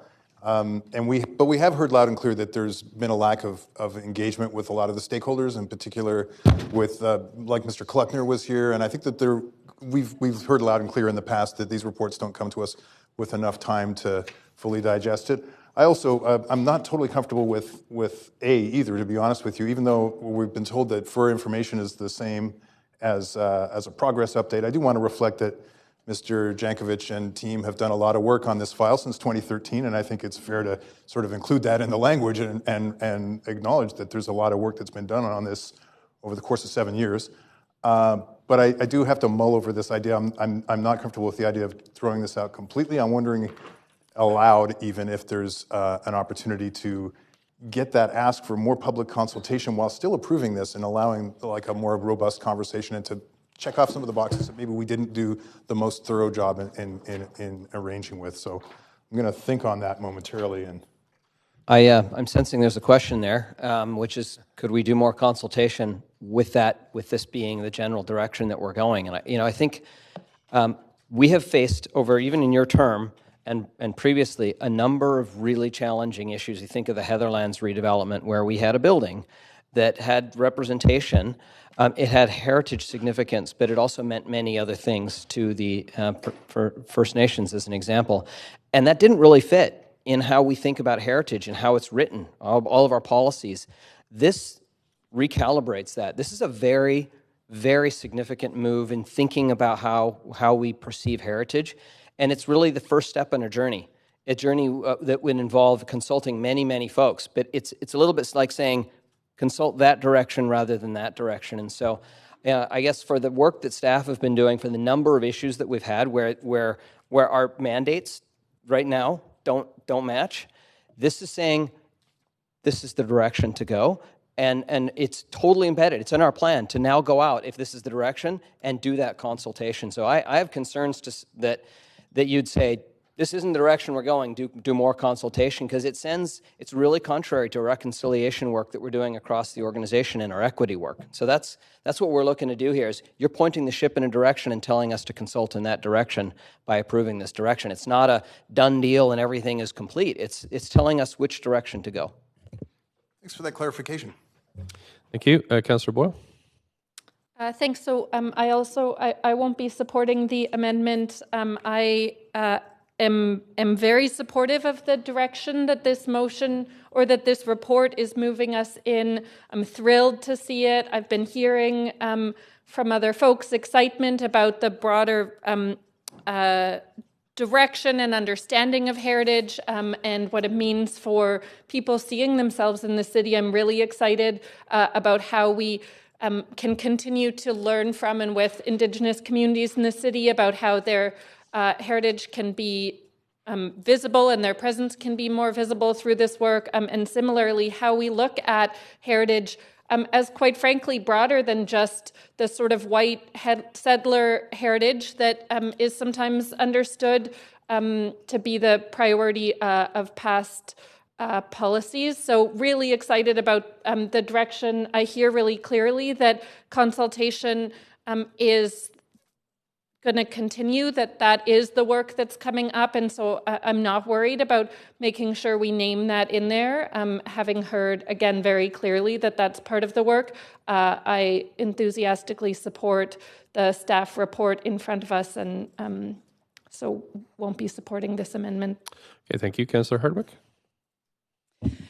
Well, as the city's representative on both the Heritage Commission and the Heritage Foundation, I am in support of this amendment that Councillor Carr has put forward. And there is a reason why we need more consultation, because we've heard what we get is we get presentations from staff and we don't get time to ask questions.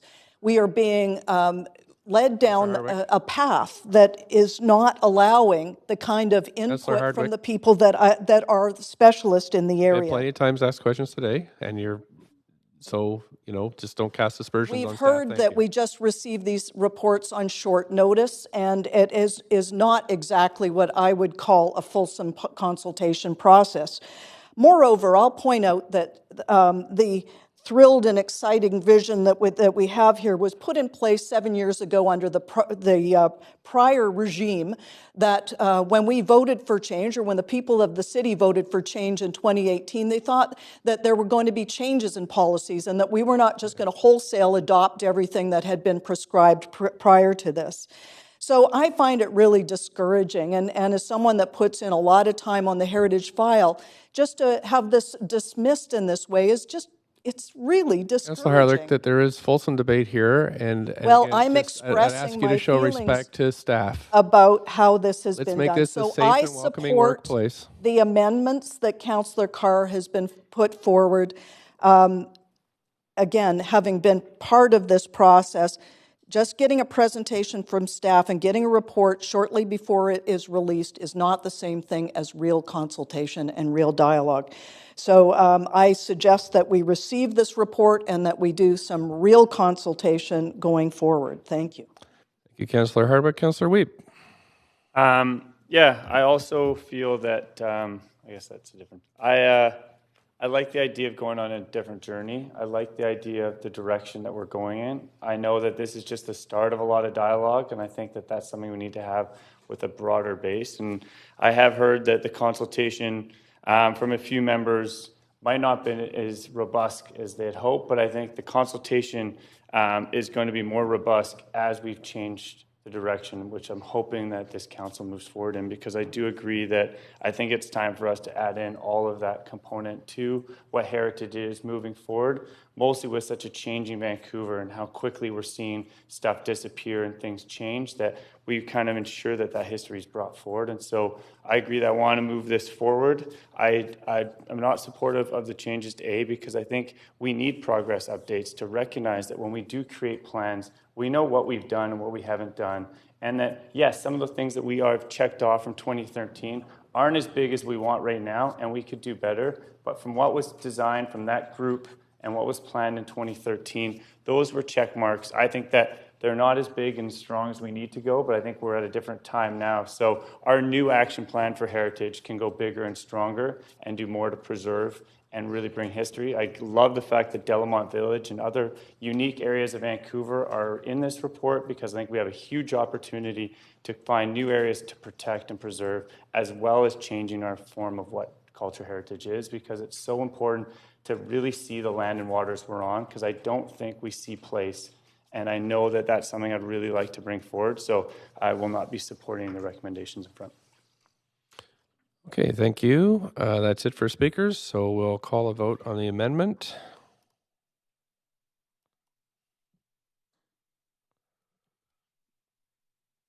Councillor Bly.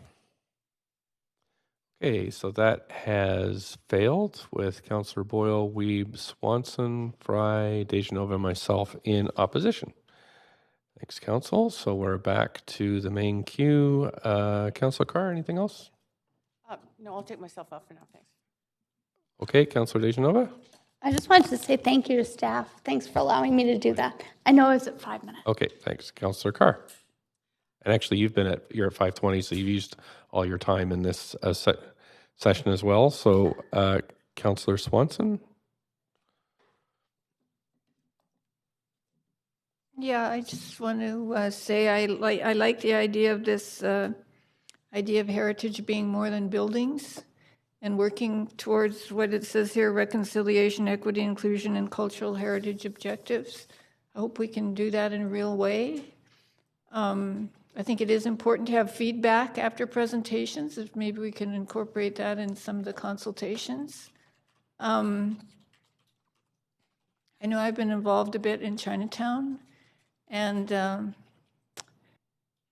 I'm thinking of the working class history of Chinatown. It's kind of being displaced now. So if there could be kind of a lens, a heritage lens on that, to actually preserve the heritage people who are living there, it's that kind of thing to me. Or if we could have preserved the heritage people at Broadway and Carolina, to me that would have been real heritage preservation.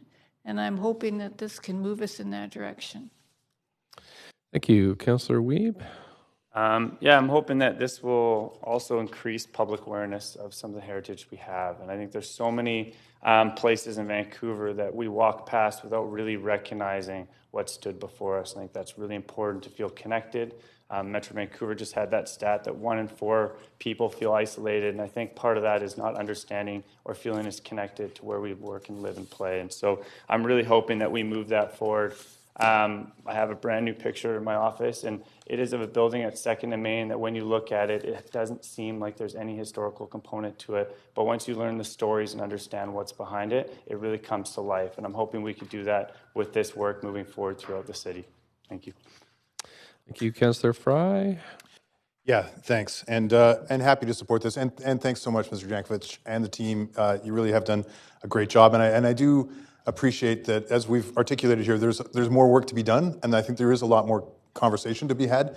But I really, really want to acknowledge the direction that includes things like intangible cultural heritage, because through my earlier work before I got elected, I did quite a bit of work on the Hogan's Alley project, and recognizing that there's nothing there. So we can't really acknowledge it as a heritage site because there's actually nothing there to acknowledge. So when we talk about what we're going to do with that site, this is where intangible cultural heritage becomes so important. And there's so many pieces of that throughout the city. And what makes a city like ours, that's a city of immigrants, many of whom are new immigrants and don't have those cultural ties to this community, like myself, my family came here, we didn't have a connection to Canada or to Vancouver, and certainly, and I love old architecture, and I live in an old house, and I appreciate all that vernacular. But I also want to acknowledge that there's lots of people who have come here to form their lives here, and what does that look like, and what does that mean, and how do we acknowledge that? And as we're a growing, changing city, and we are going to lose lots of those old streetscapes, that's an inevitability of growing up in Vancouver. I go downtown, and sometimes I feel lost because I don't even know where I am anymore. I don't recognize stuff. So what is it that actually matters to us? What is the thing, the fabric that ties us together? And what is the heritage? And I think that that's where this work can take us. And I do hope that the overall message as well, that we need to do better jobs of reaching out to some of those key stakeholders, because I do want to acknowledge Mr. Kluckner and Ms. Murphy and the people who have done so much tireless work to preserve a lot of that architectural heritage, that they need to be at the table as well. So we need to all work together. And I think there's a great opportunity here, but I want to thank you for the work, and I'm really happy to support this. And keep going. Thank you. Councillor Hardwick? I'd like to request that we sever, please. I'd like to sever A and B from the rest of the recommendations. Okay, thank you very much. Again, as someone that is the city's representative on both the Heritage Commission and the Heritage Foundation, although it may not be for much longer after what I have to say here, I am not enthusiastically supporting this. I don't feel that there has been adequate work done with the community on this. I feel it's been very prescriptive and coming from staff instead of coming from the community. I've stated what I have to say about that. I'm disappointed that an amendment couldn't have been brought forward that would have allowed for greater interaction and input from the heritage community. But since that's not the case, the best I can do is ask for severing so I can go on the record on this regard. Thank you. Okay, thank you. I've got nobody else on the queue, so we can call a vote. Staff, if you can just pull it up on the screen. Clerks, sorry. And then, is it up there? Oh. We're going to sever. We've asked for severing on A and B.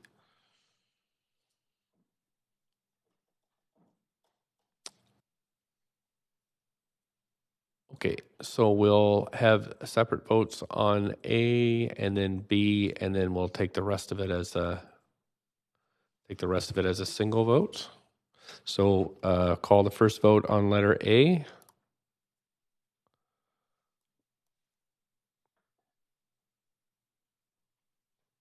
And that's passed with Councillor Hardwick in opposition. We'll call a separate vote on B.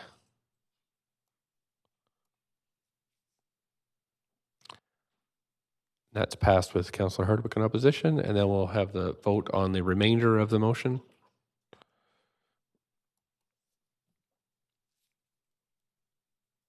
And that's passed with no opposition, and unanimously, in fact. Okay. Thank you, Council. Councillor Fry, you said that if you can put yourself on the list, I've heard, a little bird told me that you don't have any questions now on report number 10. Okay, so can we have a motion? Just need to put you on the floor first, but I've got Councillor Boyle here on the list. Can you cede the floor to Councillor Fry? Okay. Sure. Yes, I had previously held item 10, but given the time of the day, and we've had a long day, and we have a long day to go, I'm happy to let that one go, and I'll follow up with the city manager at a later date with my questions. Okay, thanks. So you'll move the motion to accept the report? I will move the motion to accept the report. And we have a seconder? Seconder? I think I saw Councillor Weeb first. So all in favor of this? Any opposed? That's passed. Thank you very much, Council. Now we're moving on to, as I see, we're 10 to 5. Moving on to bylaws.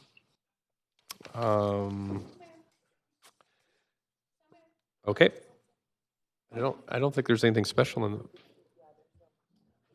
Sorry, I am not... Whoops, I just lost it there for a second. Bylaws. We have 10 bylaws on the agenda for consideration by council. Council members who are not present for the meetings related to public hearing enactment bylaws must confirm that they have reviewed the proceedings of the meetings. Bylaw 8 is from the public hearing on July 17th, 2018, and will require most of council to review in order to be eligible. When I call your name, please let me know if you have reviewed and if you'll be voting. Councillor Bly. Councillor Boyle. Councillor Dominato, not in the chambers. Councillor Fry. Councillor Hardwick. Councillor Kirby-Young, not here. Councillor Swanson. Councillor Weep. Okay, great. Thanks. So anybody wish to hold any of these for debate? I have Councillor Swanson on the list. Councillor Swanson? I just want to hold 3 to abstain. Okay, you would like to have a separate vote on 3. Okay. Councillor Weep? Number 6 and 7, I will declare conflict as I was involved in the expanding of the Mount Pleasant BIA. Okay. Thank you. Just want to check with the clerk here.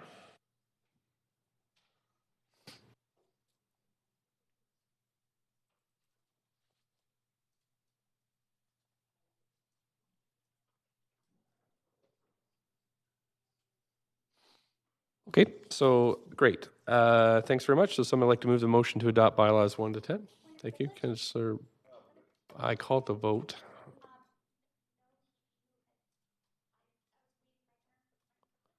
You're not.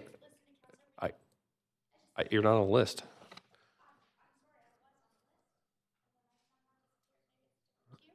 No. Councillor Dejanova, go ahead. Just had to ask because I had conflicted out on item number 8. I just wanted to make sure, because Kelly Court is here, but there's no address, that any corresponding bylaws would have also been flagged. However, I couldn't find them. I did try and match up the addresses, but I just wanted to make sure with you that that was not the case, and if there was a bylaw that pertained to that, that it is fully my intention to conflict out. Okay. But other than that, I was happy to move the bylaws as I had stated before. Thank you. Okay, thanks. So, thank you. So, all in favor? Any opposed? Great. Thank you very much. The clerks have all that. That's recorded, more or less. Okay. Thank you very much. Administrative motions. 2 administrative motions on the agenda. Does anyone wish to hold these? You could just put yourself in the queue. That would be great. So let's move over to the main queue here. And or does anybody wish to declare a conflict of interest? I don't see anybody. Councillor Dejanova? Okay. Right. We're going to move them. Okay. Seconder. Councillor Carr, thank you. All in favor? Any opposed? Those have passed as well. Okay, we're closing in on 5 to 5. We have 11 council members' motions, although one has been withdrawn, so we have 10. Motion 1 is request for leaves of absences as follows. Councillor Boyle for civic business for the meeting on Wednesday, March 11th from 2 to 6. Councillor Bly for personal reasons for the meeting April 1st from 9:30 till noon. Somebody like to move this motion?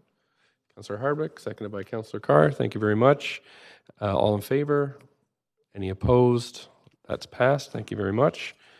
And I'm just wondering about timing here, Council. We're at 5 to 5. Okay. Did try there, Mr. Mayor. Yep. Sometimes the queues move around. I know that from chairing myself.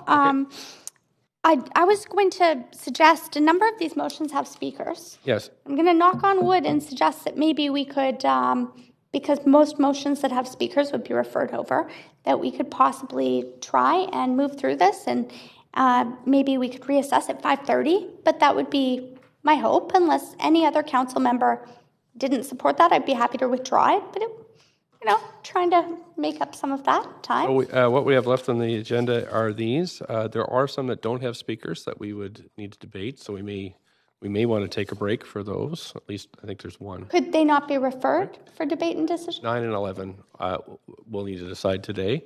And there's notices of motion, new business inquiries, and other matters. So I'm a little leery about just powering right through because we may get caught up in debate on the two motions and then the new business and other stuff. So we have a motion, but I just wondered, so your motion is that we expend past 5 o'clock to do how far? I was going to suggest we could do another check-in at 5:30 maybe and see how far we'd come. That's what I'd suggested before.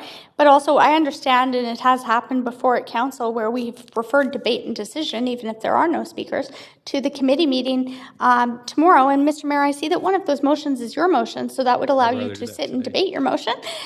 I mean, I'm not trying to organize this for you. We have a motion on the floor. I'm just wondering, just to be clear. Yeah, I would suggest that maybe debate and decision on number 9 and number 11 could be referred to the I'm getting a lot of meeting head shakes. tomorrow. But if not, I'd just be happy to do a check-in at 5:30 and see how far we'd come. And perhaps if we had come through most of these motions, then we could reassess that.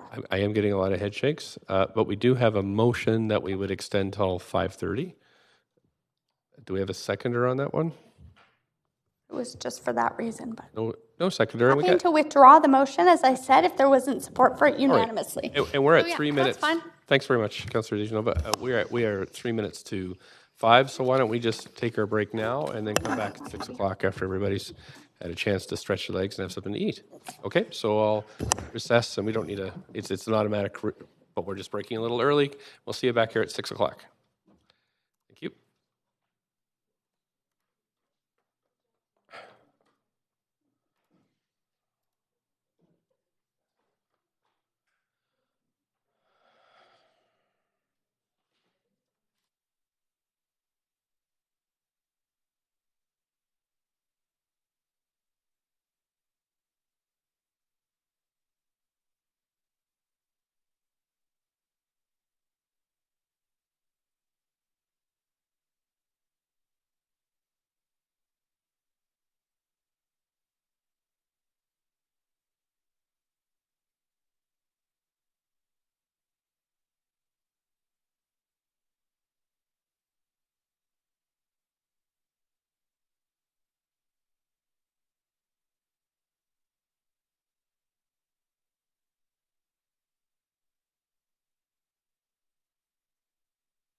Okay, Council, we've got quorum, so I'm going to move ahead.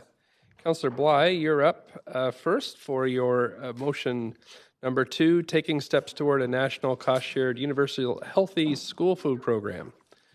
And we got the 2 minutes first. So if you put yourself on the list, we get you the 2 minutes, and there'll be a round of questions up to 1 minute.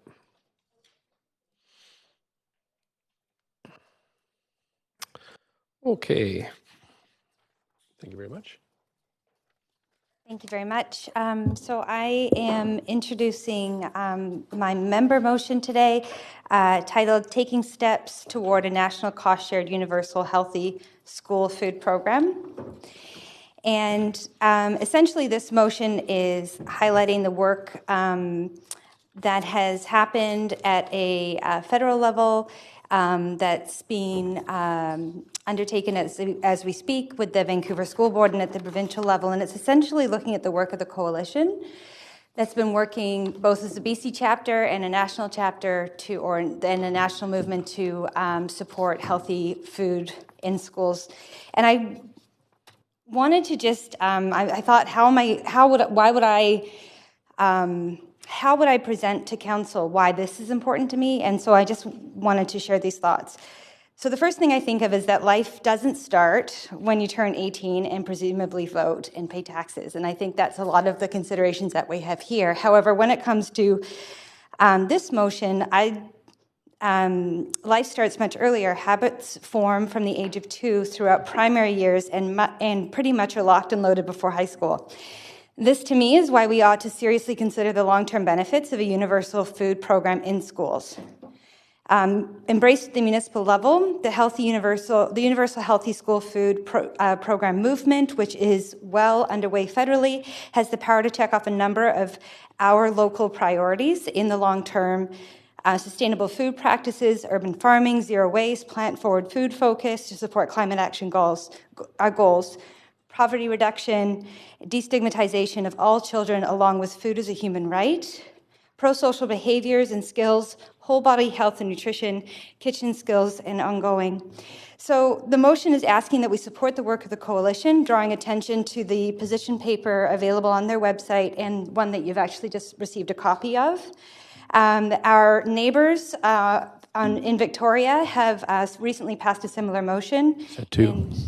It's an important issue that I would like to raise and hope to get your support on. Thank you very much. And you've got some questions. I'll just move up Councillor Wiebe first for a minute. Yeah, one of my questions, are there other cities that are moving this initiative? And has the City of Vancouver ever expressed that this could be something that we would like to move forward with?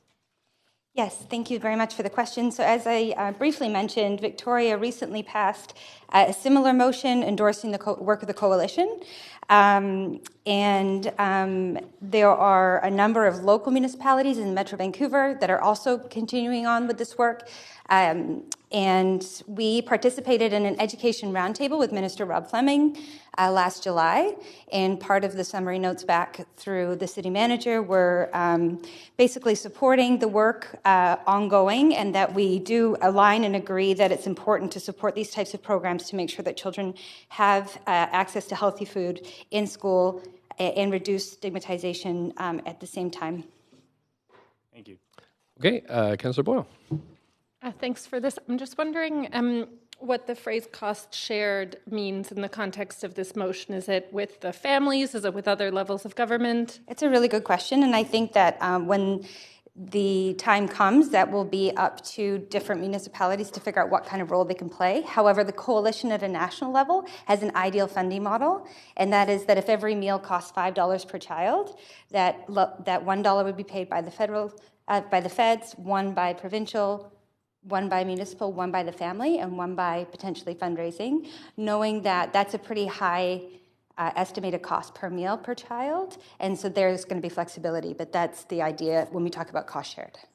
Okay, and I assume the universal language means for families who can't pay $1 a meal. Universality means that every child has access to this program no matter what, but what it does do is ensure that no child is sort of isolated as greater need than others. Thank you. On to Councillor Fry for up to a minute. Thank you, and thanks for the work on this. So obviously, school food has changed a lot since I was a kid. I know that they're getting Uber Eats and all sorts of things. What does the distribution model look like for modern school food? Yeah, another great question. We have the benefit, I would say, in Vancouver of being able to grow a lot of our own food because of our climate. So in Vancouver, we have that opportunity to really involve kids from planting the seeds to harvesting the food to being able to cook on site. And then any supplementary ingredients or what have you, purchasing that they would bring food in. So does that answer your question directly, indirectly? Well, I mean, are there cafeterias in schools still? Is that still kind of the... There are kitchens, but there's a pilot program called Lunch Lab out of Lord Roberts, and they have a very basic kitchen, not a commercial kitchen. They have like a kitchen that you would probably have in your kitchen with a regular oven, what have you, and they're able to produce meals twice a week for 180 kids. Cool. Yeah. That's my time. You, Councillor Carr. Yes, thank you so much for bringing it forward. My first question is, universality, how important is that in terms of potential social stigmatization if only certain kids get meals? That's thank you for the question. We only have to look at what's happening right now. So if a child goes to school hungry right now, in some schools, not all, they sort of get funneled off into a different classroom where there's a brown paper bag that's available for them to pick up.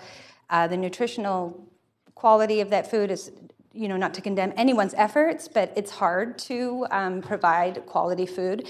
But ultimately, the stigmatization is that child has to then go into that room and pick up the bag and know that that's what they needed that day. And there's, we know that just from a compassionate heart, but also research shows that prevents children from actually going and accessing that service. One final question. Are you aware of the Think and Eat Green program that used to be with school gardens and school cafeterias? I am less familiar with that, have more familiar with programs such as Goring Chefs and Fresh Fruits, but I am pretty sure they probably are inspired by the program you have suggested and hope that we can work with whatever partners. Thank you. Councillor Swanson. Great motion. Have you talked to school board about it? I have spoken to school board. Champion of this work on school board is Trustee Estrelita Gonzalez, and there's a motion that was recently passed at the school board looking at a 10-year holistic plan, and part of that is to bring in a universal healthy school food program. Thanks. Great. Councillor Dejanova. Thanks so much. Councillor Bly, I was just wondering if this was something that you thought might be appropriate to go to FCM or to UBCM or to LMLGA first before it came here to see if there was broader support. Well, I think this is a bit of an education and a long game process, and so it's important to have this council, in my opinion, look at and endorse the existing work so far so that we have context to move something to LMLGA, UBCM, and FCM. I do very much hope to bring this forward as an FCM representative for this council, and I've already spoken to Councillor Fry, who will, as a UBCM rep, hopefully be bringing that forward as well. I'm just not looking at, I just didn't see any creative ways of funding. It's asking the city to look within our budget, but what about sponsorship? What about nonprofit organizations and others? Have you considered that, and why is that not in this motion? Well, the reason it's not is because this motion is asking to endorse the concept. And then once we endorse the concept, we would look at different funding models. And we really it talks about transitional funding. We're at the minute, so we're just at the minute. That's all. I know the minute's never enough. Never. Okay. I like pilots. Okay, let's see now. So that's it for questions. And so we have, right? Councillor, there's just a last. Well, Councillor Hardwick, I didn't see you on the list there. Up to a minute, and I'm just sorry. 1 second here. I have to move you up, and then go ahead. Just continue. I was interested in the answer to that question, and I think it related. I noted that you made a couple of amendments to your original motion, and maybe the key to the answer of those questions are in the amendments that you already made. Thank you very much, Councillor Hardwick, for highlighting that. There are a couple of amendments that will come tomorrow, I think tomorrow, or I'll take direction from the clerk, and that will address that. There was mention of funding in one of the resolutions that perhaps is cart before the horse, so I'm going to strike part of that to make sure that we've got the feds leading the way in the province before the city steps in.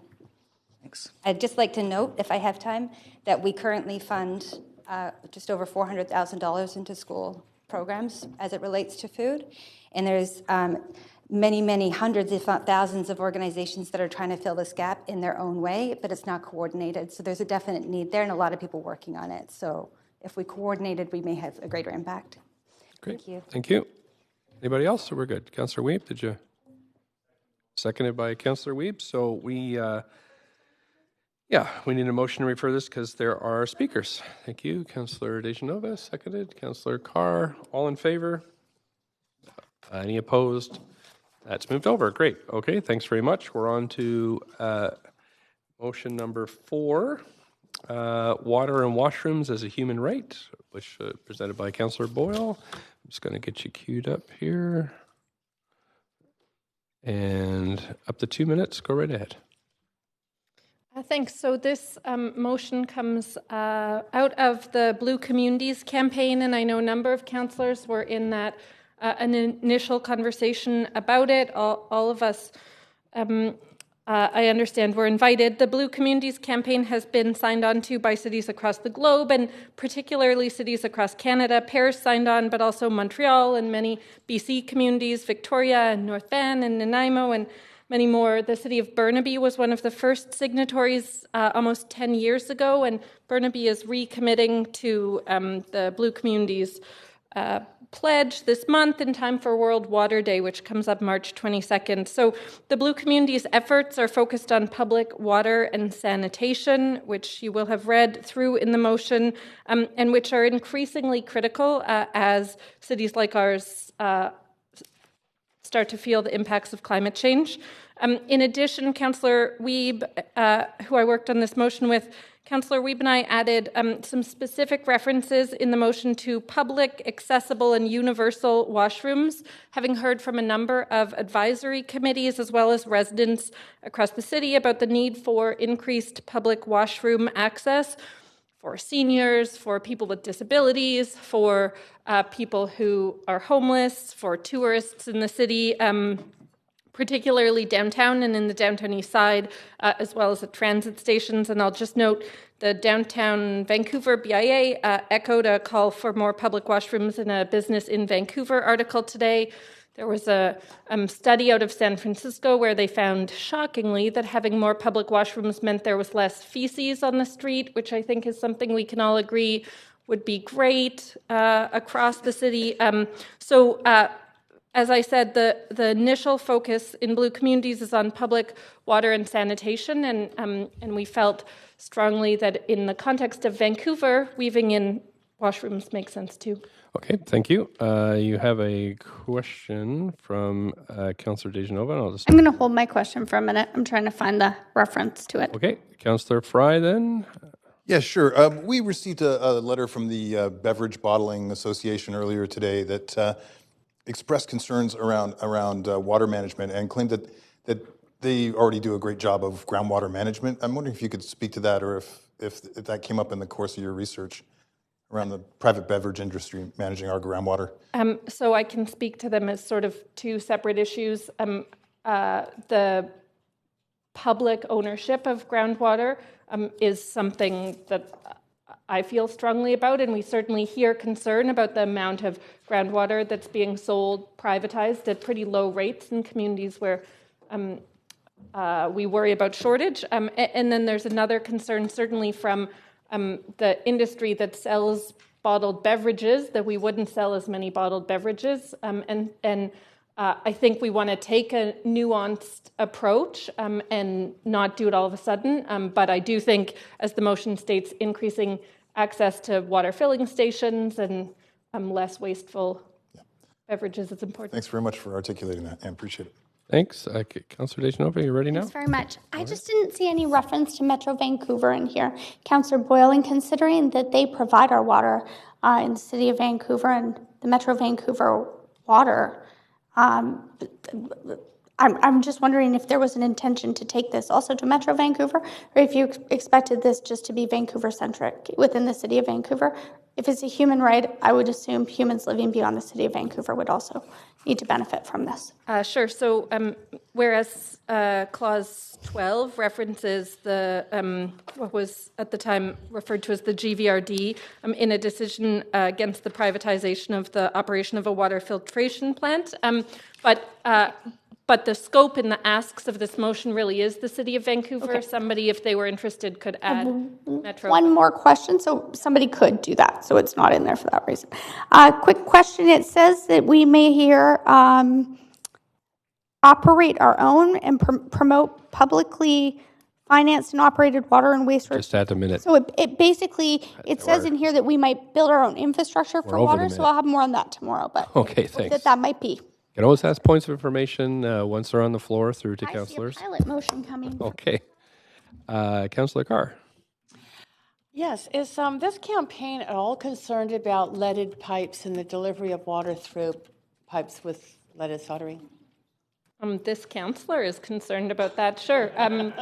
Again, in really trying to balance the scope of the motion, that wasn't part of what we wove in here. We were trying not to solve every problem at once, but I agree it's an issue and don't think it's in conflict with.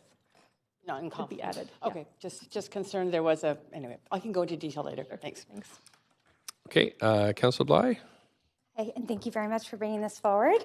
As the sitting appointee to the Water Committee for Metro, I appreciate the question from Councillor DiGenova and hope that in some way I could help inform that committee of this work if this passes at council tomorrow. So I wonder if there's any specific ask to Metro or how you see their specific role in this motion or in this effort. So a number of the asks really were city jurisdiction pieces, but it could be that there's an advocacy ask to Metro to consider similar aspects, and I think we'd be really open to recommendations on but wanted to not be too sort of Vancouver's telling everyone what to do about it. Got it. Yeah. Crystal clear. Thanks. Okay, thanks. Councillor Hardwick. Thank you. I wonder if you could elaborate on your Clause E. Of course, I'm going to ask the financial questions. What do you see as being the implications for the city from a financial lens? So I will say two things to answer that. And one is that my understanding is Councillor Wiebe has slightly amended language that he will be bringing forward on that from some feedback from engineering, particularly about the possibilities of like small-scale on-site water projects in buildings. But absolutely there are, as the then GVRD decided years ago, financial decisions on every individual project, and I don't expect that this would mean we didn't do a cost analysis in the future, but that we are saying that the priority would be ensuring public access and public ownership. But still contemplating public-private partnerships. I mean, every government has to do good governance on each decision, but We're at the minute. Yeah. I'll look forward to the amendment. Thank you. All right, so that is it for questions. We have a seconder, Councillor Wiebe, and we have speakers to this, I believe, so we'll have to refer to tomorrow. Councillor Boyle, seconder. Councillor Bly, thank you. All in favor? Any opposed? That's referred. Okay, next is another motion from, this one's from Councillor Swanson that's co-submitted with Councillor Boyle, and this is the Access Without Fear. And I'm just going to get, I'm just going to clear this for a second and just put Councillor Swanson on. I can put Councillor DeGenova back. Councillor Boyle is listed first on this, so she was going to introduce it. Oh, okay. I have you as introducing the motion. My name is listed first on the motion. Just 1 second.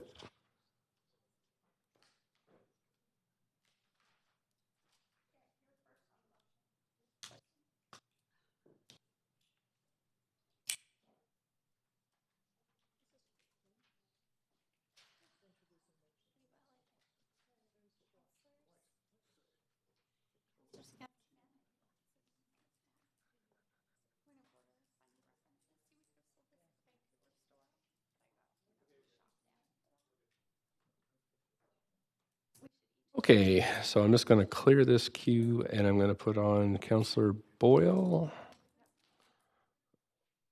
And we'll give you up to 2 minutes, and I will put on Councillor Swanson and DeGenova. Okay. I'll start your clock. Thanks. So it was great to work on this motion with Councillor Swanson, as well as a coalition of folks from the community. The city's access to city services without fear policy was adopted 4 years ago after many years of work by community advocates like Sanctuary Health. 2 years ago, UBC students in partnership with Sanctuary Health conducted an audit of the policy's implementation, and they found gaps, in particular where frontline city staff weren't aware of the policy. Though I also want to note that the audit also showed some incredible staff champions in departments across the city who really were going above and beyond in helping individuals navigate the process and access services. Still, one of the pieces of that audit was that there is still fear and limits in terms of access. And so this motion is to ask that we continue to implement the policy and also look into the future when there are staff resources available at how we might strengthen it to continue to make sure that those with uncertain immigration status or undocumented residents in the city are able to access our services. And I think it's important to emphasize as one piece that access to city services without fear improves everyone's safety. So it's in all of our residents' safety that people aren't afraid to call the police if they witness a crime. They aren't afraid to call fire if there's a fire in their building, and that all children in the city are able to access our libraries and schools. So I hope that we can commit to continuing to implement this policy and strengthen it into the future. Okay, thank you. You have questions from Councillor Swanson?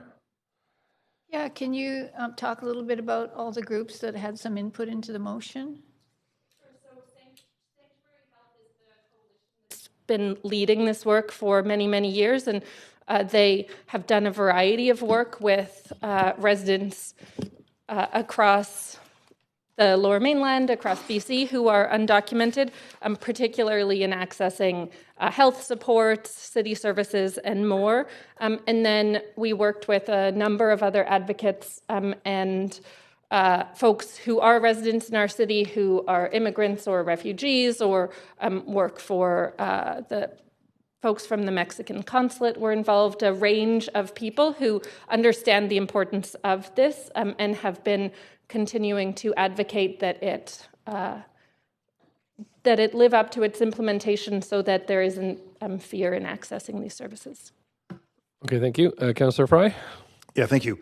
And thanks for this motion.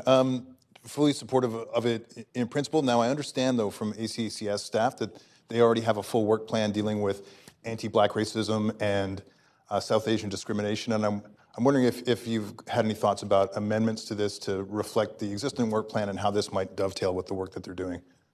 Yeah, it's a great question, and we had some conversation both with the folks from the community and with staff on that, and took out a couple of dates for that reason in the report backs. And, you know, of course, our sense is that this is urgent and we hope it can be done soon, and those staff are working very hard on other very important things as well. So the motion before you, my sense is most of the dates are pretty generous, or there aren't dates, so that as we've heard from ACCS, they can fit it in and make sure the right person is working on it at the right time. And we're not taking people away from important work. Yeah, exactly. There was a staffing gap because one of the staff working on this was moved to the Chinatown team, and that position's now refilled again. So there's... We're at 1 minute, yeah. Sorry.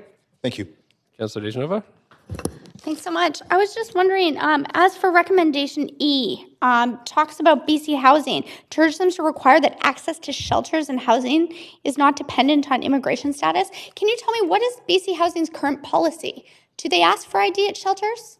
I can't tell you verbatim, but what I've heard from people in the community. No, from BC Housing. Do you know what BC Housing's policy is? So what I'm saying is I can't regurgitate the policy. I can tell you I've heard from people that there are BC Housing funded shelters where they ask for ID or immigration status, and that there's nervousness or vagueness about how safe those places are to access. Councillor Boyle, did you realize that this might cost the VPD upwards of $58,000 a year for training, plus the overtime for each and every relevant frontline staff member that would need to be trained on this?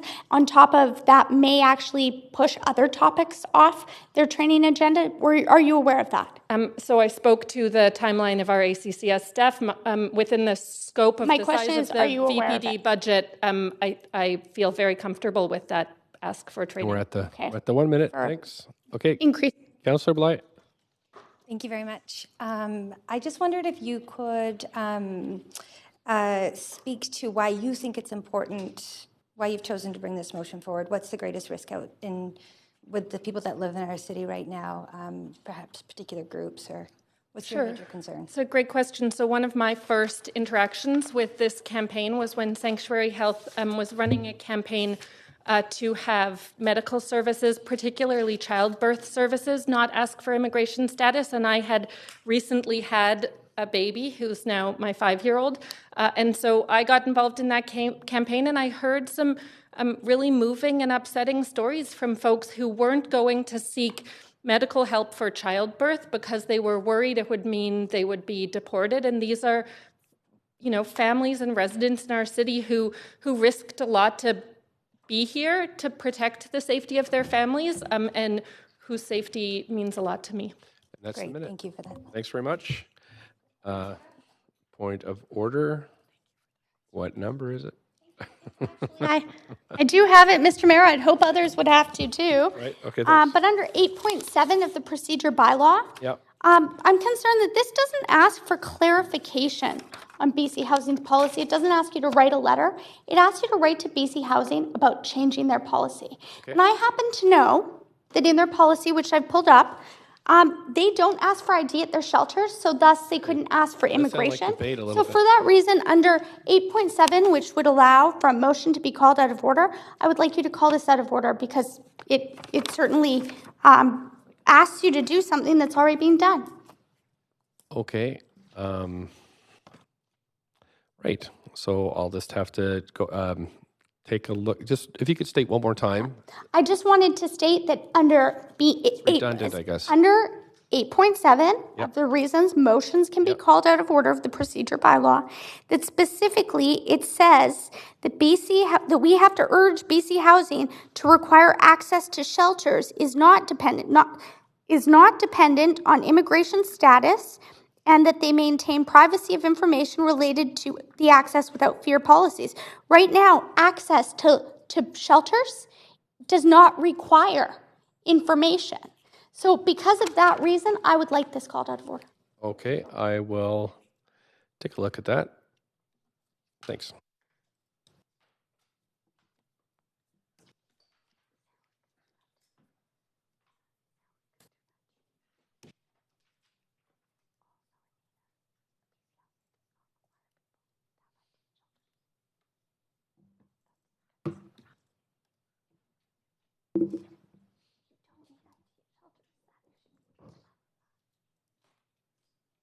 Well, I guess.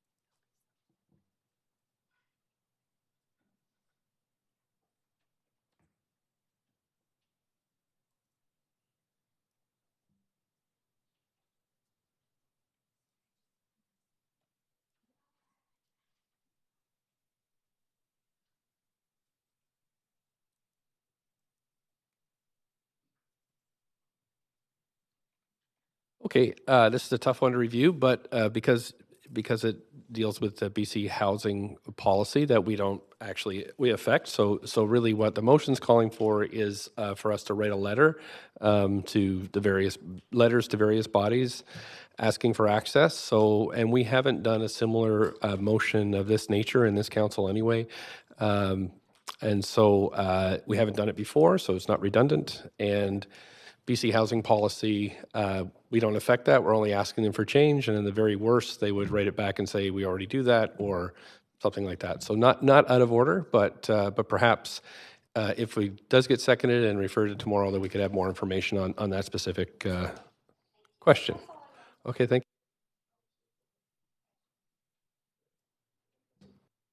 Go ahead, Councillor Bly. Sorry, I thought you were calling for a seconder, but I see Councillor Swanson's also on the motion. Sorry, what was that? You're okay? Okay, Councillor Dejanov? No, I'm not on. everybody here. No. I think we have, Councillor Swanson, you've already spoken to this? No. Can I second it? Okay, so we got to move a referral. You got a seconder? Okay, thank you. And all in favor of referring it tomorrow? Sorry? We're all good? Excellent. So it's, clerks have a, anybody opposed? I don't think so. So it's been referred to tomorrow. Councillor, I'm not sure who moved what. I was watching a lot of hands. Okay. Okay. Seconded by Councillor Swanson. Gotcha. Okay, thank you. Okay, Rewilding Vancouver, a motion by Councillor Wiebe, and I've put you on the, there we go. Maybe up to 2. Decade of ecosystem restoration, which is 2021 to 2030. And the main goal of this brought forward is we just had a granting process here in the city of Vancouver. And one of the things that kind of shocked me was the amount of greenest grants that didn't move forward. And the fact that we didn't work to help preserve Still Creek, that we didn't do the butterfly program, that we didn't do the restoration around Trout Lake. And then I started to do some research on the Greenest City Action Plan is coming up in 2020, and we said we were going to plant 150,000 trees, which we're doing, but it wasn't a net amount. And we actually need an action plan of how we get to a urban cover of 22%. So for me, this isn't coming up with a new strategy. This isn't, we have about 10 amazing strategies, which I've listed in the motion. This goal is actually an action plan that says, how are we going to become the greenest city in the next 10 years? How are we going to return the ecosystem back to where it was? Yesterday was an amazing day at the Vancouver Park Board where they voted on 2 creeks with the goal that we really change the way we build this city and how we connect to the waters and lands and really work with the Indigenous sciences that we're learning about on a daily basis. And so this is an action plan that will come back to us in a report with Goal 6 from the climate emergency, because the main talks for the climate emergency have been what can we do for transportation, what can we do for buildings. And I think one of the main goals is how do we have the public reconnected to the wilderness outside? And that includes what are we doing for creating more of a city that's bird friendly, salmon friendly, and really start to change the way every building is designed. And so it's incorporated in our building designs that we're creating a system that is healthy and connected, and we return the balance of the city of Vancouver. Thank you. Councillor Fry has a question for you, and I'm just going to, get your mic sorted out here. Go ahead, Councillor Fry. Yeah, thanks. And Councillor, we totally appreciate this motion. I think it's really exciting. I just wanted some clarification. Is the intention behind this to rewild with natural occurring plants? Are we kind of somehow lacking in natural biodiversity and replaced a lot of our tree stock with unnatural? Yes, that's one of the things that's happened. It's also, we only have 4% of naturalized areas left in Vancouver. One of the things is what is the planting and what we're looking at. And we have a lot of plantings that were brought in that we call alien trees that don't fit with our current biology. And also take more water and energy. And so we're trying to figure out how to plant the right trees in the city of Vancouver. And one of those things, and we're going to see, is how can the city be supportive of property owners that want to plant the right trees in their yards? And how can we support... Okay, quickly, so as natural plants, though, they will require less maintenance and watering and all those kind of things because they're natural to this area, correct? No. Okay. Got the yes. Okay. Councillor Wiebe, got yourself on the list to speak to ask yourself a question, so... I think I'll waive that comment. Okay. Councillor Hardwick. Go ahead, Councillor Hardwick. Councillor Wiebe, given the timing and the scope of what's going on with the Vancouver plan, And have you considered how this might be? You mentioned in V be incorporated as part of the Vancouver plan, but the staff time and focus that would be taken separately to deal with this particular project, is there not a better, more efficient way that it might be integrated into the larger Vancouver plan from the inception? And that's why it talks about is that it needs to be an action plan. We have the strategies, and I think that the people that talk about the Vancouver plan, we need to start seeing some of these actions, get people excited about Vancouver plan and what the long range 10 years could look like. So yes, I think the Vancouver plan is a great place for it to fall under, but I do think that we need to work on an action plan and not wait as many years before we start creating a strategy on how we get this urban canopy to cover the city. Well, as a businessman, you'll know. We're at the 1 minute. I'm sorry. I know it's short. Councillor Dejanova, 1 minute. Thanks so much. Councillor Wiebe, did you know in resolution part tier 3, under the last resolution, or sorry, yes, it is resolution number 3, that it talks about a commitment for Vancouver to work towards being certified as a bird city. So does this mean that you support, and this motion would support, preserving the Vancouver golf courses that have Audubon bird certification and certification internationally by the Audubon Society? So this is from my work of sitting on the Vancouver Bird Committee, and on that committee we've talked about that there are significant changes that we've made in that now when a development comes to the City of Vancouver, they have to review the guidelines. I'm talking about the golf courses with my question precisely. The status, did you want to preserve that status in Vancouver? I think that having an area for birds is very important in the City of Vancouver, and keeping that green space is important. Thank you. Thank you. Councillor Carr. Yes, thank you. 2 questions. Thanks for the motion. First question, and I'll just give you both, is have you thought about adding into your therefore be it resolved number 6 in the list of sort of advisory councils, adding the scientific community? And my second question is, how is being a bird city different than being a bird-friendly city? The reason I ask that is that a previous council on which I sat did declare Vancouver a bird-friendly city, but I'm not sure where that went. Bird City is a certification that's gone across, and there's a lot of cities in the U.S. that have become a bird city. And this would allow Vancouver to be one of the first in Canada. And the main goal is to actually start to implement bird design into our design guidelines and not have it as a check mark that they need to look at, but are actually incorporated in the design guidelines of the city. Scientists? And the scientists, I think, is a great idea because a lot of scientists have contacted me on this because bringing science to the forefront of changing the way we do design in Vancouver is really important if we're going to be a well-being city. Thanks. And we're at the 1 minute. Thank you. So we do have speakers of this one as well. Okay. We needed a seconder first. Okay. I have Councillor Carr seconding. And we've got a move to committee from Councillor Dejanova. Anybody want to second that one? Councillor Hardwick. Okay. All in favor? Any opposed? That's good. So that's moved over. We have motion number 7 about the Olympics, and we have Councillor Dejanova up to 2 minutes. Thanks very much. I just wanted to say as I introduce this motion that I'm actually hoping that, well, I'll spend a moment introducing the motion. There's been a lot of talk, as I'm sure my fellow council member colleagues have heard, about the Olympics. Yeah, people love them, they hate them, they have nostalgia, either because it's positive or there's concern. And that being said, this motion, I've received a lot of correspondence on it, and from different groups of people. This motion does not ask council to support whether or not the City of Vancouver should move forward with a bid.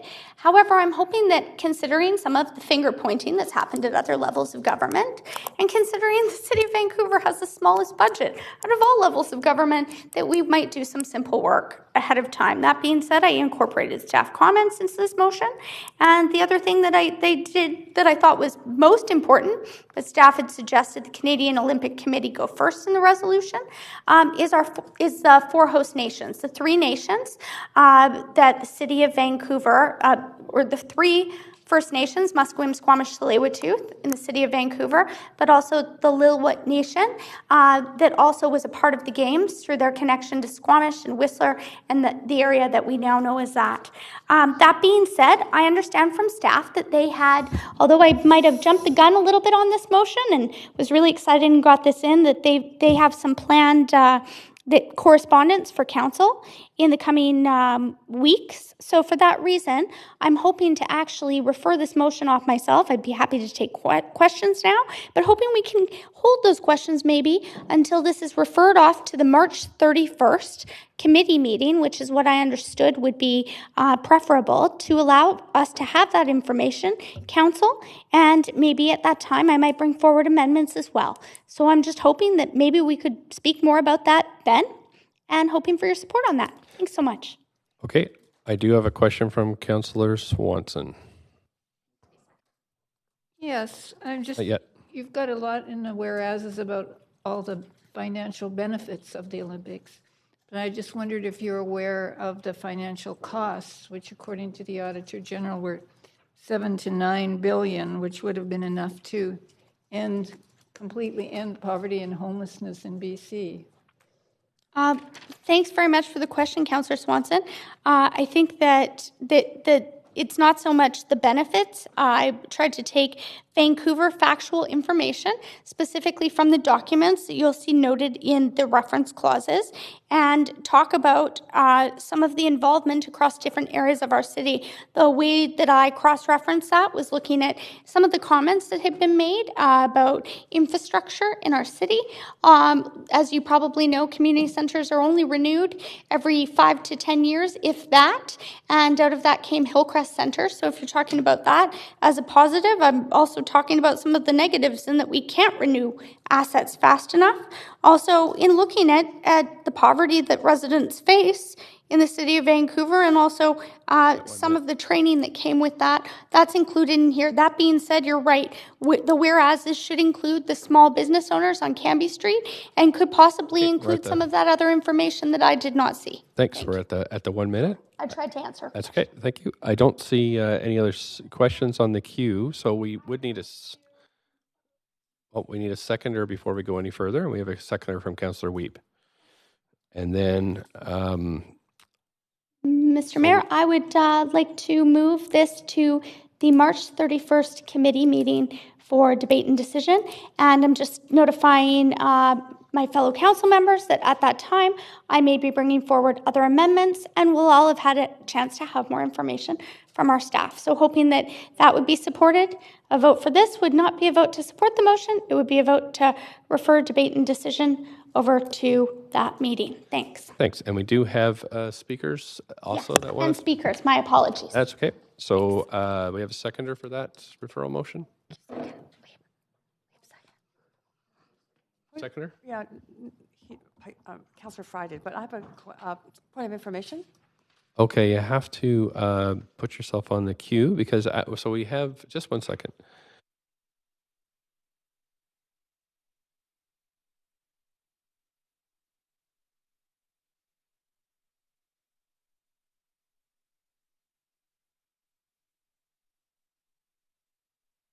I can take a point of parliamentary procedure.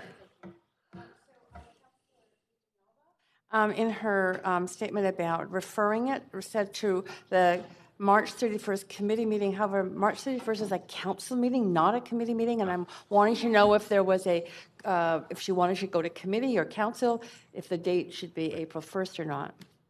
Okay, so just a clarification on the date, Tuesday or Wednesday?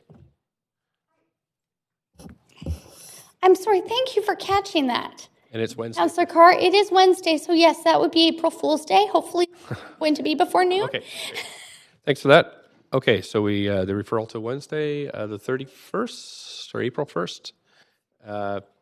All in favor? Need a seconder for that? I thought I had a seconder, but... Yeah, Councillor Fry. Councillor Fry, okay. So all in favor? You did. Any opposed? That passes, thank you. Okay, so we're on to motion number 8, which is Councillor Hardwick. And I'll just put you on the list here, Councillor Hardwick. Sorry, and then you have up to 2 minutes. Well, thank you, Mr. Mayor. This is one that you'll appreciate. We in Canada live in a representative democracy, and representative democracies elect representatives to represent us, the people, within boundaries, whether that's countries, provinces, or cities. And in the case of the City of Vancouver, the Vancouver Charter, you'll recognize this here, sets out our boundaries in great detail. And it also details the electoral process whereby we were all elected here. Once elected, representatives, including City Council, need to hear from their constituents in order to best represent them in our policy and decision-making. Put another way, in order for us elected officials to do our jobs, we need to hear from the priorities of our constituents. So how do we hear from people? Well, we hear from them in person, on paper, and online. And in each case, we need to know that we're actually hearing from our constituents, and that is the inhabitants of the city, as described in the Charter. To be clear, this is not to say that we should not and could not talk to people outside the city boundaries, but rather they would be considered non-resident. Regardless, we can verify that feedback is coming from Vancouverites in a variety of different ways depending on the mode of communication. In person, here is our current City of Vancouver sign-in sheet, and you would note, if you look up close, that there's a line there for an address and postal code. And this is because it was the city's long-standing practice to verify speakers, as it is in most municipalities across Canada. And checking that people are Vancouverites can be done in similar ways to our voting procedures, and that includes the homeless. We are as inclusive as we can be in our voting procedures. Just 5 seconds. On paper, we receive petitions, and we need to verify those. Online, we receive feedback in a variety of forms. And that's 2 minutes. So we've Really? It is. Councillor Fry has a question for you, and I'm just setting it up here. Just 1 second. Sure. Okay, so I have some questions for you, Councillor Hardwick. So I did also a cursory look at some of the other neighboring jurisdictions. Surrey asks your name and whether or not you reside in the neighboring area. Burnaby asks for your address. West Van asks for your name and residential address. I couldn't find anything for New Westminster, but none of these municipalities do anything to verify or certify that information, which is a bit, I'm wondering where this idea of verifying or certifying people's information comes from. And Well, because we live in a post-truth world, Mr. Fry, Councillor Fry, and as you know, you and I have sat here looking up on LinkedIn to find out whether people who one they are. of my where favorite they're activities from. with you, I must confess. And people like Councillor Swanson over here have asked speakers, for example, whether they're here, whether they live here, or whether they're working for a property developer.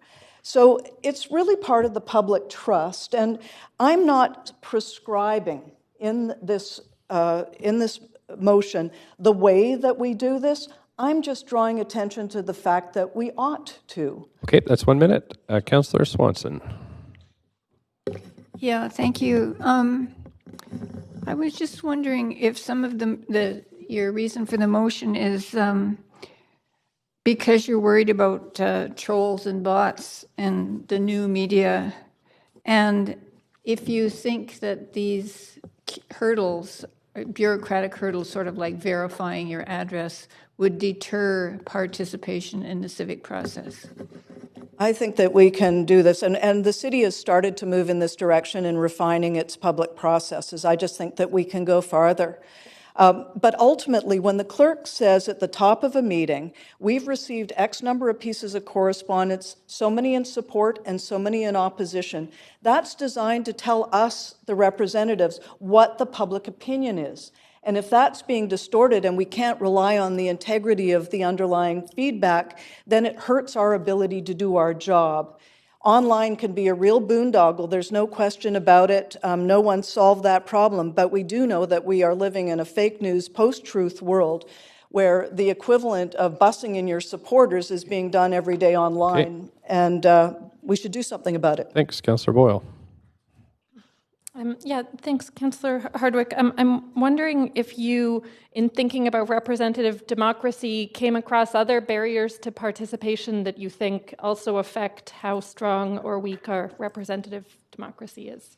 I think that, again, I actually took graduate level democratic theory from Mark Warren at UBC, who was responsible in part for the Citizens Assembly, and has worked on Participedia. There are a lot of innovations that are going on in the world of making democracy stronger. Okay, so I guess I'll skip my next question just to ask. I have heard you speak before about how our job is to represent the eligible voters of Vancouver, and I guess I wonder how that factors into this verification language in the motion. Well, we do have an electoral system, again, that's laid out in the Vancouver Charter, and technically speaking, we are elected by the electorate. However, of the 100% of the people that are eligible to vote, as we know, we'll be lucky to get 40% turnout for local elections. So I agree that getting participation is a challenge on every level. Okay, and that's, but the Charter says specifically the inhabitants of the city, and so I would broaden the definition to correspond with that of the Vancouver Charter. Thank you. Councillor Dejanova. Thank you. Councillor Hardwick, I was wondering how you intended, or if this in any way intended to preclude people without an address, but to live in Vancouver, if you could speak a little bit to that. No, again, I like the word inhabitant because it is inclusive that way. And I know that even within our elections process, staff have been going out of their way to try and find ways to make voting as accessible as possible, and I would say that we would do the same thing in making any form of participation accessible. Okay, and Councillor Hardwick, if there were other ideas that would find us coming to the same place at the finish line, would those be welcomed by you? Like people maybe sharing the neighborhood or one of the 50 places? I know that very much in Vancouver, people are trying to find a way to connect. So would that be? And we're just at the minute. Sorry. Maybe tomorrow. Councillor Carr. Yes, Councillor Hardwick, my first question is around your use of the word inhabitants and whether or not you are concerned that doesn't gel with the fact that you don't have to be an inhabitant of the city to vote. In this city, you can be a business owner or an owner of the property and not be resident and vote. I don't see that we probably haven't thought of all of the different permutations that would be here. People that have relationship with Vancouver.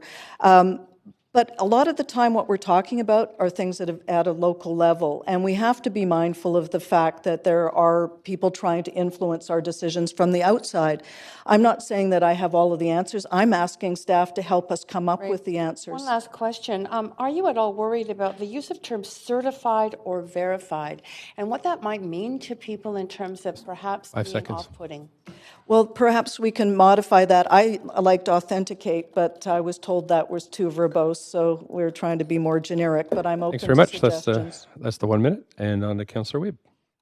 Yeah, you just stated that you're looking forward for staff to come back on how they do it, but this is very prescriptive on what you want. So can you determine the difference between saying that you're hoping that staff come back with some tools that we can find out the population? Because in your therefore and further that, it directs council up what the protocols stated above. And so for me, I'm kind of struggling there. Well, it's being informed by the whereases.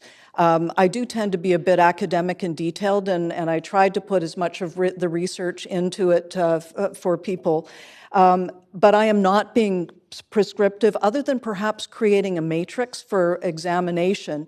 As I described, we're looking at in-person, on paper, and online, and I'm suggesting that those are areas through which we can organize our study.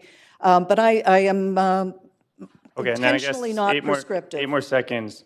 A lot of our expertise might come from out of city. Are they still allowed to come and be a Absolutely. As I said, I just want people to state that they're non-resident and state their business. But then they won't be certified. Then you're getting caught up in the word. Okay, we're over the minute. Okay, thanks. We do have nobody else on the list for questions. Yeah, we have speakers, so we would move it to tomorrow. We have somebody move. I need a seconder first. Sorry, I need a seconder first. Okay, Councillor Carr seconded this, and And, okay, so we have a move to refer to tomorrow. And do we have a seconder for that one? Okay, thank you. Councillor Bly, I think I saw your hand go up. Great. Okay, so that's moved. Okay, now I'm introducing a motion, so I'd like to turn it over to Councillor Bly, if that's okay, to chair as the duty councillor. And I think clerks, are you going to help with the timing? So whenever so I'll turn it over to you. Okay, motion 9 is supporting gender equity and diversity in Vancouver City Council, which is to be moved by Mayor Stewart. Turn it over to you, Mayor. Thank you very much. So I spent 7 years in the House of Commons, which was probably one of the worst places to work in the entire world. Everybody looks the same. They look just like me. And so when I was in Parliament for 7 years, what I tried to do was to change that. So I introduced a motion in Parliament that I almost won, which would start encouraging parties to use an incentive scheme to diversify their candidate bases.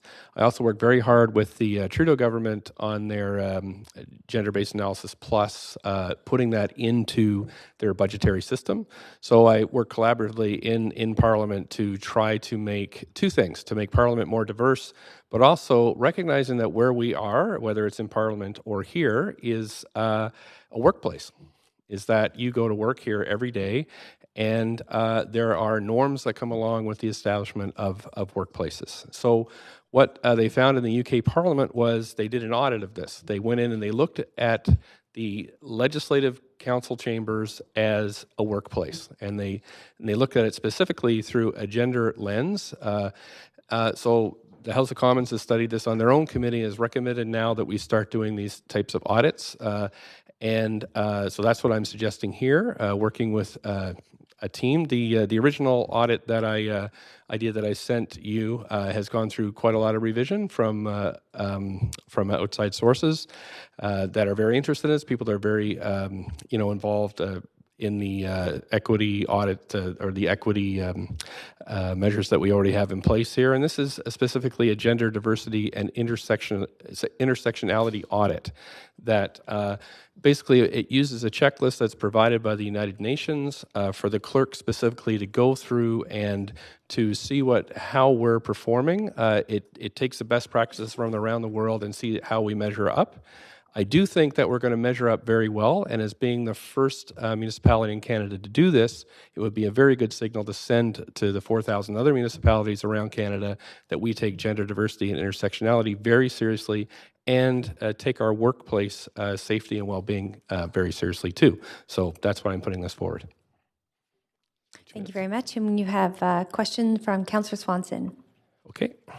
Now, would this audit include, as well as gender and racial and other kinds of diversities, would it include class diversity? It could very well. It could very well. So this would be the clerk's office to work through. I provided some guidelines as to what would be looked at, but lots of these audits do that as well. So the UK one would have looked at class, for example, what the levels of wealth people have that serve.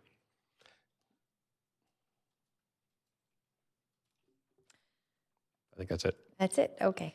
Councillor DiGenova, you have 1 minute to ask questions. Thanks. I have so many questions. Mr. Mayor, I'm just wondering specifically, this looks at the city clerk's office doing this, but we have staff that are actually staffed in our employment equity program here at the City of Vancouver. So is there a reason that you're not sending it there instead of to the clerk's office? Great question. So all the other audits that have been done around the world are done by the clerks that control the workspace. Okay. So, that's why this is so important, and also because it affects them.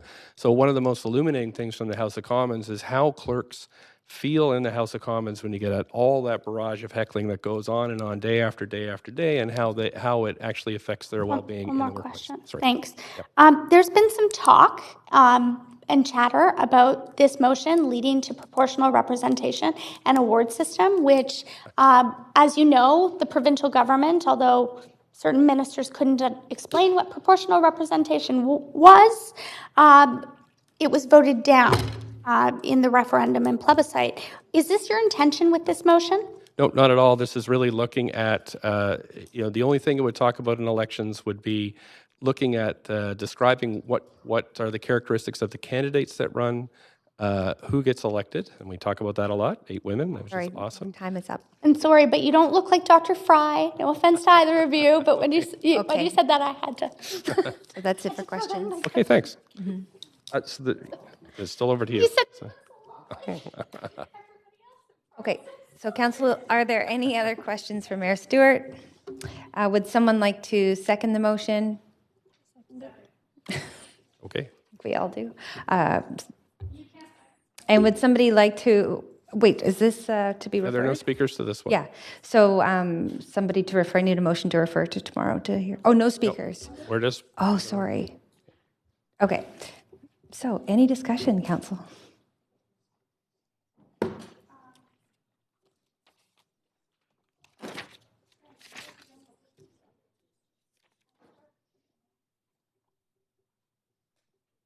So, Councillor Boyle, up to 5 minutes. Thanks. I'm happy to speak in support of this motion, and in particular, appreciate the broad lens around intersectionality. That's certainly something we talk about here, and we hear from residents across the city. And I want to name particularly that I appreciate in this audit model and in the proposal that the lens isn't just on doing a count around the room and kind of checking that box and being done, but really thinking more broadly about what it means in our structures, in our governance, in our schedule. And I'll just say I wrestle a lot with how to balance the timeline of this job with spending a bit of time with my children, particularly in how long some of our meetings go. So I appreciate the mayor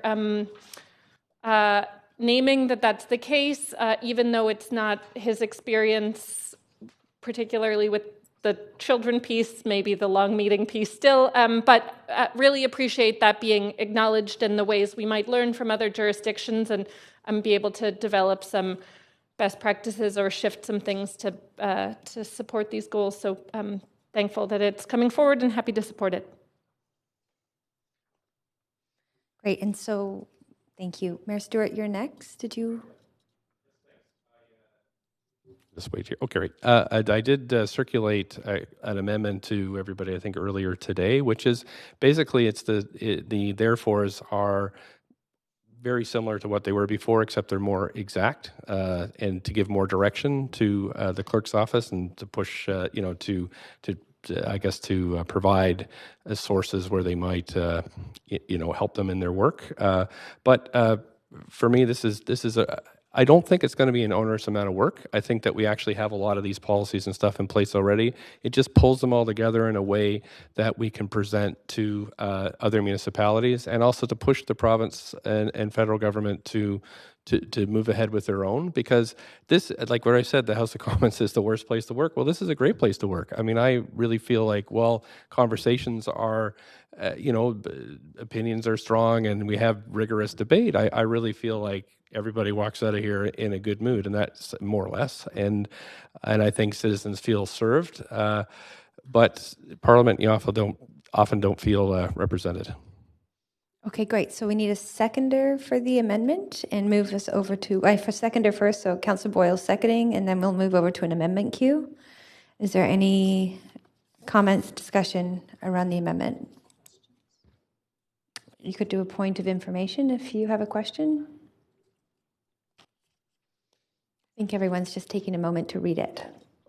It was sent earlier, but... Okay, is that an amendment queue? Irina, is that an amendment queue? Okay, so is that an amendment queue? Okay, great. So Councillor Wiebe. I'm glad the first part of therefore resolved. I really like that intersectionality has been added to it and other components of it. So I think it strengthens the motion. I'm a little concerned with the descriptive statistics indicating gender diversity, intersectional representation among elected candidates. I know that a few elected candidates don't feel that they would like to describe that because they in an elected forum. I know that we've had a few candidates that felt like that was one of the reasons why they were less likely to run. And so for me, that's pushing a little bit. I think that should be up to the candidate to decide and not for us to put forward that we are pushing that we would like to see descriptive statistics on backgrounds of individuals running.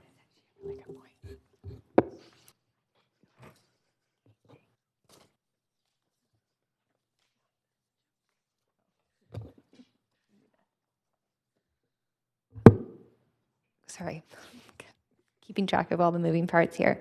Councillor DiGenova. Councillor DiGenova. May I? I have a point of information to Mayor Stewart through the chair. Mayor Stewart, I'm just a little uncomfortable with the word selected. I mean, I really humor me here, being that you also have experience as a professor of political science. I know, I know that. It says selected. I think we know how we're selected. It's a first past the post system. I also, that's the only thing that I have an issue with. So I'm going to ask you the question, if I was to remove that, but be okay with the rest of the motion, and considering I know your intention isn't to, move this to proportional representation now in award system, which I asked a question because it has been, there's been some rumor and chatter in the media, as there always is about every motion. Would you support that? Would you support me removing the word selected? Sure. Again, to reiterate, this has nothing to do with the electoral system. There is a little bit about electoral organizations, though, and we all know that it's very hard to get selected without, except me, I guess I'm an independent, but everybody else, you have to go through a party vetting to some extent. And so that's all this would look at, would probably just describe how people go through these vettings and how people become candidates, and then describe that. So that would be it, and it'd just be based on extra information. But yeah, this has nothing to do with changing the way the electoral system, just looking a bit at electoral organizations were critical to. Okay. So if we remove the word selected, and that I've just sent an amendment, that just because that varies, and talking also about what Councillor Wiebe had said before, and I think that there's different reasons for selection. We can say it's hard to be selected. Sometimes I'm not naming names, but I scratch my head and say it might be a little too easy to be selected also. I know I'm not necessarily saying for this system, but I know there's a lot of question how many signatures we each have to get for nomination, what the fee and the barrier is here at the city. But because it's just so, the title of the motion, is very, explains very well, I think, what you're trying to do, but selected, is it a party or this or that? Before we continue, we just need a seconder. We need a seconder before we can debate it, and then we move to an amendment of the amendment queue. Yes. So somebody second? Thank you. So Councillor Wiebe will second. Sorry, usually we get to I'm following the lead of the city clerk, so yeah.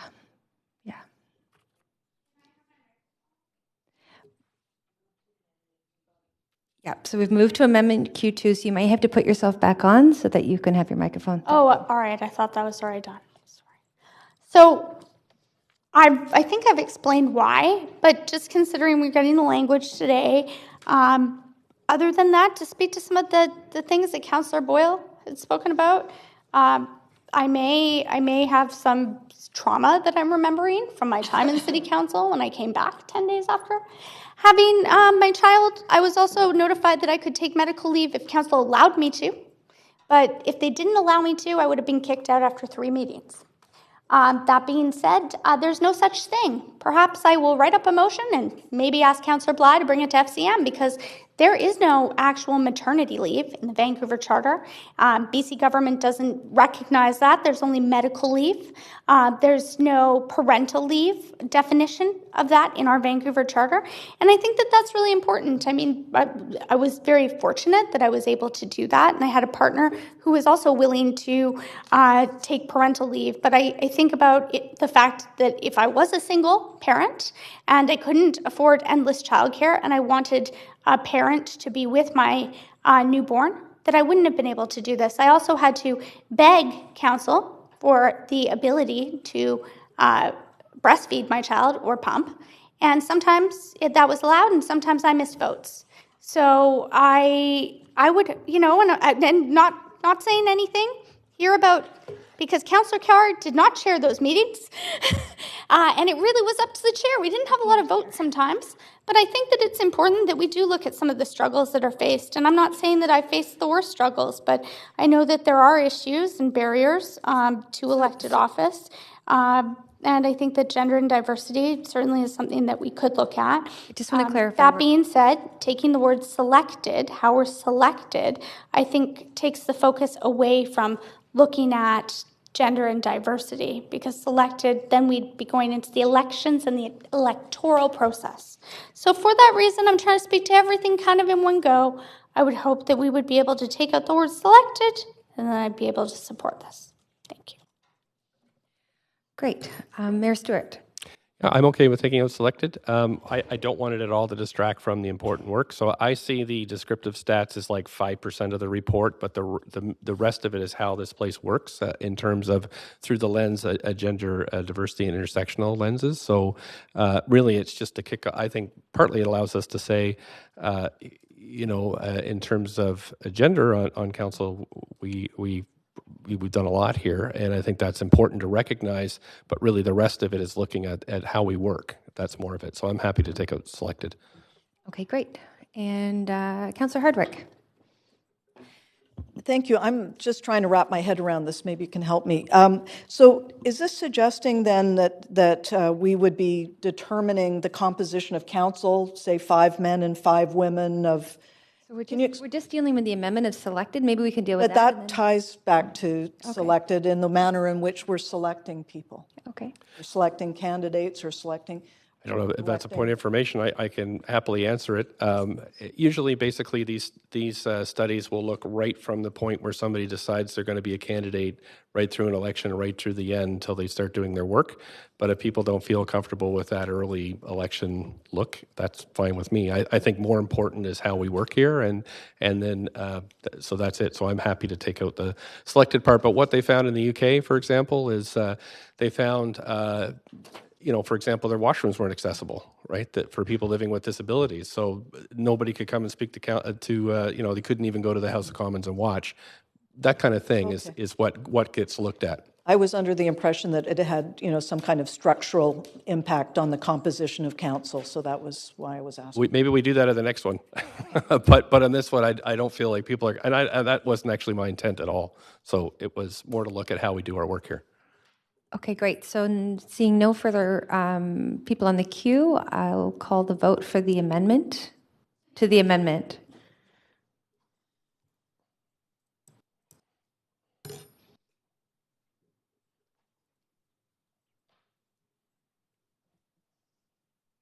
And that passes with nobody in opposition.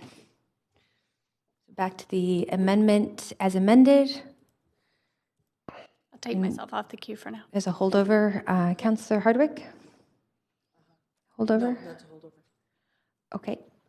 Councillor Wiebe. Or Mayor Stewart, do you want to close on your motion? Or No, I just, on this amendment queue, I just wanted to address Councillor Wiebe's point, which is about the identity and basically, outing people, and I can understand not doing that. So usually this is voluntary.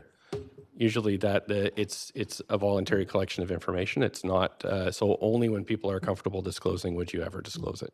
So I think it'd be like, and I think through the collection of this data, the clerks will find that out. So I wouldn't worry about, that was all I wanted to say on that one. okay, thank you. So Councillor Wiebe. Yeah, I have a small amendment. Okay. Can we? So wait for it to come up on the screen.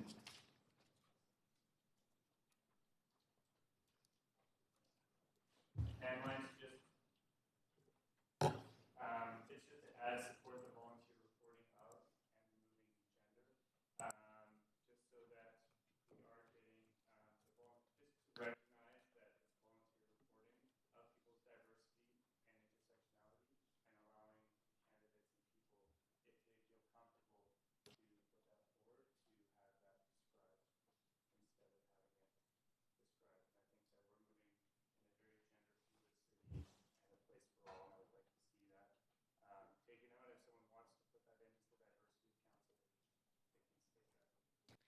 Okay, great. So we'll move over to an amendment to the amendment. Or actually, first I need a seconder. I'm not sure if the wording lines up grammatically. Do you want to have a... Diversity and intersectional representation among council. So it's getting rid of the descriptive statistics. Okay, so we need to get rid of the first three words. And can I get a seconder on this amendment to the amendment? Councilor DiGenova, thank you. So now And I understand the goal and the intent. I just think that sitting on the LGBTQ plus formally and the TGB2S, that gender identity is something that I think is sacred and something that should be a volunteer, and also recognizing that it should be a volunteer setting if someone wants to describe their diversity and their intersectionality, and sometimes we have invisible diversity that can be celebrated, and if a candidate wants to bring that forward, that's something that we can bring forward as we look at the full scope of diversity. Okay, thank you very much. And we have a seconder, and Mayor Stewart.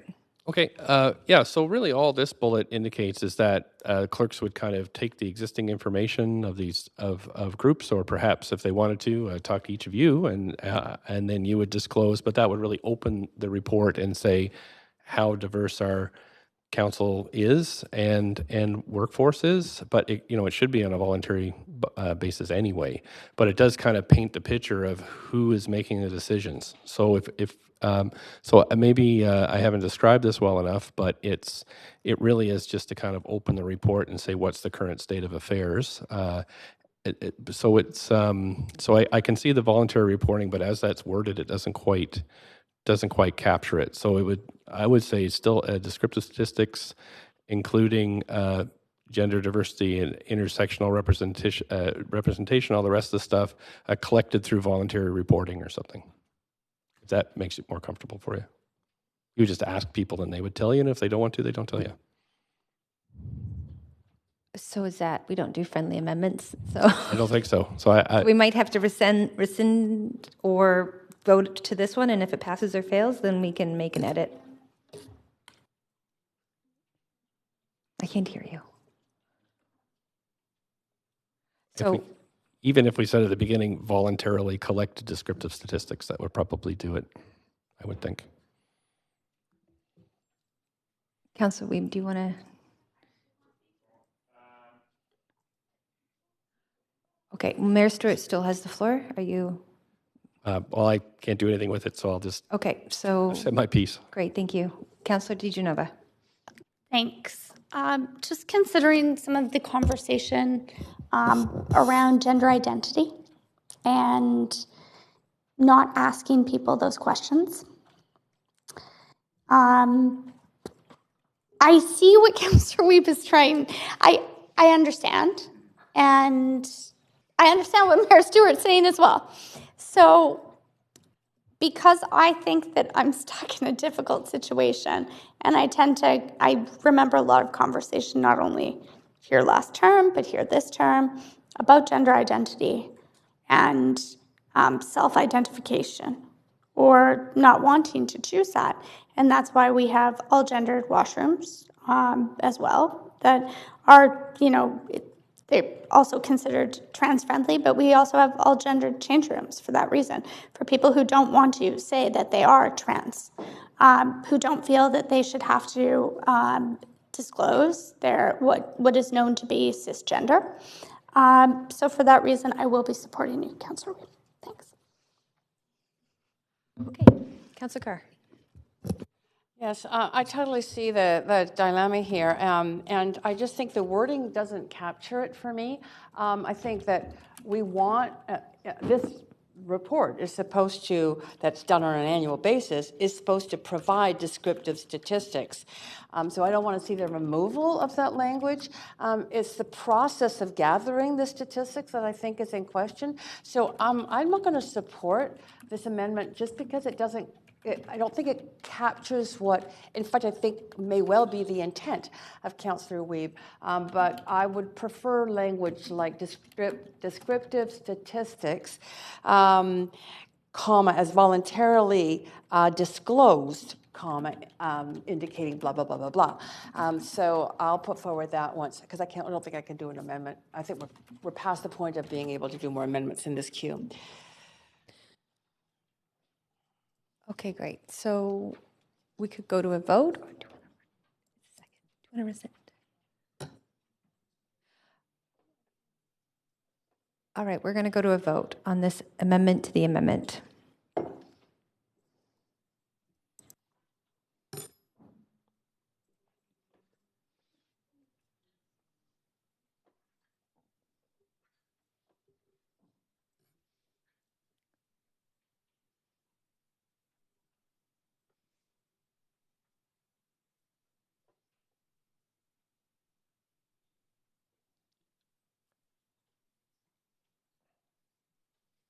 Okay, and that is a tie with one abstention, so it carries with Mayor Stewart, Councillor Carr, Councillor Fry, and Councillor Bly in opposition. Okay, so now we're back to the amendment as amended. And I will look to my queue. Mayor Stewart, holdover. I'm good. Okay, Councillor Wiebe. Holdover. Councillor DiGenova. Right now, am I the only one on the queue? Mm-hmm. I don't have to. Right now, I'll take myself off the queue.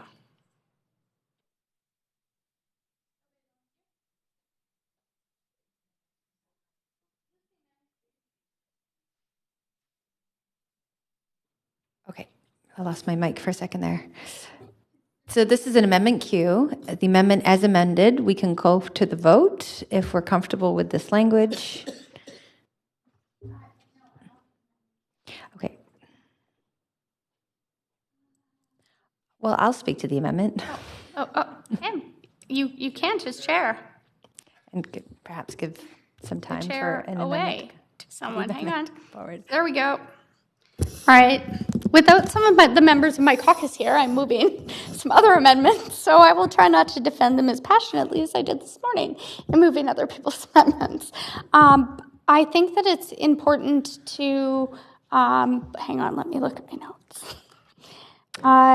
So right now we're looking at consultation with advisory committees, but public consultation is not included in this, and consultation through the Vancouver Plan. Okay, so we need a seconder. This is an amendment to the amendment, so if someone's willing...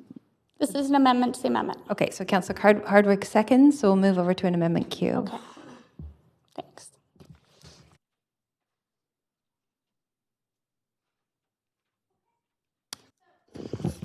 So, I'm flying a little bit blind here, Council. So, it's my understanding that my colleague would like public consultation to be included in this, because this talks about advisory bodies, it talks about looking at sort of representation and trying to inform ourselves better. But I also think that it's not just how we look at ourselves on the inside, it's how people look at us on the outside. And again, I have admitted that I'm flying a little bit blind here on this one, but again, we seem to really like to consult through the Vancouver Plan, so hoping that you'll all support more consultation instead of less consultation at this point. Thanks so much. Okay, with seeing no one else to speak to this amendment.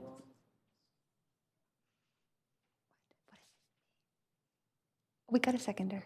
Councillor Hardwick. Okay, I'm going to call the vote. Or no, Mayor Stewart. You're up. So I do think we're perhaps missing the intention of the whole thing here, and it's my fault for bringing in the the initial draft should have been better. But this one, really, what this is the clerks go off, they kind of do this work, which is almost all internal, and then they report back next year as to how we're doing based against international standards.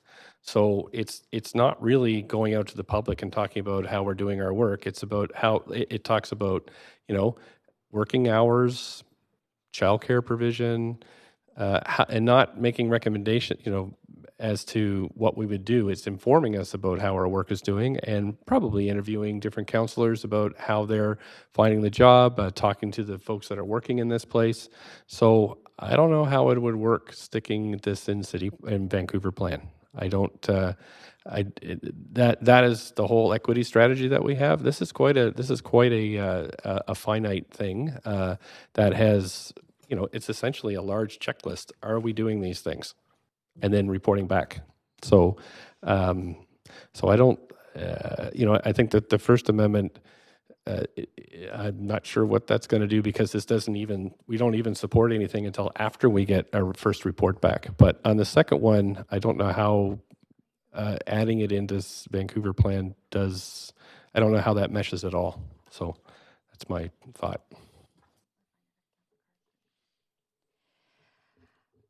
Okay, I'm going to take myself off the queue. Councillor Boyle, did you?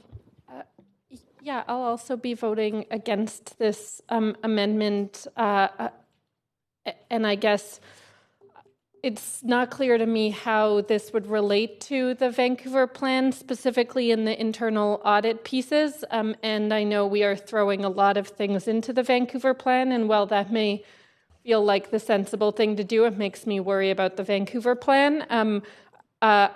My understanding of this motion is that there are some clear pieces of information that our staff can work on and report back to us on. I don't see the need for broad public consultation at this point in this motion, and so am comfortable not including that language here. Of course, I support public consultation on lots of things. I don't mean this in a way to suggest the public shouldn't have a say, but I don't see it strengthening this particular piece, and I want to make sure our staff who are doing that work, that consultation work in the Vancouver plan as well as on other projects, are focused on where we really want and need them most to be meaningfully engaging the public. So I will not be supporting this amendment for that reason, and I'm very comfortable supporting the existing language that was there before.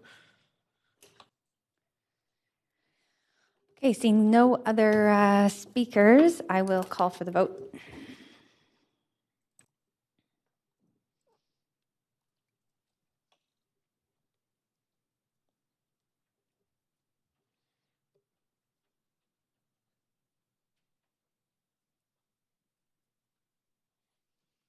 And so that amendment to the amendment fails with Mayor Stewart, Councillor Carr, Councillor Fry, Councillor Swanson, Councillor Weave, Councillor Boyle, and Councillor Bly in opposition.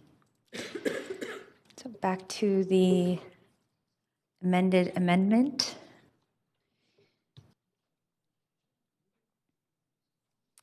And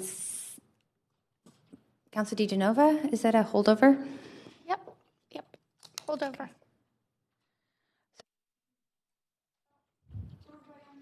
We're speaking to the amendment, and seeing no one on the queue, I can go ahead and call for the vote.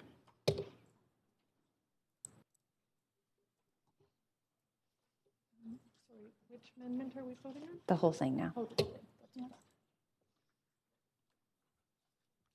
And that passes with no one in opposition. So speaking to the main motion now. Councillor DiGenova? Thanks. I just had one more point of information for Mayor Stewart. Mayor Stewart, through the chair, I'm wondering if you might be able to share with us why you're asking for this annually instead of just for 1 year, and then proceeding with other years after that, considering you always remind us how much work staff have as the chair, and I do the same thing when I chair. So I'm just wondering why we're embarking on this annually. I mean, it tracks our progress. So like the first one is probably the hardest one to get it all set up and get the parameters established. But once you do, it should be quite easy to report back to us on International Women's Day during that week. So just to kind of, I mean, that's how it originated in the first place, and I think that's a good thing that comes back annually, and that's part of the motion as well, is that would come back at this time. So it just does. We get these reports. They tell us we're doing things well and not well, and then it tells us, oh right, remember last year that you found out you weren't doing well. Because I think it's in Parliament at least, it's going to take us 150 years to get gender parity in the House of Commons if we keep going at this rate. So this kind of holds us accountable to our and it's important to me because, like I said, I'm the person I see in elected positions all the time, and I would rather see a much more diverse group. So that's why the annual accounting is important. Okay. Anything further, Councillor DiGenova? Thanks so much. I will support this. I'm happy to see the information come back. I think that there were some clarifications. I was a little bit nervous before we got to the floor of council today, considering some of the things that were said, but that's why I appreciate the opportunity to be able to ask questions and points of information. And I think that this is something that we should consider when the information comes back. That being said, I'm a little bit disappointed that we're not consulting sort of beyond this. We're looking at inside the walls of City Hall, and maybe next year, I don't know, maybe Mayor Stewart, you'll look at sort of the outside of City Hall and how do we encourage more women to be involved. I'm not saying that that's not something that we've done, but also encourage more diversity and more people who might face barriers because of culture, because of cultural norms or societal norms, or their own preconceptions of what elected office might even be.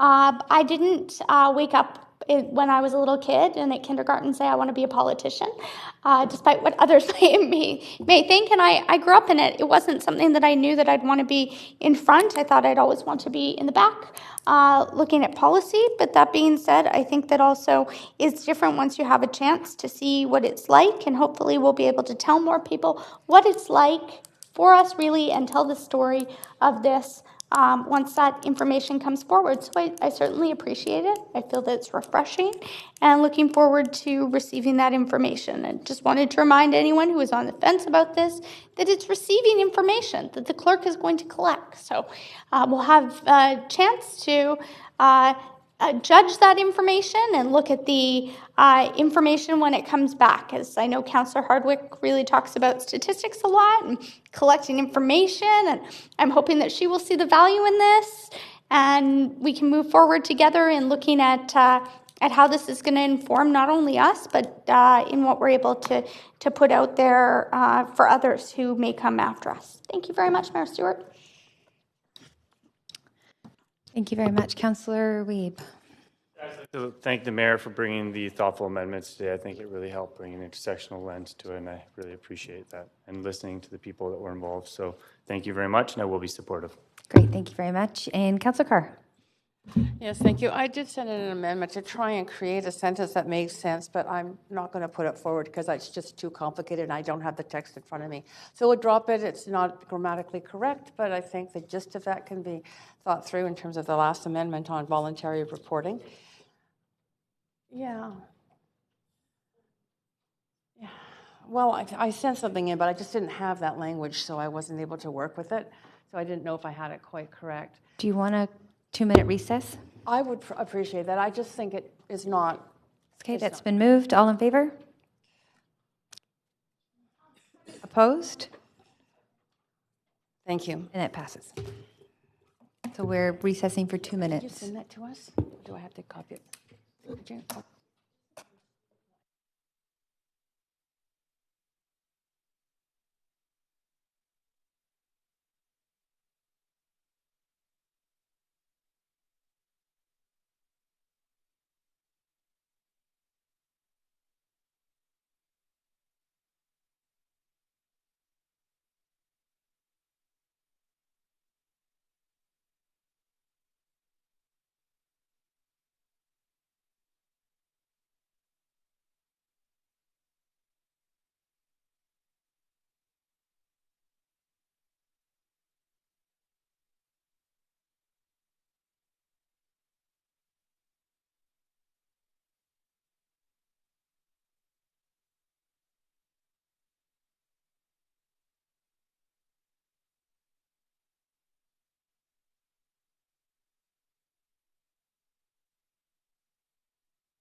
Microphone. Nope, thank you.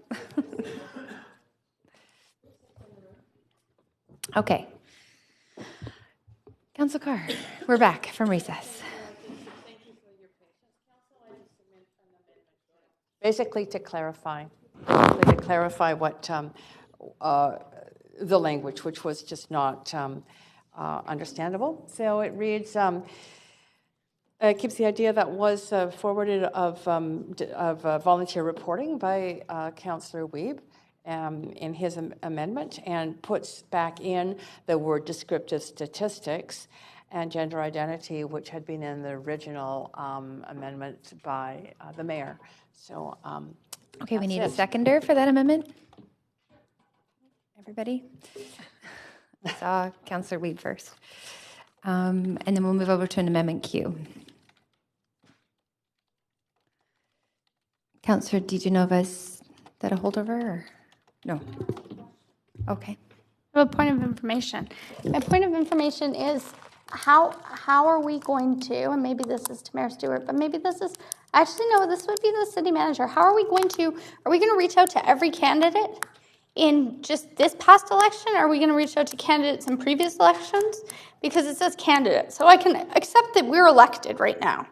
But candidates is not very specific on how far back are we going? How many years? How many decades? Not quite centuries, I don't think. Century.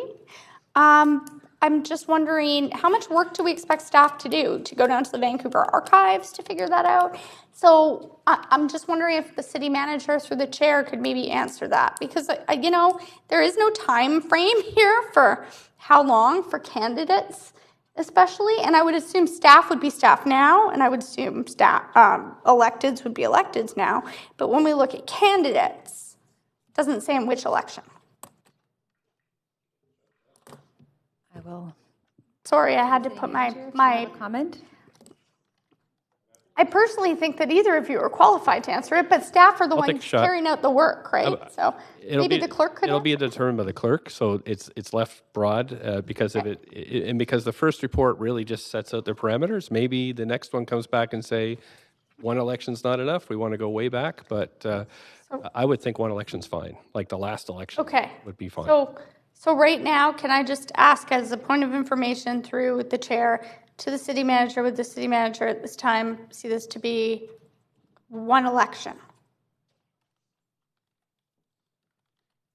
Because that really does change the outline of this. Yeah, I think what we do with all the motions is we get them and we look through them and we map out the most efficient way to respond to them. If the data that we can get covers multiple elections and it's really easy and it provides actually some helpful data, we would include it. But my sense is we would be looking at what's most readily available and kind of scale it based on the level of effort. And I think that's depending on how deep we want to go. I mean, you can pretty easily tell basic demographic information that I think we'd probably try to get at. Okay, so we wouldn't be going like down to the Vancouver Archives and trying to figure out who the candidates were back then. No. I mean, my sense is it's the last election. If it's readily available, the last couple of elections. Just had to ask that question. Thanks. Happy to support. Okay, great. Councillor Fry. Yeah, and I only just wanted to comment on my own reflection on, not to speak for the city manager, but as I read this motion, because it's establishing an annual intersectional audit, I feel that it's pretty clear that this is, like a future-looking, not a retro-looking. So I'm very comfortable with this motion, and I thank all my fellow councillors for all the thoughtful amendments, and of course the mayor for bringing this forward in the first place. Great, thank you very much. There's nobody else on the queue. We'll move to a vote.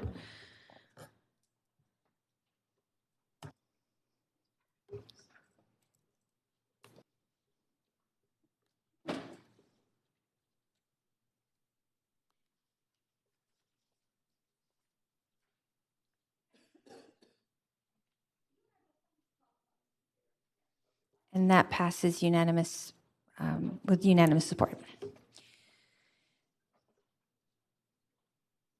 Okay, so we're back to the original motion as amended. Does anybody wish to speak to the motion? I just want to vote. I'm off. Okay, Councillor Carr, is that a holdover? It is. Okay, Councillor Hardwick. Is this the final? Yeah. Final? Final. I just wanted to convey to the mayor, as I was thinking about my grandmother, who was the first woman on the park board, and if this audit had been done in 1956, it would have been very imbalanced in how far we've come, Council. That's all. Do I still stand to speak if I'm chairing? Sure.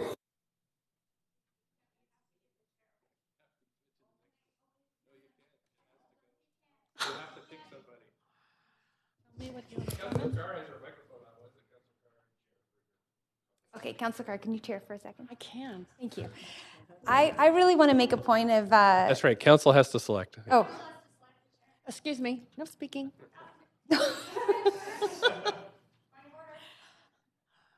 Can we just go ahead. There is a show point of hands order. at Go ahead, Councillor DiGenova. I need my microphone. You have it. The procedural bylaw is actually, and this is for Chair Blythe, that you would nominate a chair or ask for a chair to be nominated, and then we'd vote on it. And I just like to follow proper procedure in the chambers. Okay, can I get a show of hands who supports Councillor Carr taking over as chair? Appreciate it. You need a mover and a seconder. Okay. I'll second it. Everyone in favor? All in favor. Thank you. Great. Including Councillor Swanson's knitting. Amazing. Go ahead, Councillor Blythe. Thank you very much. I really wanted to make a comment on this because I've just come back from FCM last week, where I am on the Increasing Women's Participation in Municipal Politics Standing Committee. And it is a very lively discussion in that room of both women and men from across the country. Vancouver, we are they're working on parity on council. They maybe have one woman as city councillor, perhaps two would be a real achievement. So we do live in a very progressive place, I think, with 8 women on council. And one of the conversations there is around sustaining women. And so it's one thing to have women get elected, and the trouble is really sustaining their participation, and that's what we're focusing on. So I really support and appreciate this motion coming forward, because I hope it will inform, as we've had a number of examples today, Vancouver being once again a leader out there in doing this kind of work that then can be where other cities across the country will look to us to say, what did you do, what worked, what didn't work.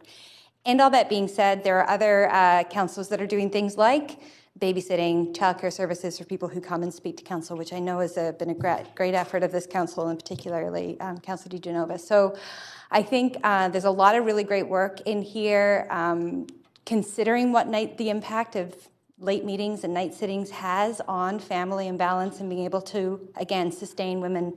So I think that this is a really exciting initiative, and I think it's very important work, and I appreciate the opportunity to speak to it and support it. Thank you, Councillor Blythe.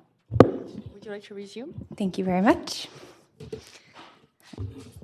So with no further comments, I think we can go to a vote. Oh, no, you want... Oh, Councillor Carr. I was actually on not to be chair, but to speak. I just really wanted to thank also the mayor for putting this forward, and remind us all that the United Nations has been very clear that there are a certain minimum number in terms of percentages of people that make a difference. So in terms of women's equity, 30%, it's very clear they've said, where you get 30% women minimum in government, you get different decisions. And the countries that have got 30% women have things like universal child care, have things like 2-year parental leave, free post-secondary education, no homeless. And so I think that having the stats is really important. If we don't have good statistics, we don't know if we're achieving the kind of balance that's needed, not just around women's equity, but around intersectionality and 2S LGBTQ+ community, and making sure that those voices, the variety of voices, are in the decision-making positions to make that difference in policy. So thank you. Thank you very much for those last comments. We can go to a vote.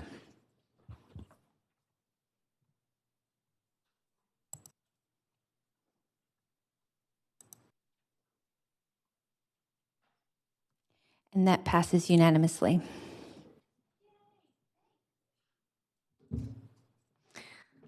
I will now You get chair relinquish over? the chair. Okay, thank you. Stuart. Thank you, Council. We're moving on to motion number 10, providing free menstrual products in the city of Vancouver, and that's going to be Councillor DeGenova, who I'm going to clear the queue here first and put you on, Councillor DeGenova. Thanks. Okay, and up to 2 minutes, please go ahead.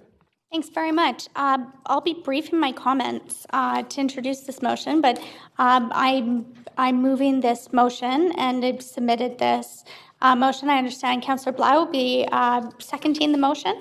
But really, I want to thank and congratulate the Women's Advisory Committee, our City of Vancouver Women's Advisory Committee, for the work that they have done on moving forward with policy and being a part of the Period Promise campaign. And it really talks about gender equity. I think that this fits within the women's equity strategy across terms that has moved forward here at the City of Vancouver. And I really wanted to appreciate them. And if we could applaud in chambers, I would applaud for them. I would ask for a round of applause, but that is not in our bylaws. I think that it's really important that we, as a council, in not only endorsing what they want to do, move forward and ask our staff to see if we too can provide free menstrual products, which also is known as the tax for being a woman, as I've heard it in our own civic facilities. So that's what this motion is looking to achieve, but really it's the Women's Advisory Committee and notably member of the committee, Selena Tribe, who has been moving forward with not only the Period Promise campaign beyond the City of Vancouver, but in municipalities throughout BC. And I've appreciated the fact that I know that there's also a motion that will be coming to LMLGA and hopefully to UBCM, and I'm hoping that Vancouver can chime in on that as well. But I really hope that Council will support this. I know that there are speakers signed up, but the statistics are disturbing to me, that there are women who do face not only a need for this, but have to decide if they're going to buy menstrual products or other things that are necessities in their life. So for that reason, I'd hope we'd refer this to hear from speakers tomorrow, and really wanted to thank the advisory committee for their work on this. Thanks very much. You have a question from Councillor Fry, Councillor DeGenova. Yeah, thanks, Councillor DeGenova, to you and Councillor Bly for your work on this file. I'm wondering if you could just speak to the idea that, I mean, I think this is a long time coming, and clearly there seems to be some stigma around menstruation and possibly why it hasn't had the sort of movement forward. And I'm wondering if you might speak to that and what this is hopefully trying to overcome with the idea of stigma. Sorry about that. I don't know why it's not on. There we go. Sorry. Thanks very much for that question, Councillor Fry. I think that there is stigma around this for women, and I think that the City of Vancouver can be a leader in helping to take down those barriers and to remove that stigma. And we can do that by starting to lead and joining others that have not only said that they will do this, but have moved towards starting to do this. Also wanted to say that the province has committed $300,000 towards the initiative. And in my motion, I also look at whether or not we can look for partnerships with other organizations, including nonprofits. And I know that Always and Tampax have a relationship to sponsor this through the province of BC. So hoping together we can all move forward to take away the stigma on this. Look forward to supporting your work on this. Thanks. Thank you. That's it for And just on a point of privilege. Point of privilege? Yes, just a point of privilege, Mr. Mayor. I just wanted to note that I understood that the right time to submit minor amendments and changes was tomorrow, but I'm happy to circulate those among my colleagues. The wish of the committee was also to send this to some of the other boards in the city, including the Vancouver Police Board, Vancouver Public Library Board, but that would happen after the decision of council was made. Okay, Thank you. Thank you. And we need a seconder. Second. Thank you, Councillor Bly. And we have the main queue. Move to hear from speakers tomorrow. Okay. We got a referral to hear from speakers tomorrow. A seconder for that one. Great. All in favor? Any opposed? That's passed. Thank you very much. We're on to number 11. Public amenities and equity and DCL waiver and rentals hot zones. And just going to get you set up here. Maybe Councillor Fry. There we go. Okay, up to 2 minutes. Yeah, thanks, Mayor, and I appreciate that title's a bit of a mouthful. And it seems a little bit complicated, but really what the intention here is to focus on how we're ascerning what public benefits are needed when we do rezonings, in particular rezonings that don't accrue public benefit fundings like DCLs. So the impetus for this came about through conversations with folks who live in the area of Commercial and Stainsbury, which we passed a recent MERP, and noted that there's quite a few projects that are coming down the pipe. There's quite a few projects that have been built in the area, and there's not a commensurate amount of public benefits or considerations for that.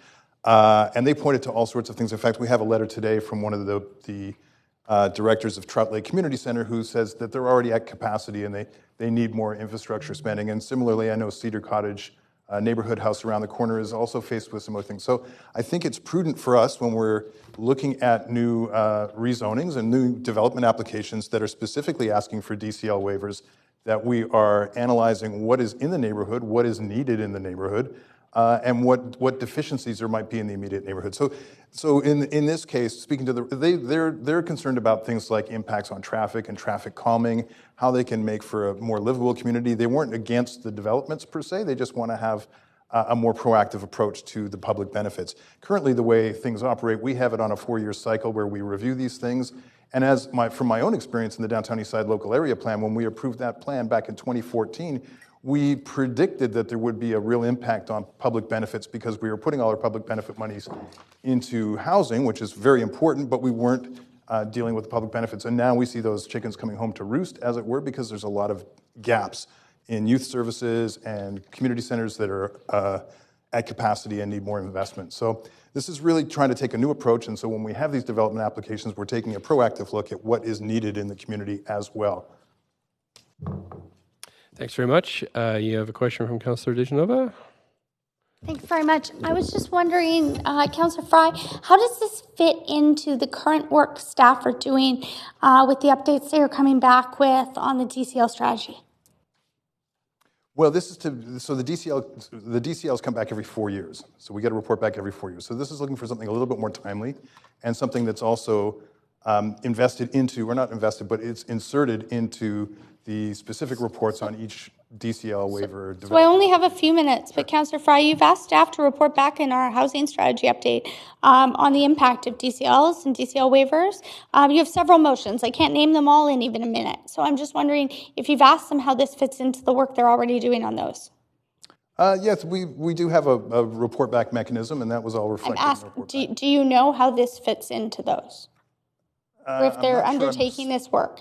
They didn't see it as a contradiction, so Are they undertaking this work? not to my knowledge, no. Okay, thank you. Thank you. I don't see anybody else on the question queue. So we need a seconder for this motion. Okay, so I'm going to go to the main queue. And Councillor DeGenova? I bet that the city manager is probably predicting that I'm going to ask a point of information right now. So through you, Mr. Mayor, I'm just wondering if, CACs, although I've always had a bit of an issue with CACs, roll back some tape, Councillor Fry, because CACs are supposed to be voluntary. If you look at the provincial guidelines, and provincially you're not allowed to negotiate CACs, but we have negotiated CACs. So that it's a little relaxed there. So I'm wondering if we even can. So it says that council direct staff to report back on a strategy whereby CAC, take out the DCL part, waived. So I'm guessing this is a CAC waiver because we don't say CAC waived, but CAC CAC waiver in hot zones could be considered. So do we get to decide what is waived completely for CAC, or is some of this provincial? I wanted to ask a point of order through you, Mr. Mayor, to the city manager, as to whether or not like there's more oversight on CACs because of the provincial policy than DCLs. Point of information? Yes, point of information. One more time, could you restate your? So I'm wondering if, although we can have more flexibility with our development cost levies, do we have as much flexibility in the exemptions on community amenity contributions, considering the province and provincial legislation really give us guidelines that dictate and govern CACs? Thanks. Yeah, through the chair, there are pretty strict guidelines around DCLs as well. There is actually no such thing as a CAC exemption, so what's written in the motion is actually inaccurate. We don't do a CAC exemption. We negotiate a CAC, and we don't exempt them. There are times when CACs are not to be paid because the project doesn't warrant that, but there's no such thing as a CAC exemption. Regarding the DCLs, there's pretty strict criteria around that, both in our bylaws and within the charter, and obviously we follow both of those. There are provincial guidelines on CACs, which we follow as well. Thank you. So just a follow-up question to that through you, Mr. Mayor. So I wasn't wrong when I said CAC exempt waived. Like, I've never heard of that. You don't get a waiver for a CAC. That's correct. Like, as an exemption. There's no CAC waiver or CAC exemption. So someone who may pay less CACs than another applicant, it would be because a CAC benefits the community is already included. Perhaps we would count that as a CAC. Is that correct? What we mean by social housing there, that could be, or housing, affordable housing could be considered a CAC. So it wouldn't be an exemption from paying CACs, but it would be in-kind versus cash CAC. That's what we're talking about. It's not exemption. They have to pay, but it's how. CACs can be paid in cash, or they can be paid through an in-kind amenity within the building. Exemption. There is no exemption. There's no waiver for CACs. So for that reason, Mr. Mayor, under section 8.7, I'm going to ask you if this motion is in order. Okay. Do you want me to state why again? I think I pretty much stated it. It was because I didn't think a CAC exemption existed. Okay, because it's incorrect. Is that what you're? That's what I just understood. Okay. Okay, I'll take a look. Thank you. Sorry, Councillor Fry. Thanks. After I come back on the point of order. I know, but the way it works is I have to deal with the point of order first, and then I come back. But I'll keep that in mind.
this ruling of whether or not it's out of order being incorrect. So the idea that we do CAC waivers is incorrect, and apparently that information has been provided.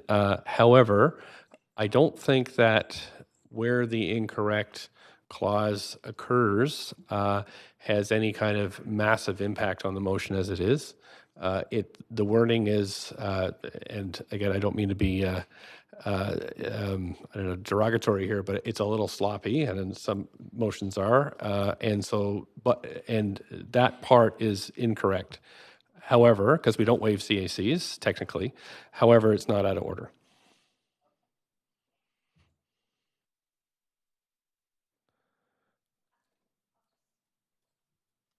Did you have anything else? You have 15 seconds. I was just going to say that really quickly that I'm glad it's not out of order, but I'm glad we have that information because it helps to inform my decision on the motion. Thank you. Okay, thank you. Councillor Boyle. Thanks. So I have circulated a referral motion for this, that the motion be referred to staff to take into consideration in the preparation of the next comprehensive review of DCLs scheduled to take place in 2021. And I just want to speak to that referral by saying that I really appreciate where this motion came from, and I share the concerns about it. I also appreciate that 4-year cycles for this comprehensive review are long, and residents want something in a more timely fashion.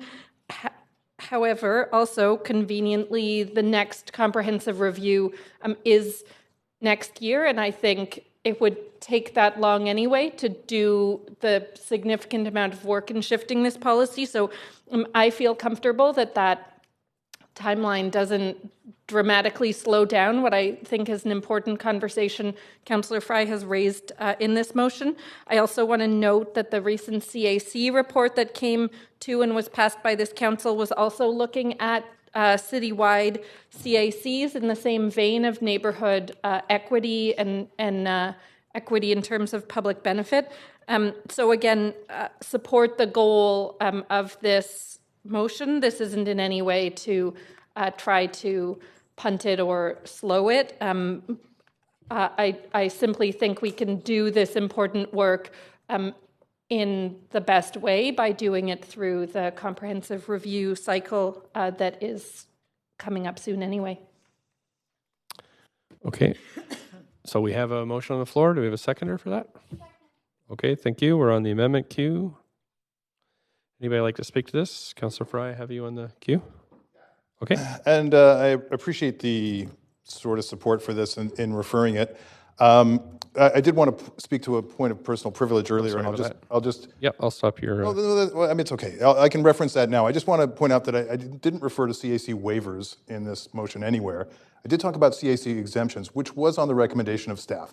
So staff had advised that that we either don't charge CACs or there are specific exemptions in certain cases for social housing, et cetera. So that was on the advice of staff that I included. A little bit of debate there, though. Well, it was implied that I had said. It's section E, a CAC exempt / DCL - waived hot zones. Right. So DCLs are waived. CACs can be exempt on properties. It's just a little. It's the wording. So we've already ruled. So we're moving ahead. So okay. So and I appreciate the intent to punt this over to the 2021 report. My challenge is that oftentimes we end up doing these amendments on the fly at the time of that report. I'd like to give staff a bit of a heads up and start working towards those kind of goals now. I think the very first two parts of this motion, the enactment clauses, that we actually affirm that public benefits accrued as a result of growth are critical to this conversation, and I think those are really critical to this motion. And so I don't think there's anything terribly prescriptive in this motion right now as it stands, but it is certainly setting the direction that we'd like to see the report back coming in 2021, and I don't want to turn around and have to have this conversation again in 2021 when we're still asking how are we accounting for the need for benefits that are accrued as a result of growth, or benefits necessary as a result of growth. So I won't be supporting the referral, but I do appreciate the general support for the motion otherwise. Thank you, Councillor Swanson. Yeah, I don't think I support the referral. I think it's really important that we deal with this issue, the There's CACs with condos, they get the amenities. There's no CACs with rental, they don't get the amenities. This is a problem, and we need to deal with it as fast as we can. Thank you. Councillor Ijanova. Thanks. Considering, I mean, I have the CAC policy here. I don't know. I'd probably talk about CAC so much my kid will be learning CAC before ABC. The point is I think there's a bit of an argument, but I think that that's what the mayor was referring to. I'm not trying to impugn or put words in his mouth, but in that there are acknowledgements of benefits. Like, for instance, if a applicant was to build a project with housing for BC Housing or give the City of Vancouver units, there's benefits that are acknowledged as a CAC. They're counted in the total. That doesn't count as an exemption because they still had to give the benefit. That means that they built the benefit themselves as an in-kind donation, or there's cash CACs. Some of those cash CACs, I would have maybe supported this a little bit more, Councillor Fry. Like, I support the referral because I might have supported your motion a little bit more if it talked instead about, hey, how long has that money been sitting in the bank that we haven't been spending to provide amenities for community? Something I asked here a lot last term. But I think right now to say that we should look at an exemption policy that doesn't exist, the only thing we could look at in that policy is, I guess, talking to the provincial government. And the fact is you're asking for something that already happens. Like, we don't exempt for that. So I appreciate this. I know that it's every 4 years that we get an update, but I know that that also wasn't sufficient. And you've moved motions that have been supported, sometimes by me, sometimes not by me, to get updates more frequently. And I really think if we were to do a word count of everyone's favorite words in here, DCLs might be Councillor Fry. I think that it's admirable that you're looking at this. That being said, I think that there's a way to look at how staff are already calculating that, and for this reason, I support the referral that Councillor Boyle has move forward, because I think that it's really important that we inform ourselves on the work that staff are doing, and you could not tell me if this was included in the work that staff were doing. So for that reason, I will be supporting the referral, and I hope you would too, so we can inform ourselves more and see what staff bring back to us and have debate and decision then. Thank you. Councillor Carr. Yes, thanks, Mr. Mayor. I'm not going to support the referral, and I'm not going to support the referral because I have to agree with Councillor Fry that this is a very urgent matter that is only getting more urgent the more that we approve the development of housing and increased density in areas. What this motion points to is our need to assess the cumulative impact of growth on the amenities that serve the people that are now coming in more and more to a neighborhood, to a part of the city. And I've sat at this council table and approved so many, or the council itself has approved so many development projects in the Canby corridor, and they all point to one park, a community center that everybody knows Hillcrest Community Center is unbelievably overpacked. You can only do that so long. Like, we need to assess, and in many cases, though, now in the case of the Canby corridor, there have been DCLs, so we have been bringing in money. But in other parts of the city, the DCLs get waived because it is rental, 100% rental, and for much of the projects, or for many of the projects, it wasn't necessarily affordable. It was just market rental. So we've been adding people, and that money has been to provide the rental accommodation, but not the amenities. And I think that assessment needs to be done, and a conversation about it and direction to staff about how council as a whole feels about it should happen prior to the next report. And perhaps that can happen through another process where there is, in fact, a staff presentation. I'm hoping that will be a backup plan to this, but I wouldn't want to see staff move forward thinking we're not, as a council, we're not knowing where council as a whole stands on the need to assess the impact of development without money going into the amenities that make a neighborhood and an area of the city livable. Thank you. Councillor Bly. Thank you very much. So I'm looking at this and listening to the debate, and can't really see a clear delineation and timing. So I guess it's a point of information through you, Mr. Mayor, to perhaps the city manager. Timing of the report back on this motion and timing of a report back on the overall DCL, the sort of scheduled report back of the DCL report coming from staff. I'm just wondering, are we sort of looking at a month? Do we know? Based on the timing outlined in this motion, because right now it's talking about the report out, the annual report out 2021, and then it's talking about to report out Q1 2021. And I think we can all agree it's important, the work being brought forward, but it just seems a matter of timing. Yeah, thanks.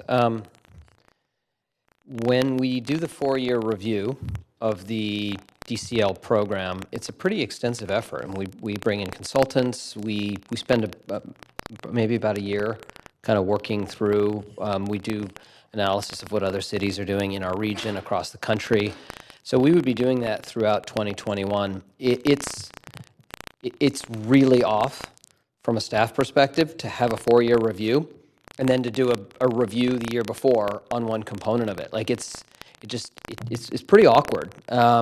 We do, like, this is a full team that works on reviewing this, because this is a core way of funding the efforts in the city. So, I would strongly recommend to fold it into the work that we're already going to be doing. We're going to have a staff team. They're going to be compiled. They're going to bring in consultants. This gets folded into it through referral. That's kind of one of the core questions that we then ask when we're doing that work, rather than doing this work in 2020 and then redoing it from a more broad perspective in 2021. Okay, got it. And just a quick follow-up point of information is Sure. we just had our CAC report come forward. Could you remind me of the timing cycle of the CAC report? Is it annually? We do, there's two different things. We do an annual DCL CAC report every year. And we just saw that. Yeah. And that tells you how many CACs, how many DCLs, how many exemptions, where were they, what did we get built. That's pretty standard. Every few years we review those. The CAC policy actually was the first time, like probably in a decade, that we've done a comprehensive review of that overarching approach. The DCL one we do every few years, every 4 years, and that's to really look at, are they being allocated to the right priorities?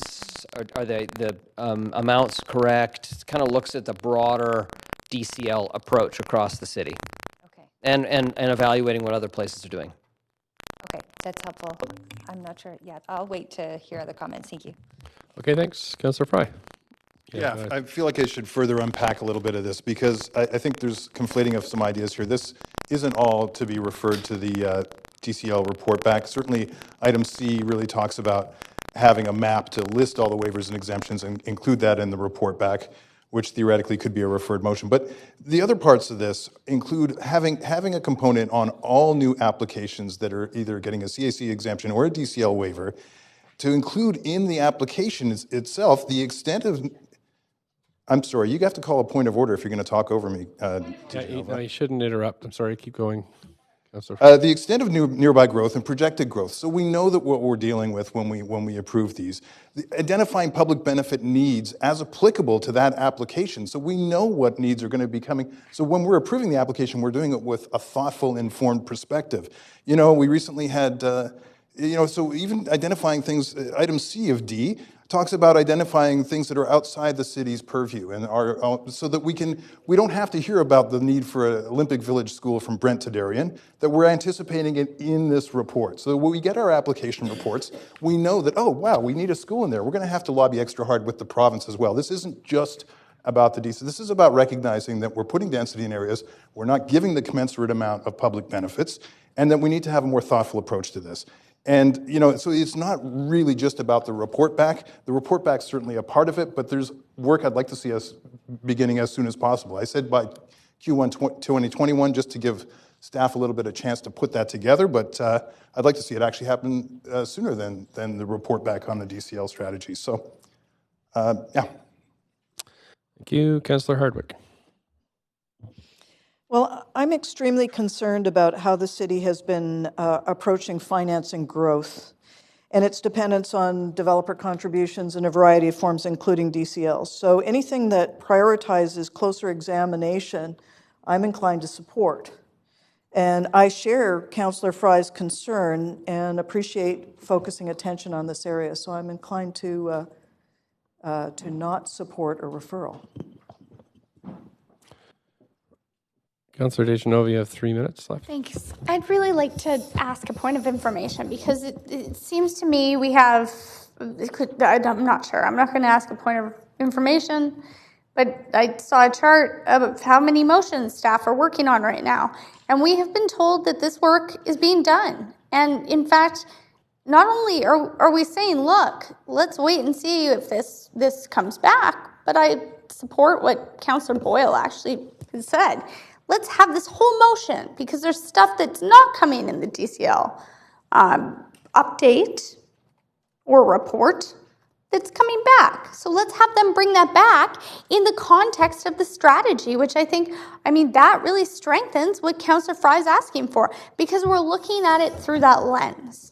So, I'm not going to stand up and say, hey, Councillor Fry, I'm okay with you putting a motion in the queue that might knock mine back or knock Councillor Boyle's back or knock Councillor Carr's back or anybody else's if this is already being done. And that's what I see. I see the information is not only being done, but if you want this to come back to us and it's not, and staff are working in this direction on your motion and another direction on DCLs, I think that we may lose some of the context of what you're trying to achieve. So I have a point of information, Mr. Mayor, through you to the city manager as to, do we know how much of this work, and I did try and call a point of order, because there is no such thing as a CAC exemption. So if we could stop talking about it, that would be great.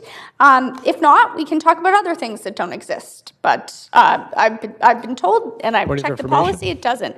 So my point of information is how much work is already being done on this that the staff are actually working on in the DCL update and the housing updates, because I'm going back and pulling up motions where Councillor Fry has many similar questions about DCLs that have been wrapped into our Housing Vancouver strategy.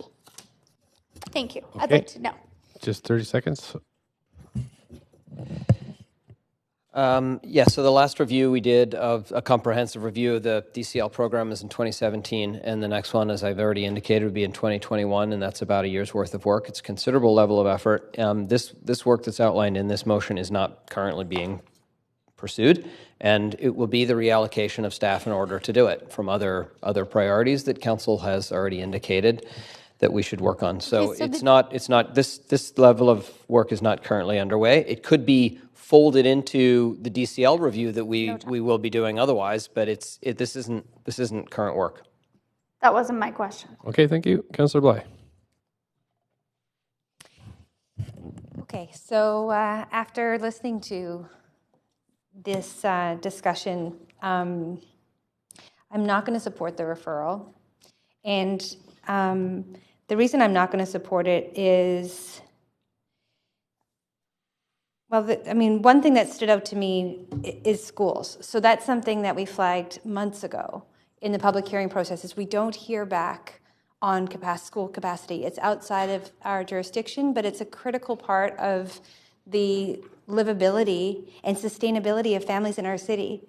So I do think Cedar Cottage, of course, is a very clear example. It's in my neighborhood, as is Trout Lake, that they have absorbed a lot of density in recent years, I would say, by comparison of other areas of the city. And I do think that what this is asking for is the responsibility of this council to go through public hearing processes and look at applications and to have a lens on what this kind of density absorption into neighborhoods is going to impact. Traffic studies, and I think this is pretty basic stuff. This is not going outside of the purview of what we're responsible for as a city council in Vancouver. It's what's the impact on traffic, what's the impact on infrastructure, placemaking. These things are all part of what we're supposed to be doing, and then working with partners like our Vancouver School Board in order to ensure that we've got a strategic plan, and we're in the impact of perhaps it's not happening over the last decade, in some ways not, but in some ways yes. So, and I also think it's a head start to the Vancouver plan. I think I remember we want this Vancouver plan to land before the end of our term. So if we wait for And I appreciate the city manager's comments that the DCO and CAC and that whole intensive report is going to take all of next year with consultants to deliver. It's the end of 2021, and then we're going into 2022. And I think that this plan has to, this motion would be prudent to inform the Vancouver plan that's ongoing right now. So I'm not going to support the referral. Thanks. Councillor Fry, you have 2 minutes or a minute and a half. Okay, sure. I just, because it's been brought up a few times that CAC exemptions don't exist, I just want to point to November 28, 2017 administrative report from Chris Robertson, which was the CAC policy update simplifying CACs on new rental housing and commercial development. Recommendation A, exempt routine lower density secured market rental rezoning applications from CACs provided that they blah, blah, blah, blah, blah, blah, blah. So I do resent the insinuation that I don't know what I'm talking about and that I'm making up terms, because this is a city document. So I just want to air that for the record. Thanks. Councillor Carr? Well, I was just going to air for the record a different report that talks about exemptions. Just want to make sure that all of you are aware that the actual community amenity contributions policy of rezonings, which is our official report on community amenity contributions, on page 7, section 8 talks about exemptions and reads, rezoning applications that meet any of the following conditions will be exempt from the application of CACs, only to the extent that the following uses comprise a portion of the floor area: social housing, heritage, protection, public schools, places of worship, community facilities, blah, blah, blah. So just again, to have it on the public record that was an accurate word in Councillor Fry's motion. Point of order, Councillor DeGenova. Yes, I believe that our city manager had given an answer, and I also believe we don't impugn our staff on the floor of council, and a staff member has been named. So I just wanted to caution, consider our city manager did say one thing. You don't get the caution, you just raise a point of order. And No, I'm asking you, Mr. Mayor. Right. Under our city policy and HR, looking at that, and that we were given an answer by our city manager, and I think that if that was going to be debated, the point of order is I think that that reflects negatively on what our staff have said to us, and I'd just like you, Mr. Mayor, to consider that. And sorry, what are you asking? I'm asking you to consider that our city manager had said one thing, and now it's being debated. And that's debate, so that's allowed. Okay, so we're allowed to debate. We're not debating now. What staff said. Okay, no, I'm just asking. I'm asking the question. Okay. Good. So there's nobody else on the amendment queue, so we're going to call a vote on this one. On the referral.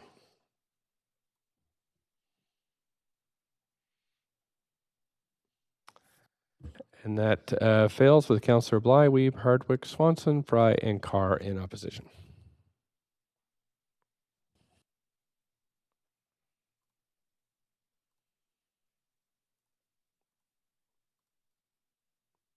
Okie doke. We're on the main queue now, and we're Councillor Boyle. Anything else? No. Okay, Councillor DeGenova. I'm not going to support this motion, and if this does move forward, I would expect that it would bump other motions that Councillor Fry has put back in the queue. I would hope that that would be the case, but I will be monitoring it closely. Thank you. Okay, thank you. And I don't see anybody else on the queue, so we can call a vote.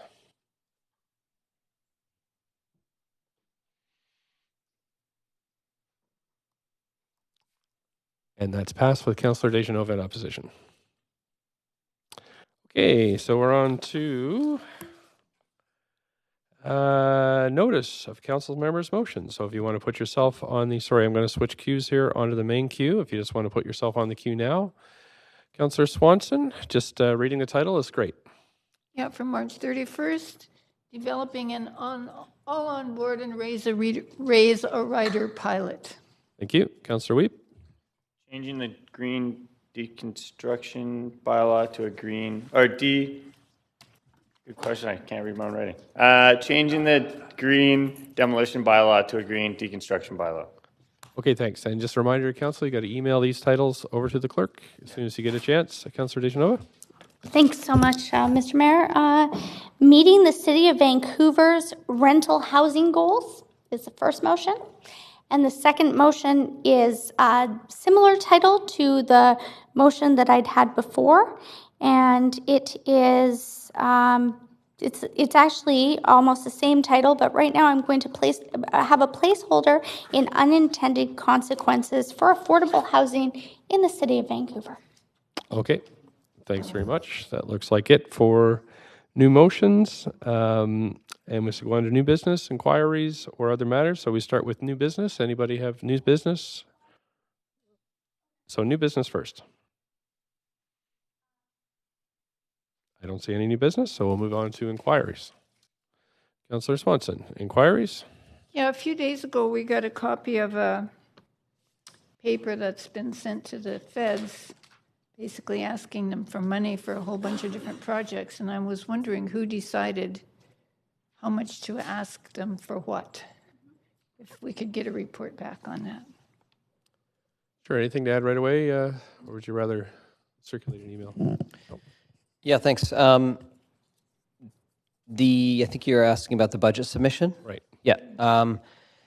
Typically what we do is we look through our capital plan at the needs that we have and identify funding opportunities based on that. For some of the projects that might be like partner projects like Anya or the Vancouver Art Gallery, those would be based on stakeholders or partners identifying what needs they have and kind of what might fit within a federal program.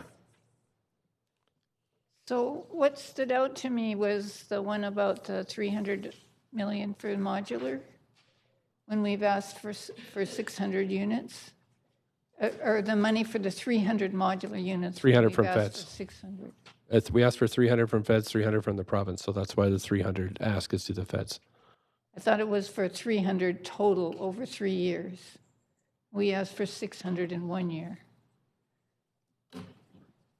Yep, I've sent multiple memos to council on this in the past. We've heard loud and clear that we're not going to get 600. We're talking to the CMHC about getting 300 matched by the province. The province gave us a letter indicating they were prepared to co-fund 300. So that's what we're asking for.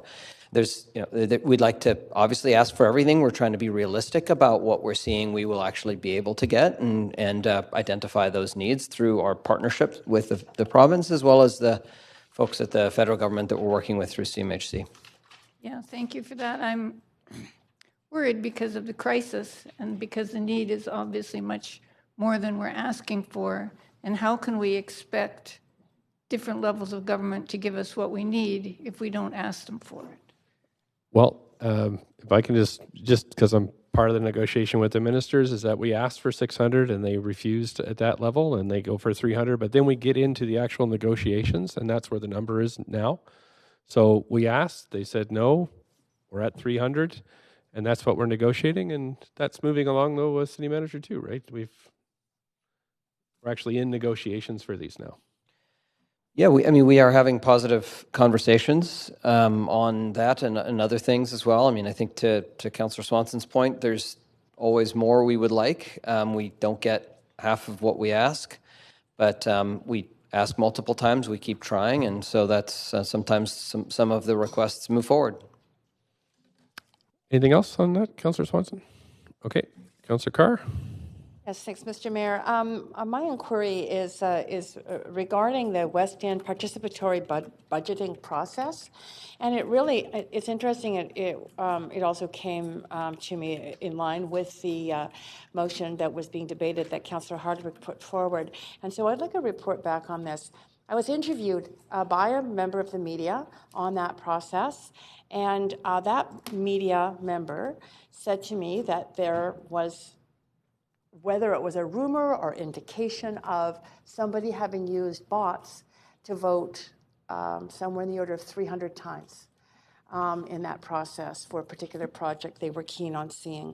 That was 6,600 votes, if my memory serves me correctly, in total. 300 is a significant number. Well, anyway, it's just a significant number, period. If we could just get a report back on that from staff, I'd appreciate it. Okay, thank you. Councillor Hardwick. Yes, I sent this in earlier to staff, but there have been several stories in the media recently about a proposed office building just east of Waterfront Station at 555 West West Cordova. And I understand that the project has a 5 or 6 year history, and I'm sure many of my fellow councillors are unfamiliar with the history. It's a very special site between two heritage buildings on the doorstep of Gastown, and heritage issues are among the many concerns of this development site. And as the council representative on the Heritage Commission, I need to be informed, and my colleagues also need to be informed. So the development application is coming before the Heritage Commission soon for their advice. And the Gastown Historic Area Planning is also coming up. And so my request of staff is as follows.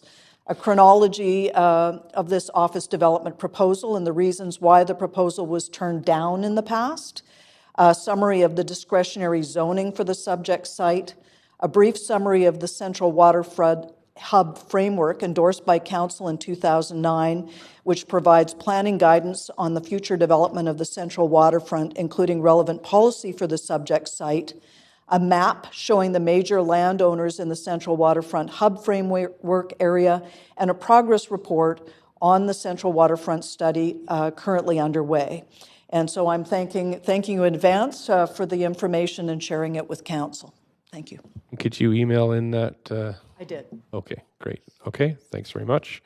Councillor DeGenova. Thanks so much, Mr. Mayor. I just wanted to ask through staff if there's an opportunity, or if there will be an opportunity in the future, it's an inquiry for council to review the draft of the budget submission document, similar to Councillor Swanson's question, that goes off in future years. I didn't have a chance to review it before it went off. I understand the mayor had, but considering this talks about the City of Vancouver and council's priorities also, I was wondering if there'd be an opportunity to review a draft and perhaps provide some feedback or input on that before it hits its next submission.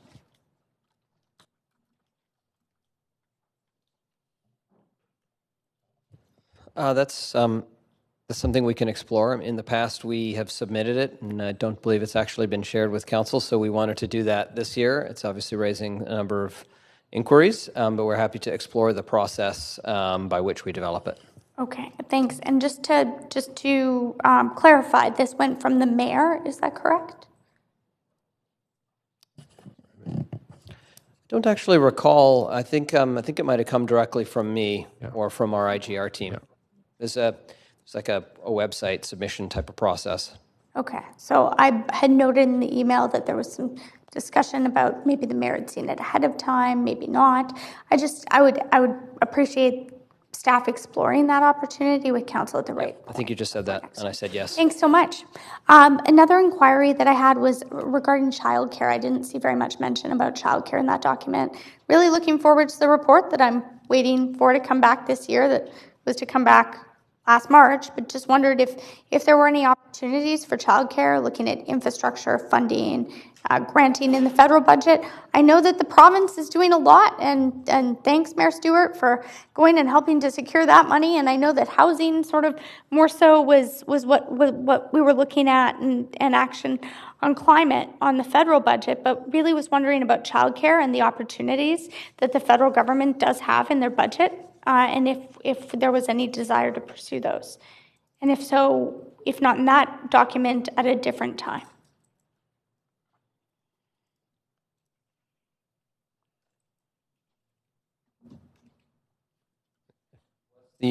Was the request on childcare regarding the federal ask? Is that what you're looking for? Just I didn't see it as a headline in the budget document or in the document that went off. It's not to be critical. I was just wondering, since it was a priority of council's, if there was a strategic decision that council made, not asking this time. I think my recollection is that we typically go for areas that the federal government funds and programs that they have, and I don't believe there is a funding program for the federal government to support childcare. So we try to do is look through their areas of funding and allocate requests in those areas. I think that might be the reason you're not seeing it highlighted more. I was looking for infrastructure requests for childcare specifically, not so much funding. No, I understand. Yeah. I don't believe that that the federal government provides funding. Okay. My understanding, they develop an agreement with the province, and they provide funding to the province for certain areas, and other than housing, which obviously now CMHC is back in the game, but most of those funds go directly to the province, and then we request them from the province, and that's where we got the the contribution from Thanks so much. And I think it's my fault for not being clear enough, so I'm happy to send over maybe further question by email, if that's okay with the city manager. But I was looking at, for instance, the province. I understand the relationship there, but the federal government committed money to Sunset Community Center and other community centers. That is money that we include, that we wouldn't be able to execute that infrastructure without that funding. And some of those facilities do offer childcare. So I just was wondering if there were any opportunities through that, but happy to, if it's all right with the city manager, to take that offline. Yeah, happy to talk. Thanks so much. Okay, thank you. I don't see any other. There's other matters. Yeah, I'm just seeing, I don't see any other inquiries. So we have other matters. Thanks. One cancellation over the list. I just wanted to rise, Mr. Mayor, to really recognize an incredible person, a member of our community in Vancouver, who passed away recently. Robert Lee, or Bob Lee, as he was known, was an inspiration, and he was someone who, in looking at the list of his accomplishments and achievements, he was a very modest person, but he also made huge contributions to our community in the city of Vancouver. He was a recipient of the Order of BC, the Order of Canada, also contributions beyond that he made as a philanthropist to the YMCA, the Robert Lee YMCA, VGH, UBC Hospital Foundation.